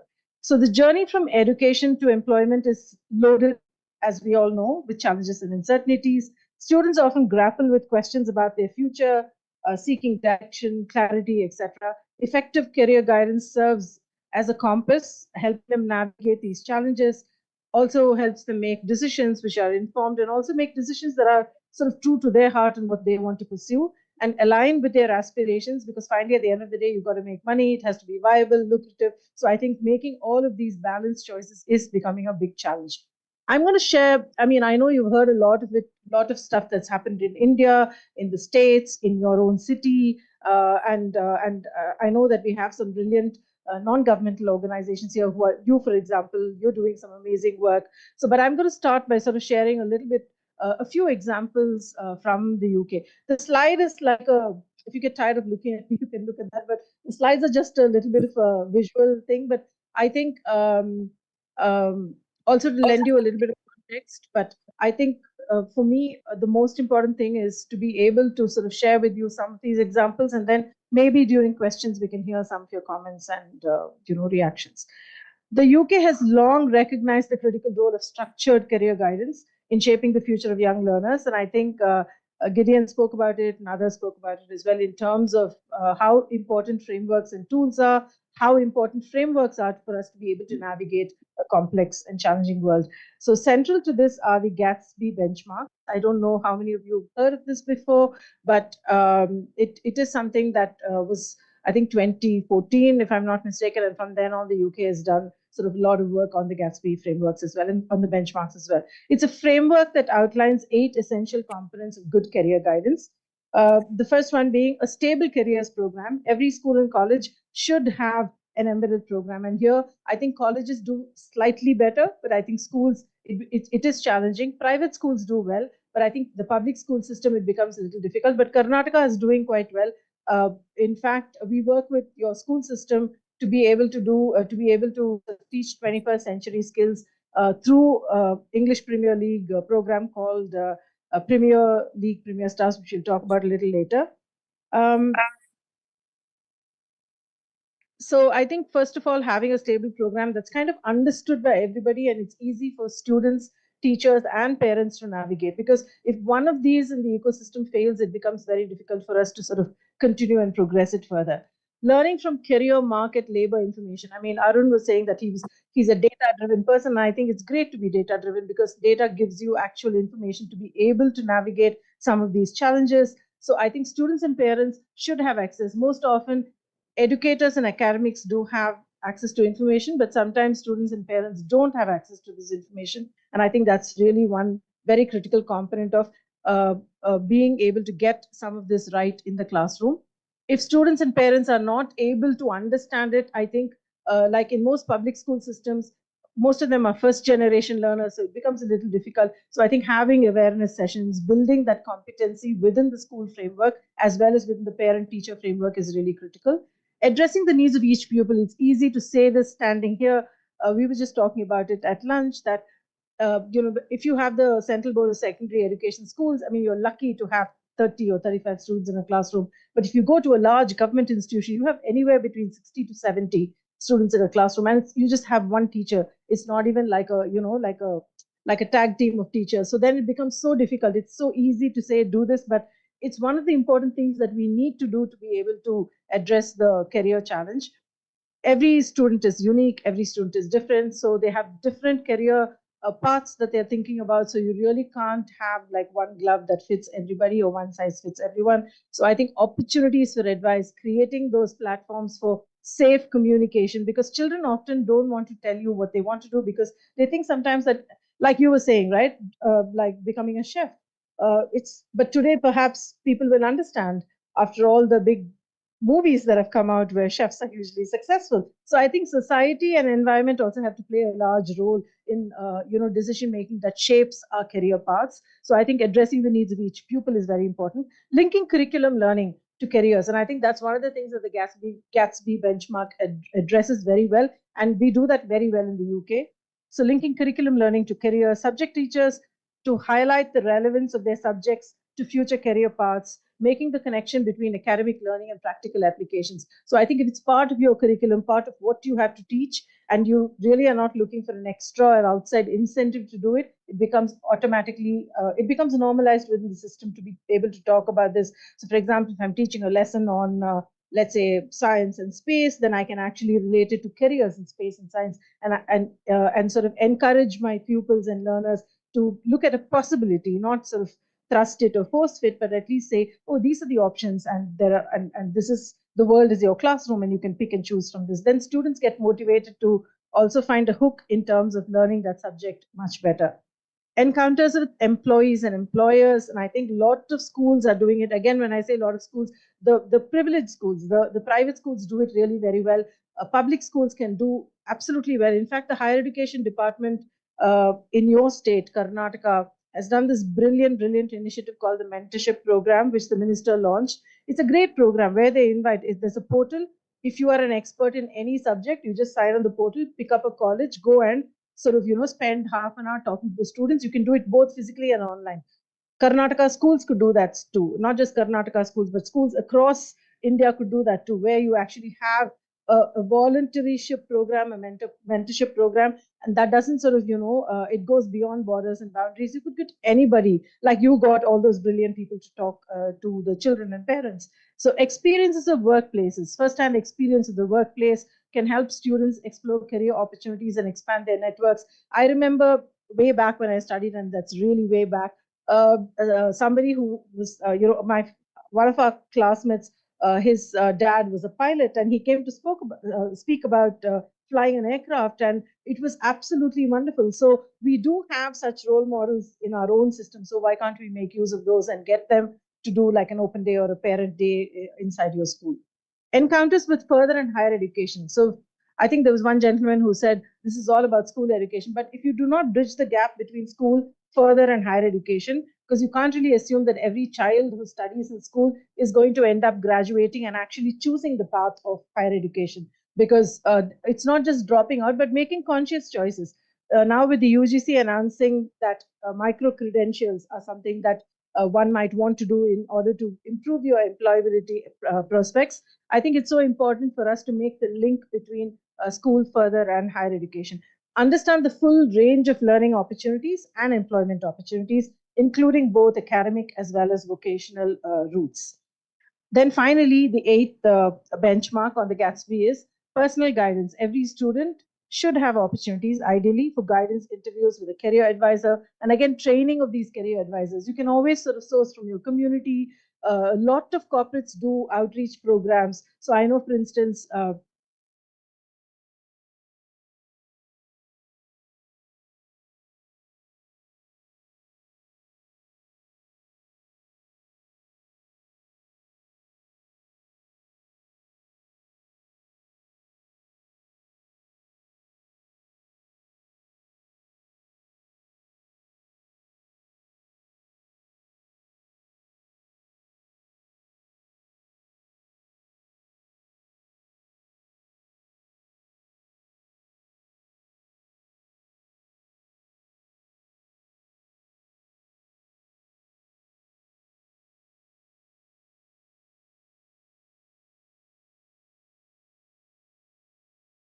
so I'm going to now talk a little bit about some of our global initiatives. As an organization, how many of you have heard about the British Council in this room? Okay, 30%, maybe, yeah, 30, 40%.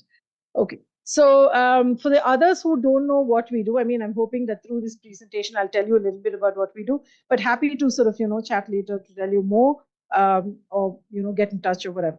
So as an organization dedicated to fostering international educational and cultural relations, the British Council has been at the forefront of promoting skills development and career guidance across the globe. So our approach has always been sort of multifaceted. It focuses on the following, which means influencing people, policy, and practice. So we work at the intersection. So we are sort of lucky to work at that intersection of people, policy, and practice. We work with central governments. We work with state governments. We've in the last year, I think we worked with about 14 state governments, and sort of our circle of influence is spread to about 30 or 35 million people. So we also help governments shape policies that enhance skills and skills development and employability. We also promote mobility, student exchange, faculty exchange, and partnerships. We also build capacity. So again, through very targeted programs, we strengthen the capabilities of educators and institutions, because we feel that if we go in and do the training ourselves, then we'll have to keep doing it forever. The whole story about providing fish and teaching, how to fish. So our programs are more targeted at the teachers and building capacity within institutions. And we are delighted that we are working with the Regional Institute of Mysore as well. In fact, we have this big conference next week where we have participants from your institution coming and speaking at ours as well. In terms of some collaborative initiatives in India, I think we've got central collaboration, but we also have a lot of state level collaboration, which might be interesting for some of you in the room. So we have MOUs and agreements with several state governments. For instance, with the Delhi government, we were asked to look at how to improve communication skills, and a lot of talk was around communication skills and how you might be really good at coding, but I really don't know how to communicate with my team, and I don't know how to do collaborative working because my English skills are not good. So we did an English language improvement program for about 10,000 young people. We've got partnerships in Maharashtra and Andhra Pradesh, focusing extensively on teacher training programs. We've also focused a little bit on the Northeast, special initiatives in the Northeastern states. We've got an agreement with the Northeastern Council, which have developed a very niche, sort of customized training in cultural programs as well as educational initiatives. So we also do public-private partnerships, and I think that's something that organizations like the RIE can facilitate, perhaps, or even NCERT, because I think when you have these public-private partnerships, I think part of the funding problem also gets solved like that. So we've got collaborations with industry leaders, partnerships with one of our recent partnerships, well, not so recent, but a year and a half or 2 years, is with Microsoft India. It's an absolutely brilliant partnership where we've collaborated with them. We are the knowledge partners to develop English language curriculum, especially for engineering students to be able to develop communication and employability skills. So that's touching about 400,000 young Indians, with a focus on women from underserved communities. So the 3-year partnership aims to improve the communication skills as well as employability skills of 18 to 25, that's the demographic, and by integrating English language training into engineering colleges, which are already linked with the Microsoft and their NGO partner projects. So I know that Arun spoke a lot about contextualization and said that the West, the stuff from the West cannot be used as a tool to measure efficiency in the East and the South. So I think one of the things that we've been doing very successfully, and we're happy to share lessons learned, or if you want us to sort of workshop with you around it, please let us know. We've built some of these big global programs and contextualized it to India and the Indian environment. So one of the things is modifying career guidance frameworks to reflect local labor markets, cultural values, and education structures. That's something that we've done. We've done capacity building and investment in career counselors. We've done that as well. And in terms of stakeholder engagement. So we engage a lot with government stakeholders and also industry partners in terms of, providing capacity building initiatives, but also to transition from analog to digital. I think 10 years ago, we were very comfortable. I mean, I'm still having paper, which is great. But then I think now I think without digital, it's very difficult. And of course, now with artificial intelligence, things are changing very rapidly. And as we know, DeepSeek has sort of outed ChatGPT, and that's the big conversation that everyone is having. So it's moving, it's changing rapidly at a pace that we can't really imagine. So how do we as educators and teachers and institutions, while institutional memory is a good thing, while relying on traditional methods is a great thing. I mean, Dr. Chadha spoke about learning from his grandfather's lab, which is fantastic. I think it's fantastic. I'm not saying it's a bad thing, but if we don't change and adapt ourselves to the current ways of learning and teaching, we are going to be left behind. And if you look at the Gen Z and millennials, they really don't understand our language and lingo that we speak, because for them, attention span, I'm sure whoever's a teacher here will know that. I'm sure half of you stopped listening to what I'm saying as well, because your attention span is only that much. There's only so much that we can actually digest in a short period of time. So I think digestible formats. I mean, Instagram. Look at Instagram. My kids learn through Instagram, right? I mean, like there is if the teacher uploads a reel on Instagram, it's much easier to learn. So I think somewhere we'll have to, I'm not saying teach your entire course through Instagram, but I'm saying you have to come up with really new methods of engaging your students, because I think somewhere they are getting left behind. Again, online platforms, tools, etc., and providing guidance. I think throwing someone into the deep end with no guidance for online learning is going to be very difficult. I think there's a lot of training required to be able to teach a course very effectively online and to be able to hold people's attention. It's not easy, because at least if you're physically present, you can say, okay, person in the last row, I mean, you can actually engage and interact. But if you're online, you don't even know whether your student has just turned the device on, shut off camera, and gone to a movie, perhaps, if your lecture is 2 hours, right? So I think understanding that. And And I think we've been able to contextualize what's happening in the UK, and with all those policy frameworks, being able to devise something which is very tailored for India. We're very conscious of the fact that India's made this path-breaking policy in 2020, which is the National Education Policy, brilliant policy. But again, in terms of implementation at grassroots level, at state level, and also across the country, there are some challenges, but there are also some really good learnings that come from this. And I think the NEP does emphasize the need for such collaborations to transform career guidance. I think there's one section in the NEP which talks about how do you transform this entire gamut of career guidance for India, and establishing regional coordinating councils comprising education agencies, non-governmental organizations, industry leaders, and then all of you coming together, all of us coming together to help design culturally appropriate and regionally responsive career development services. So I think India's got a fantastic policy. It's a question of now taking it forward and running with it and actually implementing it in its true sense. I think we'll talk a little bit about engaging parents and communities. I don't know, I've lost sight of my slide. So yeah, that's all like basically a paraphrase. Yeah, let's talk about how do we engage parents and communities, because there was a lot of questions around it's so challenging. How do we do it? I mean, we've knocked on government's doors, but there's no response. How can we then do it? But I think somewhere leaving everything to policymakers sometimes is very difficult, because I think at the end of the day, like Arun, you were saying, it's a really large country. There's so many people. There's only so much anyone can do alone. But if we come together and if we actually engage parents and communities, how can we, transform? How can we sort of uncover a problem and actually find the solution?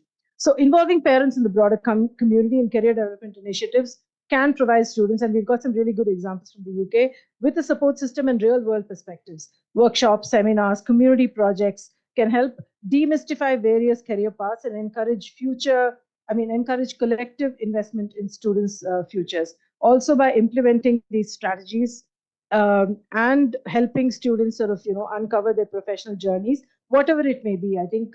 But at the end of the day, I think one is the student should be happy, but at the same time also sort of find something viable and sort of long-lasting from a career perspective, right? So I'm an artist, I love artistry, but I'm not earning anything. That may not be a really good thing. So before I close, I want to share an overview of a couple of British Council initiatives, and which I think will be useful for this audience. And we can share, if you can take pictures from the slides for links, but if you can't access it, then maybe we'll share it with Anilji and you can share it with the group. So one of the things that we've done is called the Skills for Schools Toolkit, which is absolutely amazing. And I want you to sort of also look at some of the research, because there was a question around research that's been done in this area. So the British Council has done significant research in this area. And in alignment with NEP 2020, especially on the emphasis of holistic student development, the British Council has developed these toolkits. These resources are designed to enhance self-awareness by engaging in various technical and sector-specific activities to better understand their skill sets and explore the competencies required in this workforce. So some of it is sort of, autonomous and self-learning. So you can use it and then sort of gauge yourself as to where are my strengths, what are my weaknesses, what do I need to do to better myself in a particular area. It also helps you expand career knowledge, which means that the toolkits provide insights into diverse career opportunities, enabling students to contemplate and plan their career paths. So there's a little bit of mindful thinking around this, so you can spend time yourself. Older students, perhaps not very young, but older students perhaps. And if you think that the students are not able to do it themselves, you could do it with a little bit of coaching and guiding as well. And then, of course, if you look at every state, I think at least in the South where I have been, there is a sort of whole startup ecosystem that is sort of blooming and growing. Everyone wants to be an entrepreneur. There's so much of talk around, I don't want to be just a job giver. I don't want to be just a job seeker. I want to be a job giver. So it also fosters entrepreneurial thinking, and it's got a lot of stories of inspirational people who have actually made it successful. Normal people, not really the big names, but so sometimes for school dropout or college dropout, people say, oh, A.R. Rahman dropped out of school, or Sachin Tendulkar. I think those are like aberrations and outliers, but I think these are normal people like you and me who've actually gone on to do wonderfully inspirational things. And the toolkit also comprises examples and case studies from these people, which will inspire your students to sort of, learn and grow. They've been aligned with courses offered by the CBSE, which is your Central Board of Secondary Education, to ensure relevance and applicability within the Indian education context. By effectively using these toolkits, teachers can actually organize practical sessions where students engage in technical and sector-specific tasks so that they gain a better knowledge of and understanding of their own skill sets. So it's almost like a self-evaluatory framework. They could also be introduced to various career exploration modules by incorporating lessons, etc. And to highlight entrepreneurial skills, teachers could share stories of successful entrepreneurs like we spoke before. All right. And then I think there's a self-assessment and reflection module which you can use.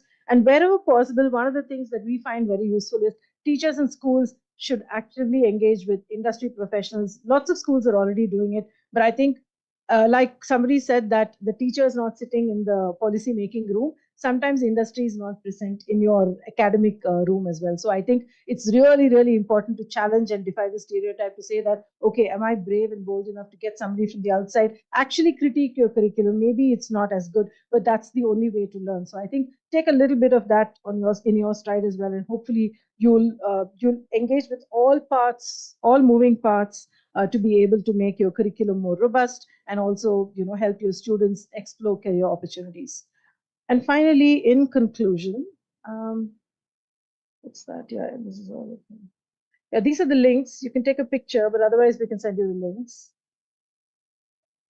So in conclusion, we are navigating, and I'm sure you all agree that we are navigating a very, very complex VUCA environment. It's imperative that we remain committed to providing robust and adaptable career guidance to our students. So I think somewhere we have to be flexible. Like someone said, I think Arun, you mentioned that jobs, these jobs today are not going to really exist, maybe even 5 or 10 years from now. So we really don't know what we are preparing our students for. So I think a little bit of flexibility and adaptability would be good.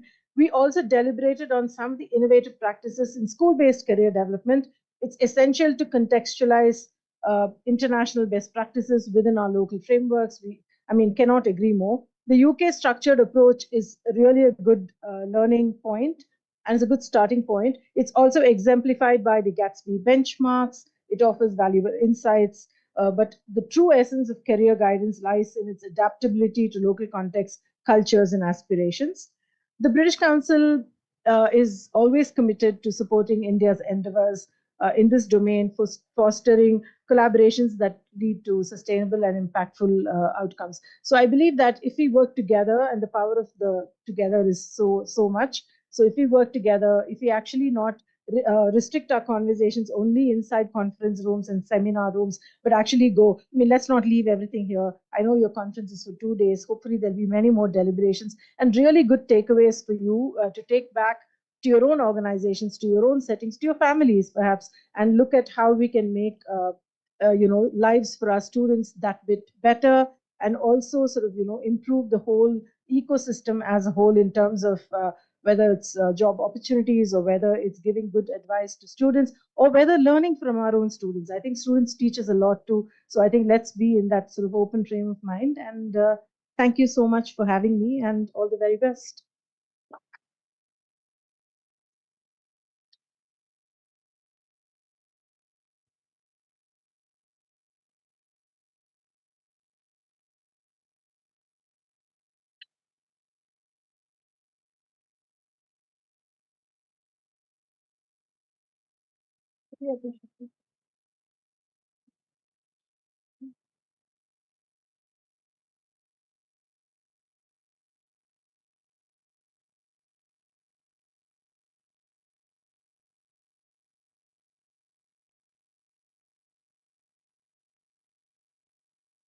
Thank you, Ms. Janaka.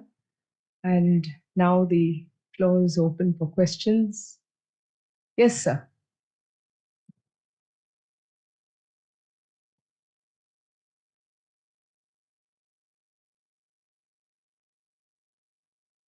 So thank you very much for your extensive lecture on career development and school education.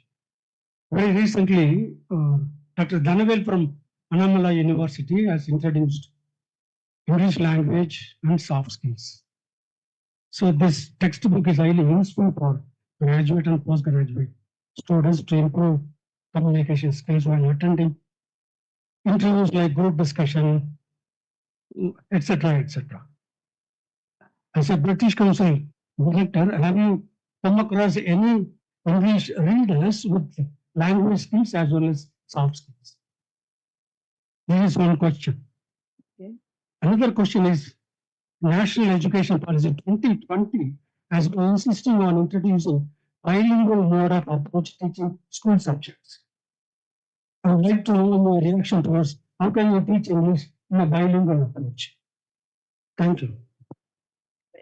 Thank you very much. I mean, both very different questions, but I think to answer your first one, I mean, I don't think in my, I mean, as the British Council director, it's as a normal person who's working in the sector, I think there are a lot of people who can speak English and sort of, and what do we really mean by soft skills? Being able to communicate effectively, what we call 21st century skills. So at the British Council, we do a lot of training and there's a lot of material, free material available on our website.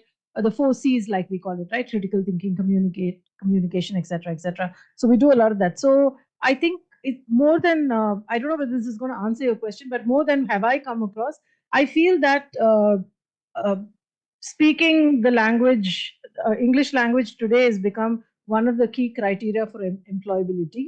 And a lot of emphasis is given, especially when you want to do business, let's say globally or even locally. I mean, that's one common thing that kind of binds us all together. Like, for example, this conference is predominantly in English. So I think it's really important to be able to speak the language, but it's also at the same time really important to recognize the mother tongue. And in fact, I'm glad you asked that question about, I don't know about bilingual, but the British Council has done, spearheaded a research along with the University of Cambridge and University of Reading and EFLU in Hyderabad, which is the English Foreign Languages University, on multilingual approaches to education. And in fact, Professor Srikanth is coming to that conference where they're going to explore multilingual approaches to education. So we believe that they've got about 70 or 75 years of really good research that shows that the stronger you are in your home language, the easier it is for you to pick up any language, not just English, because it's not our native language.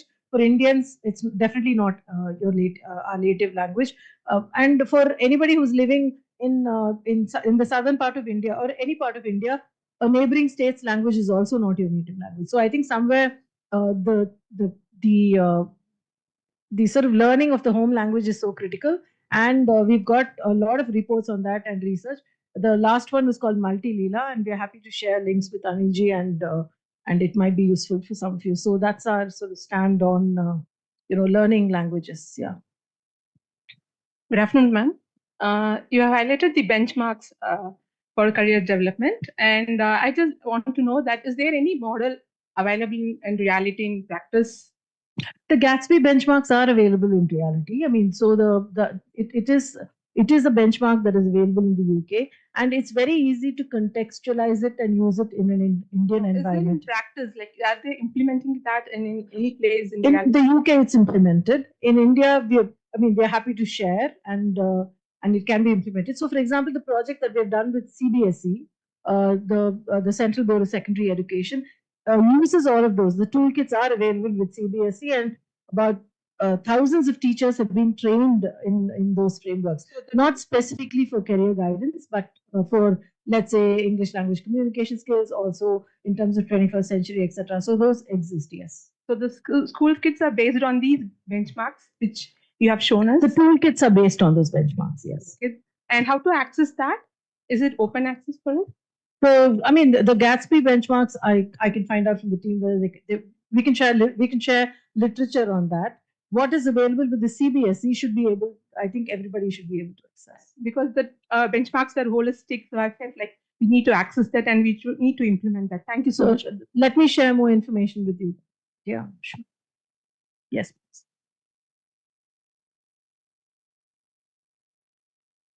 The CBSE program, what we've done, those toolkits are available to everyone. Yes. I think you have to just go through the CBSE and register. If you're a CBSE school, I think you can easily access. But if somebody else from the outside, we can always find it. If you write to us, we can always do it. Yeah.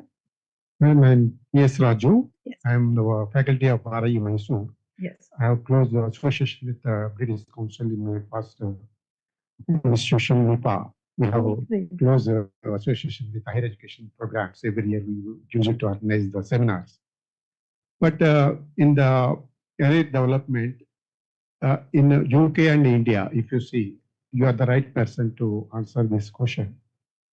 Is there any manpower planning for giving the guidance to the employment opportunities for the children in UK? Is there any that type of manpower planning, or they also follow like India, demand and supply?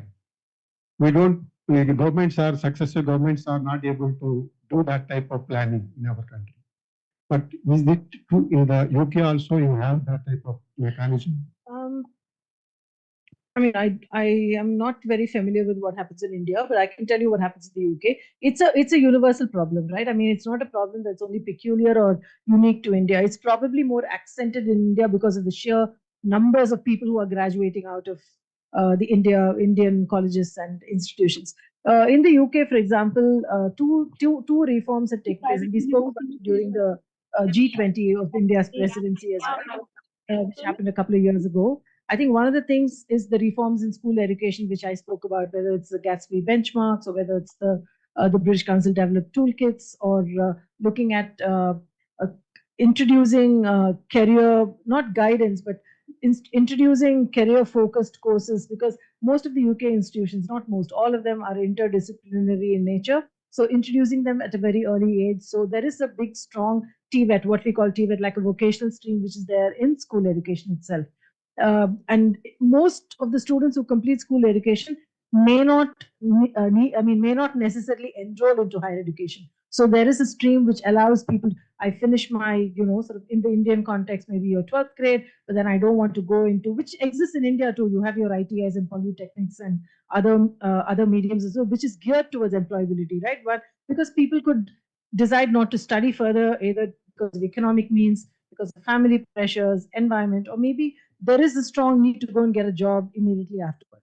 So that same logic exists, I think, not just UK, but all other countries. There is a sort of TVET stream after that.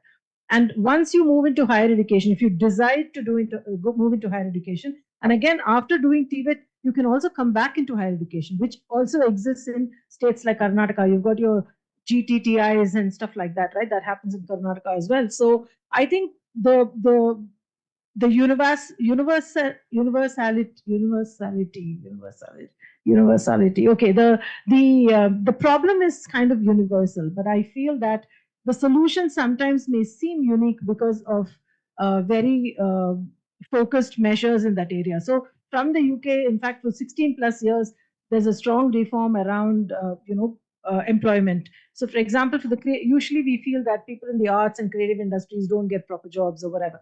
But the UK has done something very, very wonderful to ensure that the creative industries and the creative economy is actually taken care of. So you have something called the creative clusters, which exist in every district. So I think a mixture of policy and practice will probably solve the problem, but there are good solutions that exist within India and outside as well. Yeah.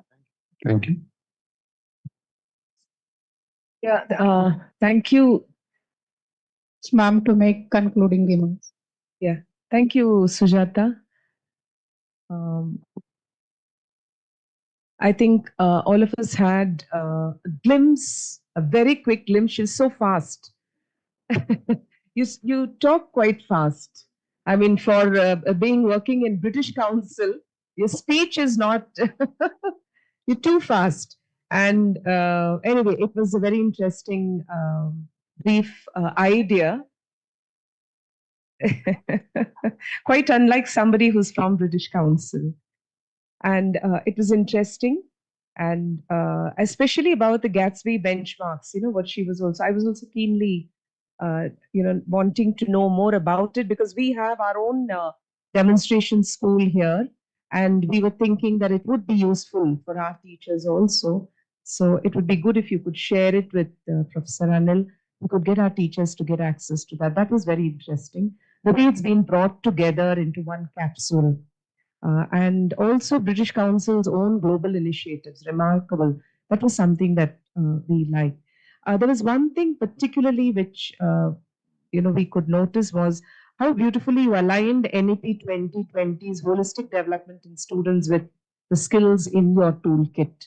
So that's why we are more keen to know about that, right, Saraswati? So thank you so much also for sharing the links and some good questions which probed further. So on the whole, I would thank the Professor Anil Kumar for giving me an opportunity to chair this session and Ms. Janaka to interact with her and know more about British Council. Thank you, Dr. Sujata. Thank you, ma'am. I request now Professor Kalpana Venugopal, madam, to felicitate Janaka, ma'am.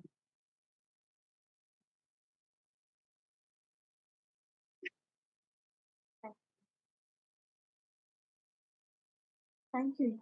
Thank you so much. Thank you. Thank you. Lovely to meet you too. Thank you. Thank you so much. Thank you so much. Me making it my flight also. Oh.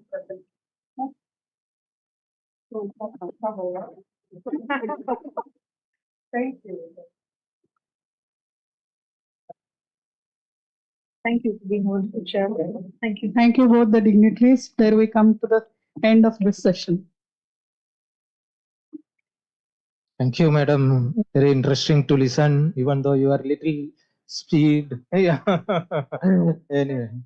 Yeah. That's what. Don't worry. Ours is a small city. 20 minutes you can reach. Very wonderful. All our participants and guest dignitaries, we have a small request. Our guests are having a lot of engagement. What we do is that not tea break, as such not tea break, because we have committed to an international speaker, but she has agreed that she can postpone 30 minutes. All right, now we are accommodating the other person, Gopalakrishna ji. Just quickly you can come and complete your talk. But meanwhile, I will tell you, I take sorry for that also. Each one of you can go one by one to the tea, come back. I think this management, we should do it so that we are not going to miss a lot. Do you agree with me? Yes, one by one, who are in a hurry, yes, without disturbing the session, as well as without having a break, so that we can complete our today's session. Hope you are all agree. And in addition to what our speakers were talking, as one of our theorists has told that compromise is an essential part of our all career choice. All right. Our children should be taught to plan B, not plan A more, so that we can save more lives. They are getting education for better life, but what does our education is taking away from their early years? It is something sorrowful and hurt. Thank you. Please come, sir. Somsegarjar, please.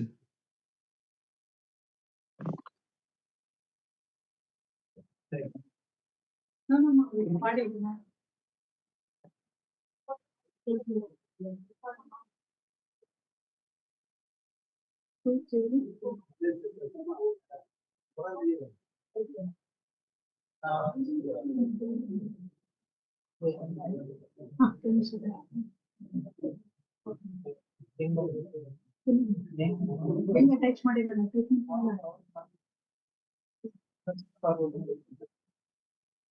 No attachment.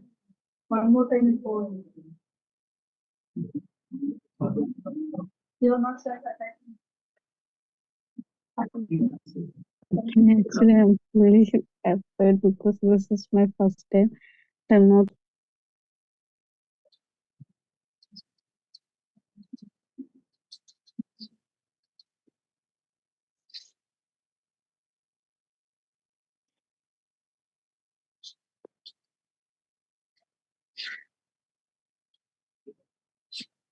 यार इस नहीं हो रहा क्या?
Yes, I do. Yes, I do.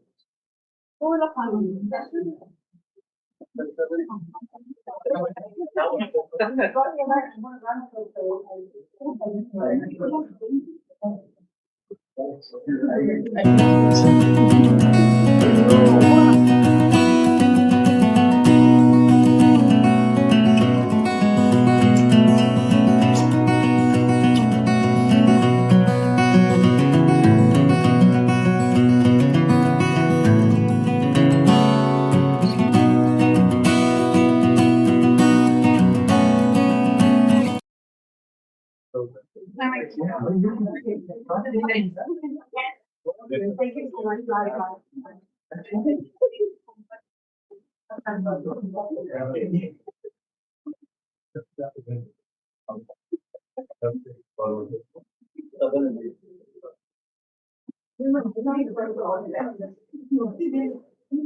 Dear participants and the delegates of the conference, we are starting with the next session. And the speaker is Sri T. Gopal Krishna.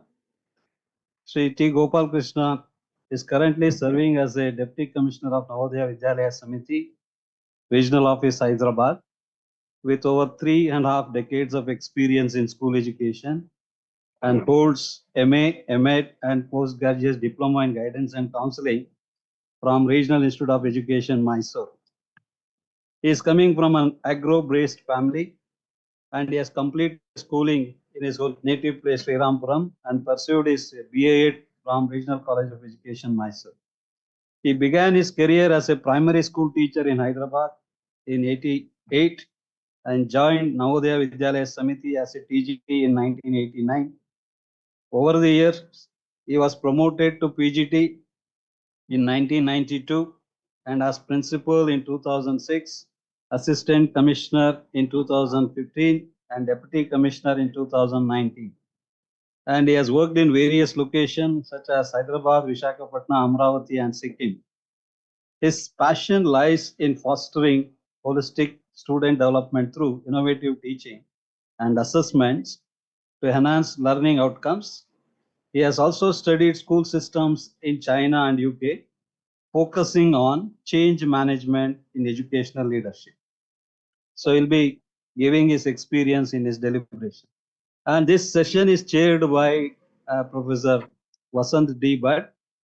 He is presently a consultant professor of education at MMTTC, Regional Institute of Education, Mysore. He started his career as primary school teacher in 1980, joined NCERT in 1985. As lecturer and superannuated as professor and dean at RIU Mysore in 2018. Yes. Okay. He has also guided varieties of research students in University of Mysore and he has taken several research studies having policy implication in the areas of teacher competencies and their development, quality of teacher education, effective schooling, psychology of education, etc. And he has visited varieties of foreign countries and has exposure like Institute of Education to London, University of Cambridge, University of Ottawa, University of Albany, University of Western Michigan, UNESCO, and University of Yunnan at China, and he has also visited Ministry of Education Brunei. So with this wide exposure at the international level and in the country, he has got a rich experience and known for his research caliber. So he'll be chairing the session. Now I request the Vasant sir to take over the session. Yes. No, there is no takeover. There is one thing directly, because Gopal Krishna will have many things to share with you. I don't want to come between him and you. I would request him to please share his experiences. Thank you. Thank you, sir. Most honorable chairperson, Dr. Bhatt sir, because he is my sir. I was his student in graduation and in my PG diploma in guidance and counseling. 84 to 88, I was a student here. Sir was my teacher. And again in 2004, when I came for PG diploma in guidance and counseling, sir was my teacher.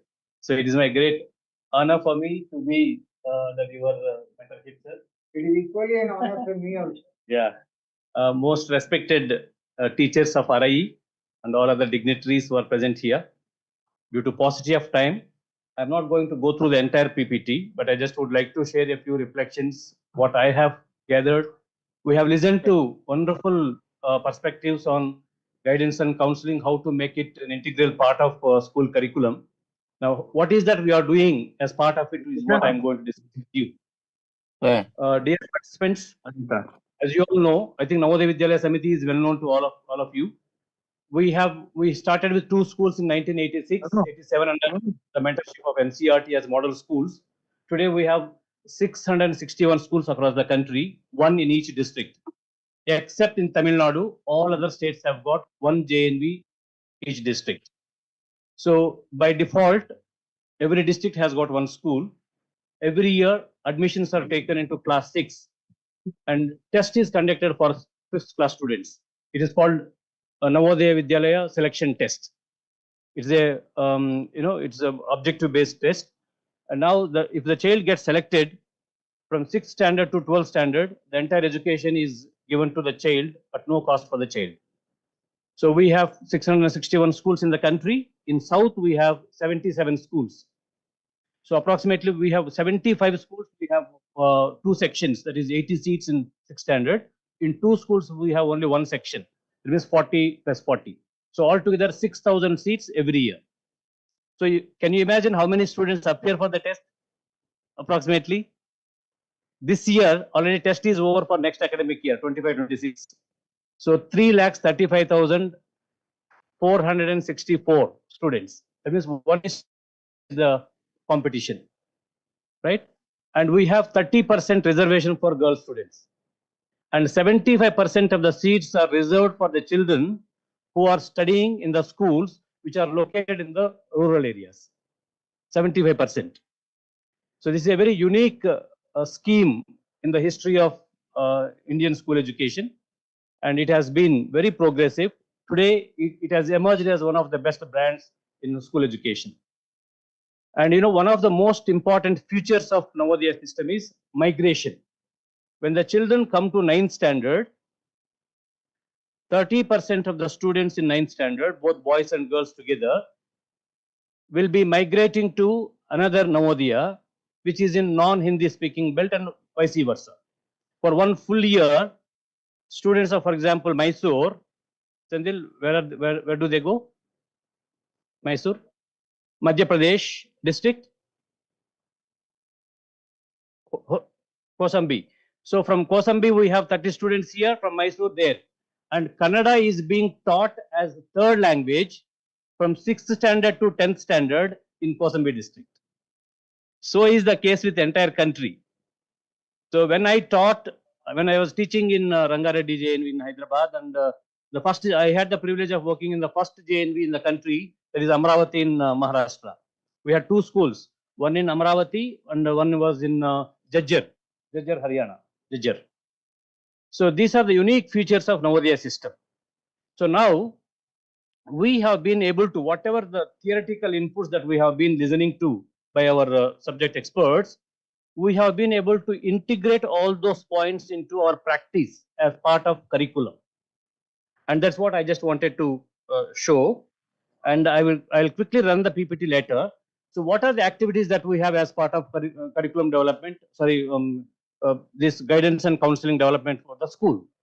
We have flagship initiatives, like for girl students, to promote them towards STEM, science, technology, engineering, and mathematics. It's a funded program by Government of India, Department of Science and Technology. The girl students in 9th standard, they are oriented towards STEM through different curricular and extracurricular activities, which includes sensitization and orientation of the parents to change their mindset. And this was one of the points which was being taught, which was being delivered here, that parents have to be taken into account, because it is the parent who decides for the child, so which will not normally work. So in Navodaya system as a whole, we have orientation program for the parents on weekly basis, sometimes on monthly basis, quarterly, half yearly, yearly. And we showcase the works done by the students to the parents. So they believe, yes, my child can do it. And it's not just only for the professions, even for the co-curricular subjects like art, music, sports and games, everything.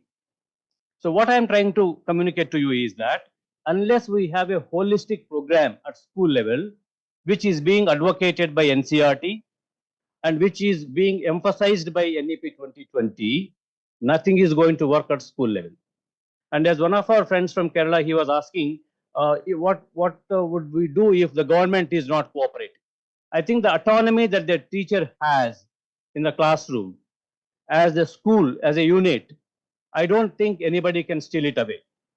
So if the school as a team and teacher as an individual in the classroom can exercise the autonomy, the freedom, and the choice in the interest of the children, and that's what all these things mean. And nobody can stop it. So in Navodaya system, for for all these activities, now India is no more like what it used to be a few years back. Now PM Shri is another initiative. You mention any activity, you have lakhs and lakhs of rupees at the disposal of the school. Schools are not able to spend the money for career development program, career counseling, emotional development of the children, and self-defense programs. You mention anything, there is a provision. So more than 18,000 schools have been selected under PM Shri, which will emerge as torch bearers, as a exemplar schools. And by default, all Navodayas have been taken as PM Shri schools. Out of 77 in Hyderabad region, 75 are part of PM Shri. So we have excellent ecosystem which promotes holistic development of the children, and career development is an integral part of it. It is integrated into the curriculum of the school. Every teacher, as morning one of our guest speakers was mentioning about, if a sound, a concept on sound is being taught, how it can be converted into a career counseling session. So that, to that extent, the teacher should be able to go, and the teacher should be able to be oriented on that. And Navodaya system has that intrinsic strength. So quickly, I just wanted to show. And another important initiative that we have in Navodaya system is, from past 3 years, we are working on setting up a center of excellence for parasports, for CWSN, children with special needs. Normally, we all talk on different platforms about inclusive education, but except looking at some ramp in the school, in front of the school, or having some special washroom for the children, nothing is part of being inclusive. But whereas we started one center where around 2,300 students from all over the country who belong to CWSN have been brought to on one platform. We have examined their merits and talent in parasports, and the way the very journey from their school to the venue, that itself gives them a lot of confidence, because I am also something. So these activities, whatever we conduct at school level, need not be full-fledged taking them onto a particular course or any degree. If you can build confidence in the child, if you can enable the child to know that he has the capacity, he has the potentiality, he has the inner capability to do something, the rest of the things can be done by the child. And that's what exactly we do in Navodaya system.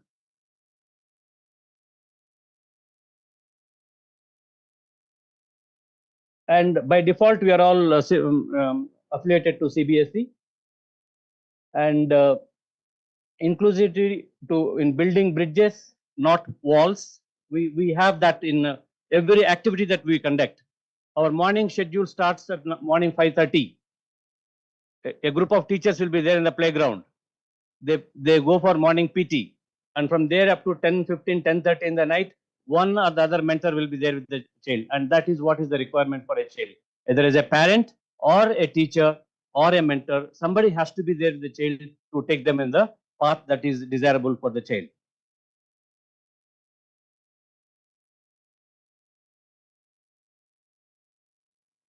And this is what I told you in detail, Vigyan Jyoti. In 2019, we started with 50 JNVs on pilot model, starting from 9th class onwards, giving orientation to the girl students, then giving them practice in learning science through experiential mode. Like, we have brought something like C-STEM, concept-based STEM education. Like, making the children do experiments, giving them small, no-cost or low-cost kits. So all these things are available with all the schools. But what matters is the leadership and the leadership of the teacher at the classroom level. So today we have 300 Navodaya Vidyalayas as Vigyan Jyoti knowledge centers. Each Navodaya also caters to some schools around in and around the district, like government and government aided schools. All the girl children from those schools also will be brought here. They'll be exposed to the most important activity that we have as part of Vigyan Jyoti's role model session. Their own seniors in different fields, they come back to the school and they deliver and they deliberate with the students. They discuss with the children and they'll be able to express their concerns. When they see their own senior coming and talking to them, the mindset of the child is entirely different. And last year, 2023-24, we conducted a regional alumni meet for the first time in the history of Navodaya system. Around 6,500 students, alumni, they have come along with their families, kids and all that in Bangalore. So we have set up entrepreneur-related stalls. Like, when their own seniors, what they are doing, if it is showcased for the present generation children, then they start believing it. When I grow up, I can also do it. And so these kind of activities have become integral part of Navodaya system. And this year we conducted it in Hyderabad. As part of alumni, what the points that have come for discussion, we have put them on 5 verticals. One is each alumni will handhold one child of his or her area to bring him to Navodaya portal, like, for admission purpose. And another group of alumni who are into educational field will play the role of mentors in career counseling and guidance. And they will interact with the children, and in turn, they will arrange either virtual kind of meetings or physical meetings. For every profession, the senior who is in that field will be brought to the school to interact with the children. And last year we started, out of 77 schools, almost 30 schools, we could make this activity happen for this during this academic year. So another, making the children learn when they are doing seed ball movement, like making the children make seed balls, and they take them and they drop them in different places. And thousands of such seed balls have been made. When the child is involved in making a seed ball, it is not just a seed ball. It is making the child feel, think, reflect, to be one with the universe. And so these kind of activities are being as the master trainer activities in Navodaya system, and the pillars are the teachers and the principals. And as a whole, each school as an individual setup and as group of schools, if we will, nobody can stop us. If we don't will, nobody can make us do. And that is the message what I just wanted to communicate. And now we are progressing very fast in school education. The NEP 2020 is a dream coming true in a country like India.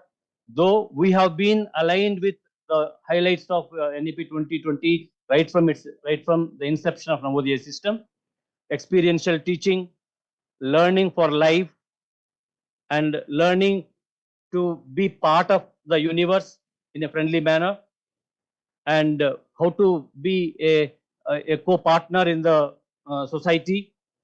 All these things, if now we have the means to impart all this, but only the willingness is what we have to develop. And I am sure this kind of gatherings, this kind of interactions, the perceptions that are going through your mind, if you can capture them, if you can store them, and you can bring them out when you are going back to your workplaces, I think we are going to create a glorious India in the future. So thank you very much, sir, for giving this opportunity. And I'll just quickly show them what I have brought.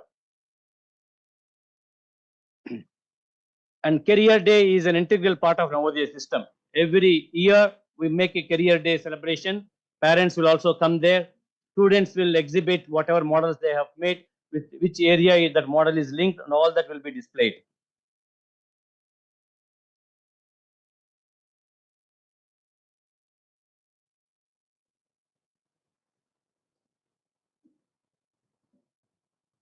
Seed ball movement I was talking to you about, the children who have made those seed balls. If you want to know more about it, you can just search and you can find out. 1 minute, I'll just. Seed ball, SEEDBALL. And now we have centers of excellence across the country.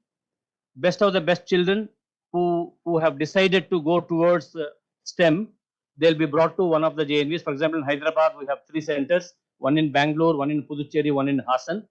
Once they come, the success rate is more than 98%. For example, in Hyderabad, it is a national level center of excellence. We bring 240 children after 10th standard. Out of 240, 236 have gone to IITs last year. Yes, 236, 98.6 or something like that. And the remaining 2 or 3, they also go to NITs, etc. And we also have developed a center of excellence for CLAT. So children who are interested in going for CLAT related courses, they are brought to one place. So for CWSN, Parasports Center of Excellence, for NEET and JEE, we have 7 to 8 centers across the country. And for CLAT, we have just started last year. I think we are going to build on it further.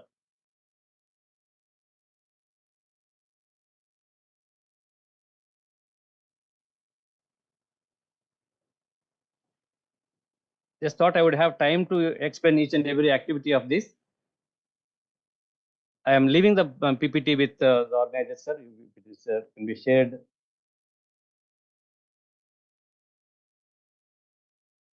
These are the team of CWSN.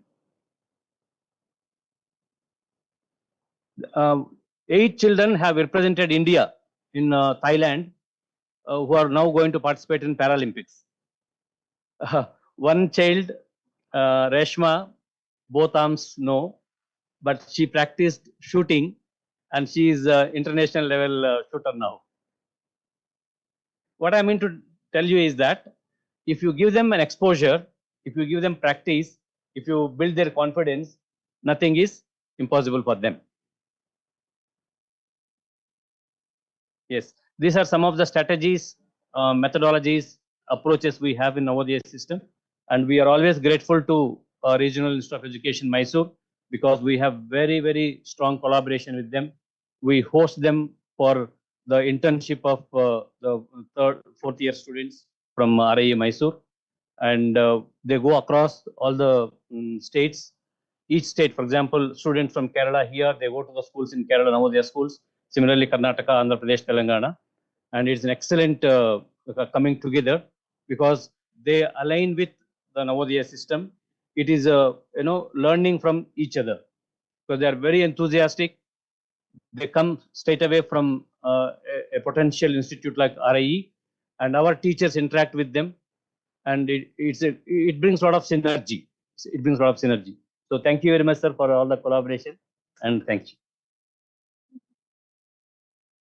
Yes, yes. If anyone wants to ask any questions to Dr. Gopal Krishna, if you have a handheld mic there, please give her. Give her. Yeah, madam. Good evening, sir. Thank you for so much for the wonderful session. You are completely engaged, and I must appreciate your initiatives and efforts in this regard. By the way, I am Neema from Bangalore, co-founder of Unveiling Academic Initiatives. My question to you is, you mentioned about STEM. My take on STEM is, STEM, any activity that is performed as a part of STEM activity is definitely connected to concepts, given it is in a multidisciplinary manner, or maybe to a particular concept. But how is the STEM different and unique from the STEM that we are doing normally? Please STEM, give as an we mean curriculum-based STEM. Yeah. That means any activity that is conducted in an integrated manner, it is connected with all the subjects. Okay. For example, if there is a model on a particular item, so mathematics, physics, and all other subjects also connected with it. Yeah, yeah. That's why we call it curriculum-based. These experiments are conducted by taking the curricular topics into consideration. Yeah. That's why we call it curriculum-based STEM experiments. Yes, yes. Otherwise, also STEM activities are definitely focused on the curriculum, specifically to the concepts in these areas. Curriculum, we mean the curriculum specific to the class. Okay. So the syllabus is there. So we take one particular topic and we make them one exercise or experiment. Okay. So that will be connected to their syllabus only. Right. Okay. Thank you, sir. Thank you. Anyone else who would like to ask any questions? Gopal Krishna? Yes, sir.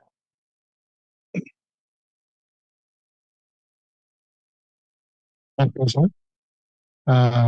I'm from AP Social Welfare Regional Society. We also run the same kind of parallel programs.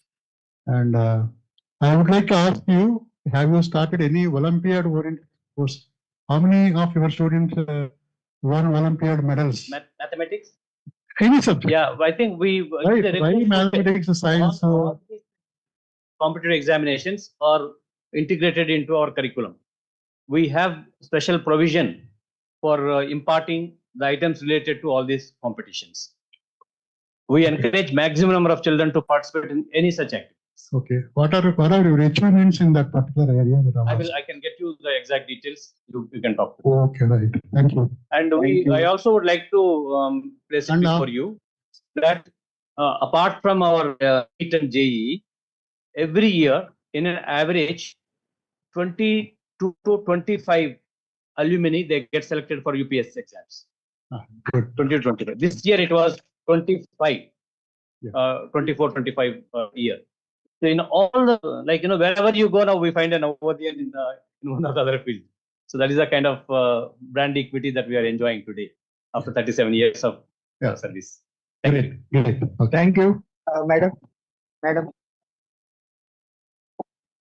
And I have one more point to place before all the experts who have come here. By default, we have 2 posts of counselors in every JNE, one male and one female. And the qualifications, desirable experience, etc., are there available in the our website. But we are not able to get sufficient number of professionals. In 77 schools we have, only in 38 schools we have both male and female. In another 20 schools we have one. There are 15 to 16 schools where we have none. It may be because lack of awareness or the candidates are not available.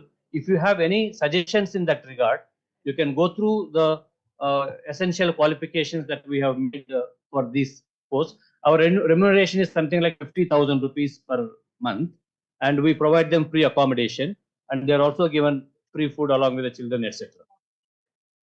Yes, madam. State-based interviews we conduct. For every state will have one center, and the candidates beforehand only they can apply through online, etc. And we call them. Yeah. 50. So 50. Is it? Am I right? 45,000. Yeah. Yeah. Regarding this, I just want to give you a few suggestions about the counselors. Even I'm a counselor, so we have done PG diploma in counseling and guidance and all. We actually not able to connect to the organizations, institutions like you, mainly because of remunerations and connectivity, network building and all. So there are many colleges, institutions which are working towards this. So if you can, for example, in Shumaga, the Manasa Education Institution is there, counseling and guidance. They are doing a lot of work, even placement and other things. But if you can connect directly with them, definitely you will get better students. They all are working in various parts of India. So my question regarding the presentation you made is, I have worked in rural and tribal for many years. So my most of the time, what has happened is the students who have a good set of skills, for example, in sports and art skills, but they are not recognized after 10th standard. They're very good up to 10th standard. They go up to national level, state level, national level in sports and other things, especially in single, team games and other things. But after 10, I don't know how you people are connecting to the sports academy. Not So only do you sports, have even music, art, yeah, music all and these, sports. we use it as a skills of foundational skills. Like, all these subjects have got critical thinking, creative thinking, and all those things which are required to understand the difficult subjects. So we try to collaborate. A child who is very good in music or very good in art, it's a composite skill. So that has to be connected with even academics.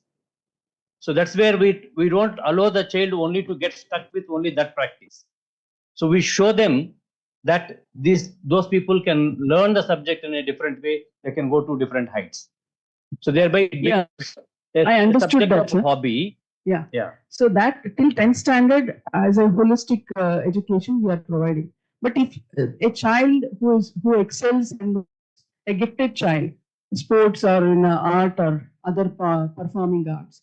So do you have any institution which you are going to connect these two children and do a career counseling and career placement? Yes, we do You have have that? provision to counsel them and connect them with higher levels of institutions, and we encourage them to join such courses. We Thank you. We Thank bring you very much. professionals from those institutions also when in 9th, 10th, and 11th classes. Thank you. Yeah, Dr. Anil Kumar has already given the red signal to me. So he's a super chairperson of this session. Thank you, Dr. Gopal Krishna, for your very quick but very composite presentation on Navodayas activities, which actually in the interest of the students and their holistic development. If you have any more questions to him, please take his phone number. You can interact with him. And please, if you can, maybe it is there on the website.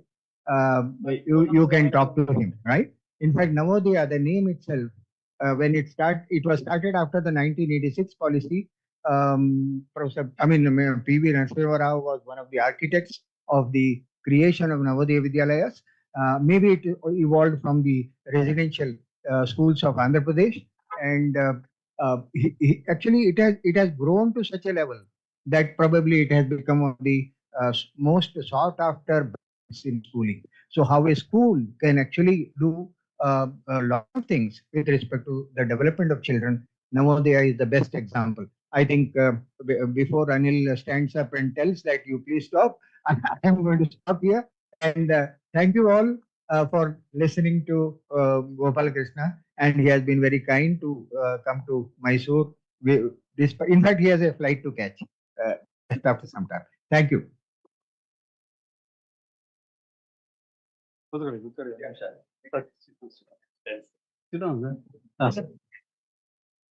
So I request Vasan sir, but sir to facilitate Gopal Krishna.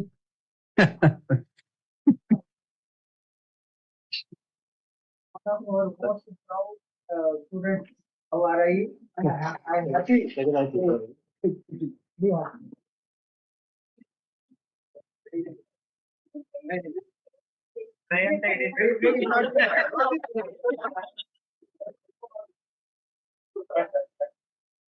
Thank you. Thank you, sir. Thank you so much. Okay, I declare this session. That we can take later.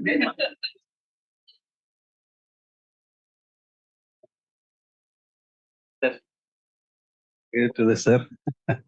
Thank you.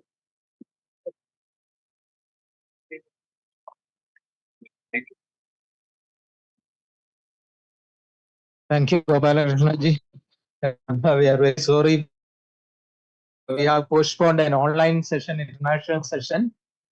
Thank you, but sir, as you sir has told that we are getting Navodaya students, all right, and and further they are going back as teachers to Navodaya again. It's a wonderful organization, and they are doing a wonderful work. I think let me now call upon our Arun sir. Yeah. And hope Merlin is on. Have you? She's there. I think it is a good morning there or what? I'm very happy to be here. Yeah. Very good morning, madam. Though ours is a good evening. Yeah. No, morning. Thank you very much. You have been supporting us in different ways from the very beginning itself. And madam was very kind enough to put our conference brochure in the Asia Pacific Career Development Association's newsletter also. Thank you very much. And again, connecting with Arun Mittal sir. I did not had any interaction with him earlier, but now I got the connection through madam. Let me also read biodata. Let me also take this opportunity because as you know that the Asia Pacific region, you are coordinating wonderful activities. Before the COVID situation, they have planned an international conference at Jaipur. Even I was also applied for that as a participant, everything approved. But unfortunately, the COVID situation came and we all had to cancel our travel plans. That year they could not do it. Then later they have organized it as an online. And last year, they have also organized the international conference at Trivandrum, Kerala. So like that, you have a wonderful connection with India, madam. With your support, we hope that our efforts in this direction will go a long way to implement the career guidance activities and particularly the career development of school students in particularly. As I know that your organization is working for the whole levels, not only for the school, but even to the youngsters and the career professionals are already in the different professions. Now, let me take 1 minute to introduce you. I have briefed her CV in a 3 to 4 sentences, but she gave me reverted that it could be even a smaller or comprised one. So Dr. Merlin Mays, having a PhD based at Baldwin, US, is currently the financial administrator at Asia Pacific Career Development Association, that is called APCDA. Merlin Mays brings experience from previous roles such as executive director in APCDA and principal of Psycho consultant, treasurer of National Career Development Association, is a major association in USA which make the standards for the career guidance and counseling. And ACT was earlier called as Discover Software. As you go to the history of career guidance abroad, you will all end up with the Discover, and the Discover has been now changed it as an ACT. It is a we call it as a professional aptitude test. Dr. Holtz, Doctor of Philosophy, PhD in Counselor Education from the University of Maryland College Park in 2002, with robust skill in set of includes leadership, training, adult education, student development, student affairs, and more. Dr. Mays has organized the annual APCDA conference since its inception, conducted numerous research projects on hot labor market and career counseling issues, and presented an international conference. Dr. Mays received the NCDA, that is I have told earlier, National Career Development Association Service Award in 2016 and Lifetime Achievement Award from Maryland Career Development Association in the year 2010. Dr. Mace is formally developed the ACT profile. Previously, it was called Discover. I sincerely put sorry for you for delaying 40 minutes now, because your session was supposed to be held at 4 to 4:30. Madam, I am very sorry to again repeat that it is a very time happening in India, not in your place. In any seminar which conducted in India, it is very difficult to have a time schedule. I know that you have another schedule at 5:15 or 20, but that's what Arun Mittal has told. So, sir will be chairing the session. Now, over to you, madam. Thank you. Thank you so much for that wonderful introduction. I am really honored to be here, and I apologize for not being with you. I would love to be with you in person. As you know, that would be a major project for me to get there and a major expense. So I am very grateful that you have allowed me to present to you virtually. I'm going to talk about the same things that I heard the other people before me talking about. And so I hope that this won't be too boring, but let me jump in. And I want you, while I'm talking, to be thinking about a question that I think is a useful example for us. I want you to consider the cell phone that most of you have in your pocket and consider what it can do for you. You know, before cell phone, we had maps that were printed on paper. We had calendars, which we kept on paper, and we kept writing all of our appointments in them. To get information, we had to go to the library or call a librarian and get answers. Right now, if you want to connect to your family, all of those names are right there in your cell phone, and you can just push a button and talk to them. It's right there in your pocket. Previously, you had to look up the numbers, you had to then dial the phone, you had to be by a phone. You couldn't do this while you were driving, for example. Now, if you want to take a picture of your family, it's in your pocket. You just pull out your cell phone. Before, you had to have a camera, which you had to carry with you. And if you forgot it, you didn't take a picture. We even can do entertainment on our cell phones now. So think about all of those things that you now have available to you, so handy, so close, and ask yourself, given that I now have this technology, which gives me so many things, does that mean that I have more time in the day? Does that mean that I need fewer people to work and help me because I now have the technology which does the work of several other people that I used to have to lean on in order to get this done? Just think about that while I'm talking, because I'm going to talk about the future and how technology is changing our lives. As career counselors, we all try to help youth understand who they are, because it's very important for each individual to think about their own strengths and their own weaknesses, but primarily to think about what in the world they can contribute, what is their specialty, their special skill. And it's very important for us to help them do that. And this is something I think will always be done by people. And is I think our occupation has a long future, because it's a very human and humane career.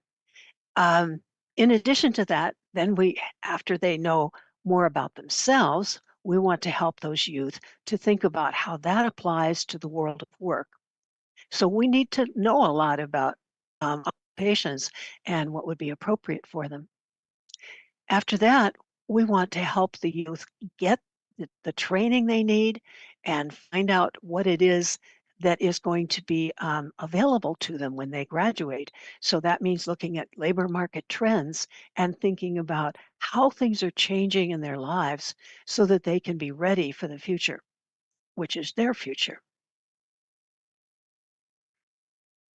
Just to get us into perspective, of course, I want to look back We all remember that the Industrial Revolution happened about 1900, maybe a little earlier. People began moving from farms to factories, and we had big machines which would produce materials quickly and in a standardized way, not like the handcrafted things, which were each individual and unique. But now we had devices, cars, other machines, other tools, which were mass produced. And so many people had to move and change from working in their own homes to working in either a factory or a some other facility where these items could be created. So for many years then, the transition in labor was from working on a farm or a home into working in a factory, a large place where there would be large machinery that would produce items which are needed by other people and could be sold. And the well-paying jobs, of course, were the managers and the professionals who had special skills. They could be doctors or lawyers, or they could be scientists, or they could be people who knew how to manufacture a certain item with a new machine so that they could help this new economy to grow and to move forward. But those are the people that had the best paying jobs, and everyone aspired to those jobs. And the information revolution started with the internet. And I remember back in 1970, when I first started in career development, being on panels and discussing what is going to happen to the labor market, and are we going to be laying off a lot of people because now computers are going to do the work for us and we aren't going to need as many people anymore. So we're going to have a lot of layoffs. And I was always arguing against that and saying, no, we'll find a job for those people. It's not we're going to lay people off. It's just that we're going to have more of everything. So let's look at what happened. A lot of people moved out of those factories and they moved into offices. And I think in your cities as well as my cities, there's a lot of office buildings now which are needed by people who are considered white collar, that are working with ideas rather than manufacturing objects. In that case, the well-paying jobs continued to be the managers, of course, but it also was the professionals who were able to understand the new technology, stay with that technology, and make it work better and do the things that everybody wanted. Now we have a new revolution. This one is coming to us with artificial intelligence. This is a quantum leap from the past. In the past, computers were good at computing, but now they actually seem to be thinking. Now, that's not really true, of course, but because all of the information that has gone before us has been gathered together in one pool, and the computers are now able to sort through that massive amount of information, it seems like the computers actually know as much as an expert, that can actually serve as an expert in many fields. And that's quite a surprise to our economy and to the people working in our offices. But what is going to happen? Now, I have to tell you that what you see on this slide was written by AI, not by me. Okay, what I put here was labor is moving from offices to ? And AI filled it in and said to more specialized and creative roles. Okay, so that's how AI has been able to gather the best information that is out there, and that's what it believes we are moving towards. Okay, and again, I said it's not an it, it's a machine, and they're all just gathering information of what other people, other human beings have said and spitting it back to us, like the people are saying about the future. I would like to say that for me, the future is murky. I am not sure what's happening in the future. And that's why I'm talking about it, because I think for all of us as career professionals, we need to try to see the future, even though sometimes it's really hard. So what is going to happen? We had these changes in who was being well paid before. What's going to happen now? Now, again, I put in a question mark, and AI said it's going to be AI specialists and data analysts and other roles that allow for human creativity and emotional intelligence while working with these new machine-based products. That's what AI said. I would say it's also going to be the managers. The people who run the businesses are still going to be the ones making the most money. But yes, if you are skilled in working with this new technology, that is going to be a guarantee for being well paid in the future. And so it's something I have to recommend for our students because I really think it's going to help them in the future. Okay, again, this slide was written for me by AI. How is AI changing the workplace? Okay, so it's the automation of routine tasks across industries. So there's many industries where this is happening. In fact, I don't know of any industry that is not wanting to use AI in some way.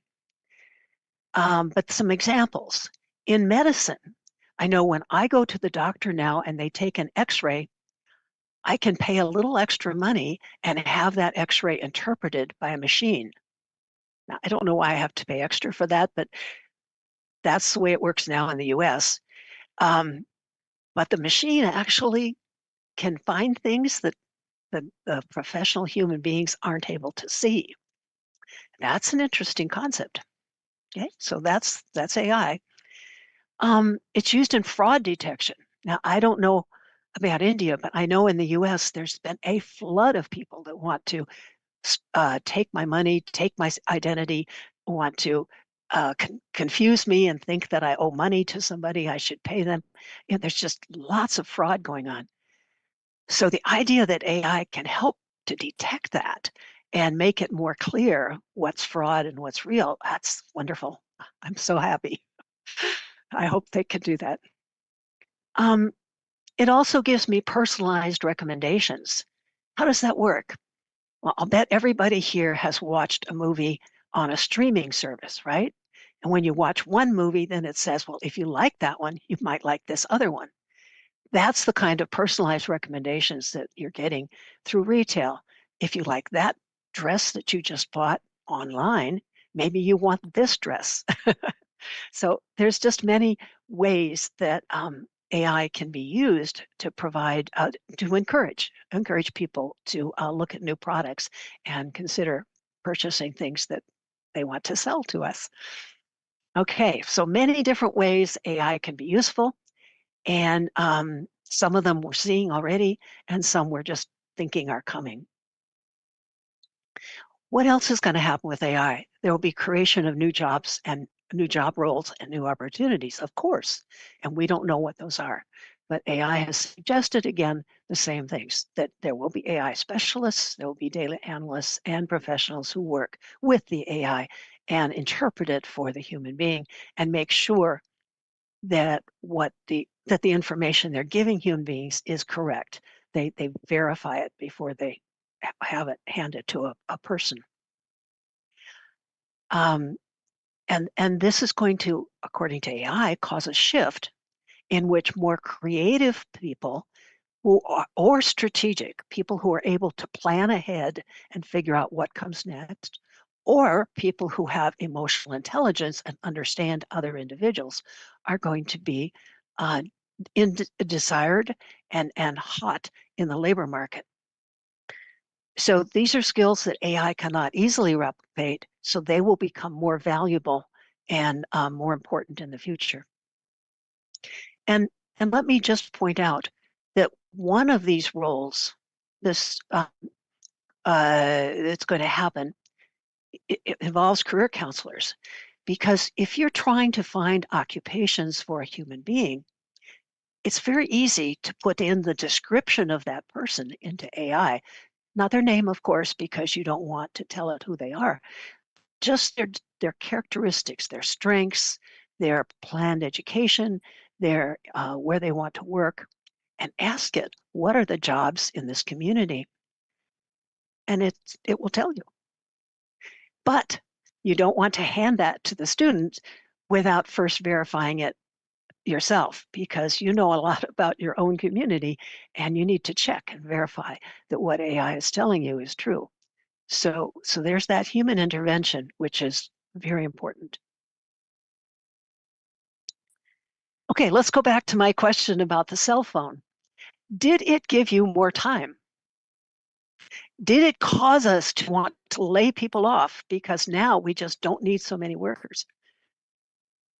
If you're like me, my life now is more hectic than it was back before we had cell phones. I feel like because there is so much information at fingertips, I need to get answers that are more accurate and more precise. In the past, I said, well, I'm not really sure, and I let it go. But now I want the answers.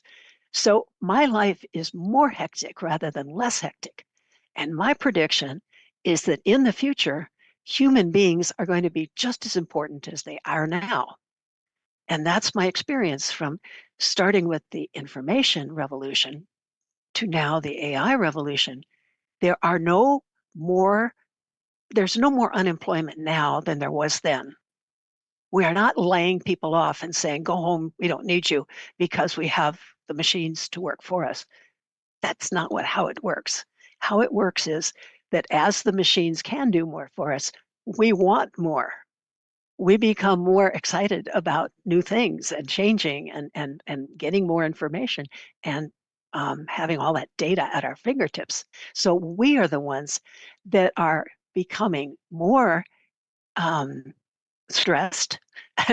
Our skills are more in need because there's more capability. There's more information available to us. Let me give you an example from astronomy. I saw this in the National Geographic, so I'm only copying what they said. But what's very interesting is that in 2013, there was a program called Kepler, which was a satellite that was sent off into space, and it went off into first our own solar system and then beyond, and was taking pictures of objects around it. And of course, objects were moving past it because space is constantly moving. Object space are constantly changing position. So it found 40 billion objects, which it thought could be planets. Now that's a whole lot. And that's more than even all of the astronomers in this world were able to analyze. So the astronomers did go after those 40 billion and reduced it down to 4,000. And these things are called exoplanets. That means planets that are outside of our solar system.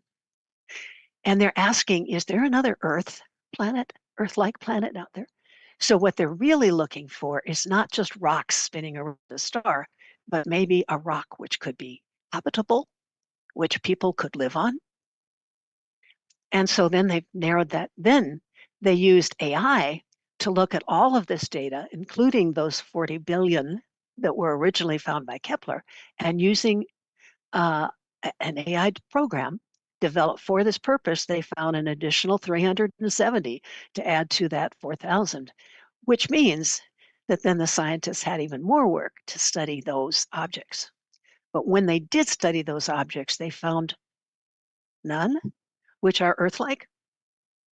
And that's what I believe is true, but I don't want to put that on my slide because that's not a fact. That's just what I read when I was researching it today, and that could be wrong.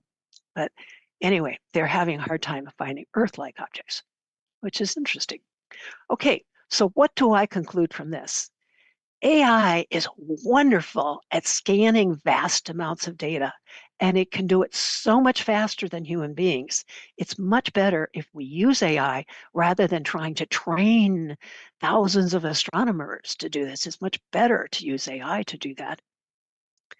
And then we still need the human astronomers because then they have to review that data and see if they can interpret what's really going on. And as they do that, they learn so much. They become much more precise in what they mean by an Earth-like planet. And so that description has changed because they now had thousands of examples to explore and to look at, and they have looked to see if any of those are really Earth-like. So overall, what's going on for career counseling is that AI has become a tool which helps us, even career counselors, to go out and find options and find suggestions and allow our clients to think more broadly.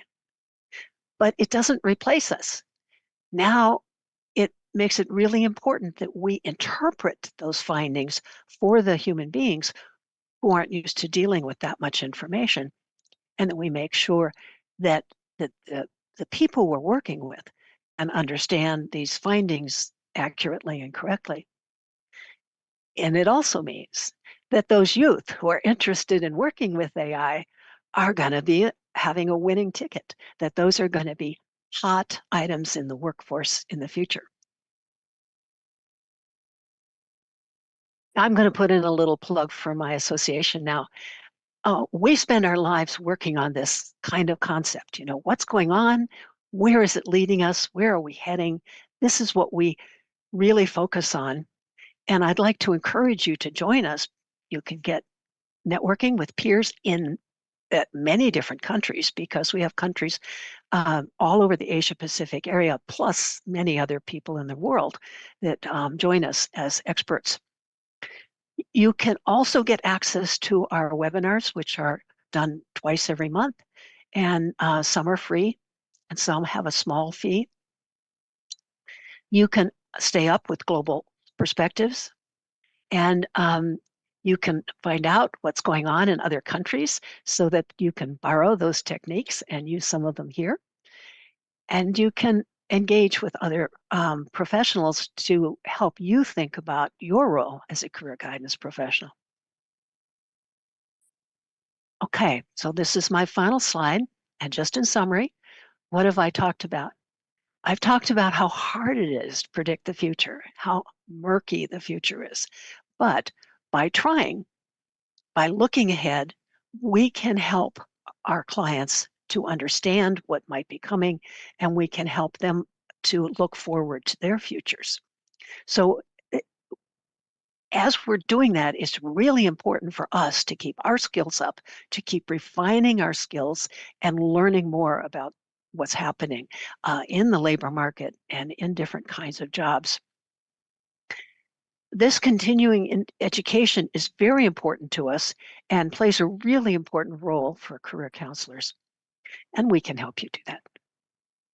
So thank you. And if you have any questions, I'd be happy to take your questions.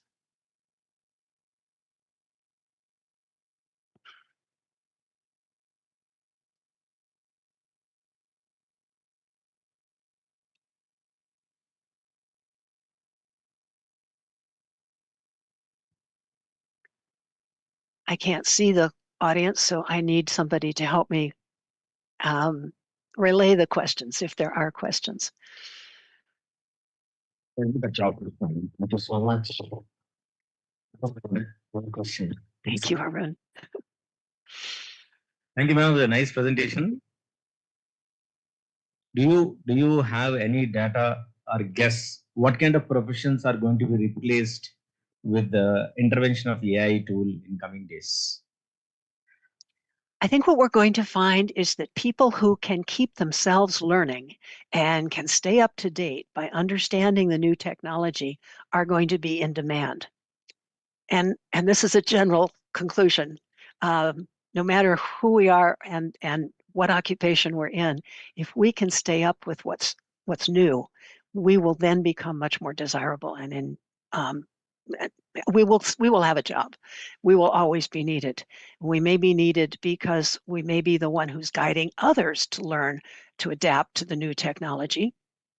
You know, any new technology, you need guides, and that's always a good job to have. And we may be needed because the new technology isn't perfect, and there's still got to be that human element. Okay. Otherwise, I would say the other occupations will keep going, and I haven't seen occupations that are actually going to be done away with. Okay, that is I cannot predict that we are going to lose occupations that we now have. That has not been what I've seen. I just see us adding this new Yeah. specialty. Anywhere did you study? Anywhere did you read that many people keep on guessing that there is around 30 to 40% of the professions may disappear from the market because AI is, having a much bigger powerful methods to deal the things what we are really using right now. And I believe we will not lose people. We will simply need to grow. We will, as humans, need to learn how to live with AI and how to work with AI, and then we'll go on with our occupations. Okay, thank you, ma'am.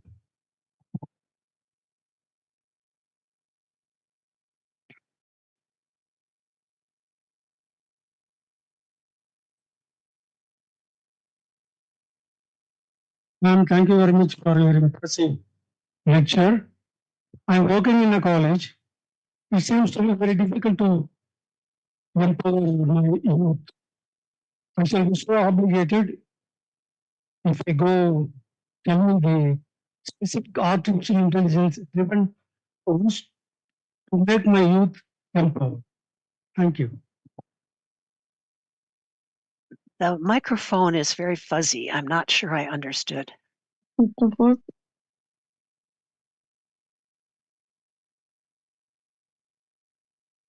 Because this is my first time experience. Yes, ma'am. Try again. I want to know.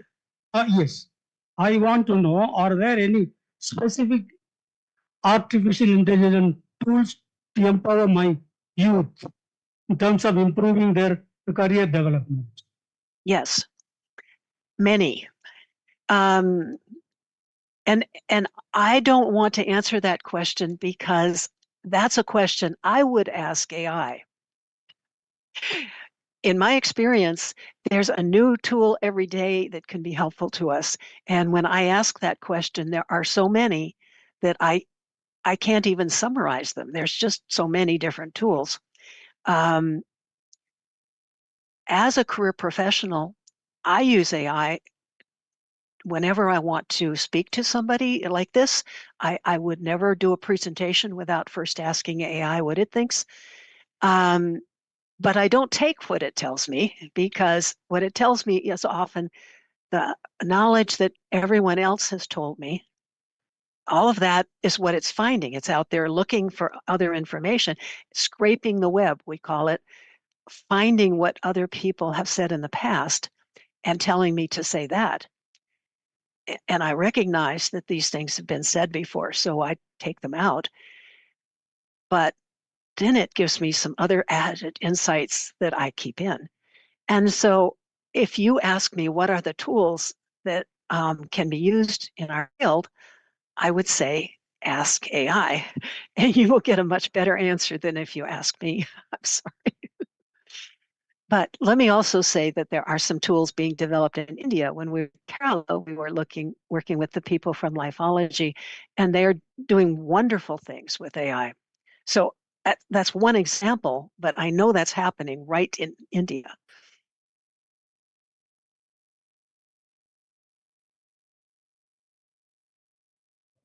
Any other questions?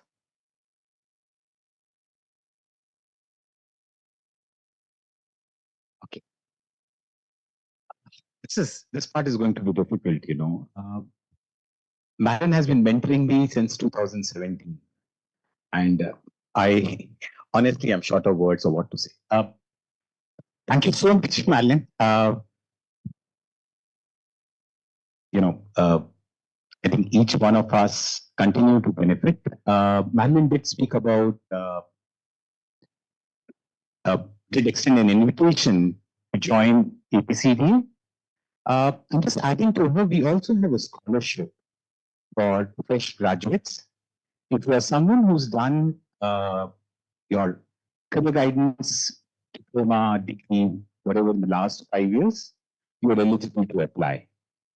You can attend it virtually. It's a 2-week conference, right? And besides that, I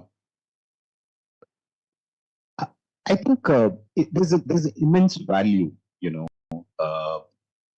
as a member of APCDA that you get, because you get to interact, understand.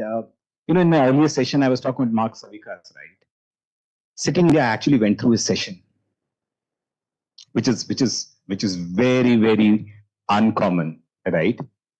So that's essentially it. Thank you so much, Malin, and Thank you. back to you, Anil sir. Oh. Okay.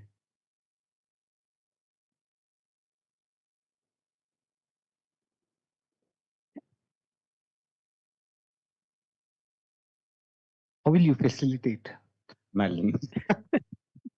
I think one question to again AI. We have Felicitation, how do we facilitate an online speaker? Any answer, madam? I really appreciate this opportunity, and I am so grateful for it. I want to thank everybody, and I'm going to say goodbye. Thank you so much. Just to answer that question, the old mail works. So it goes with me to China, and from China it goes to US. Over. Yeah, thank you. A wonderful session, and Malin was, quite a native speaker, and we could really understood her language and essence. I think thank you, Arun sir, because sir has been instrumental in getting her time, and again, the change of session. We have to truly appreciate. Please, provide applause to her, even though she's not there. How happily they are now. But as Indian, if we change our session, I don't know. I cannot look at them again. Is it not? It is very difficult. So they are so cooperative, and she has been sending, I am ready now. You tell me when I have to join. How proud they are, isn't it? That's how the association also works. And truly a wonderful work they are doing in Asia and the Pacific country region. They have a newsletter, they have annual conferences, they have, as I told, memberships. Lot of paid only because it is a non-governmental organization and they are not getting any huge funding from any agencies. But from the members, they collectively run the programs. A lot of First year is actually free. Yeah, after that it is in dollars. Actually, it's less than a pizza, 800. So. Yeah. Anyway, nice. I don't know how much my paper dose was cost yesterday, but I'm sure it wasn't cheap. But yeah, probably we can talk offline, not take this. Yeah. Anyway, I hope you all enjoyed the session, and you all can be connected with her. We have given her profile and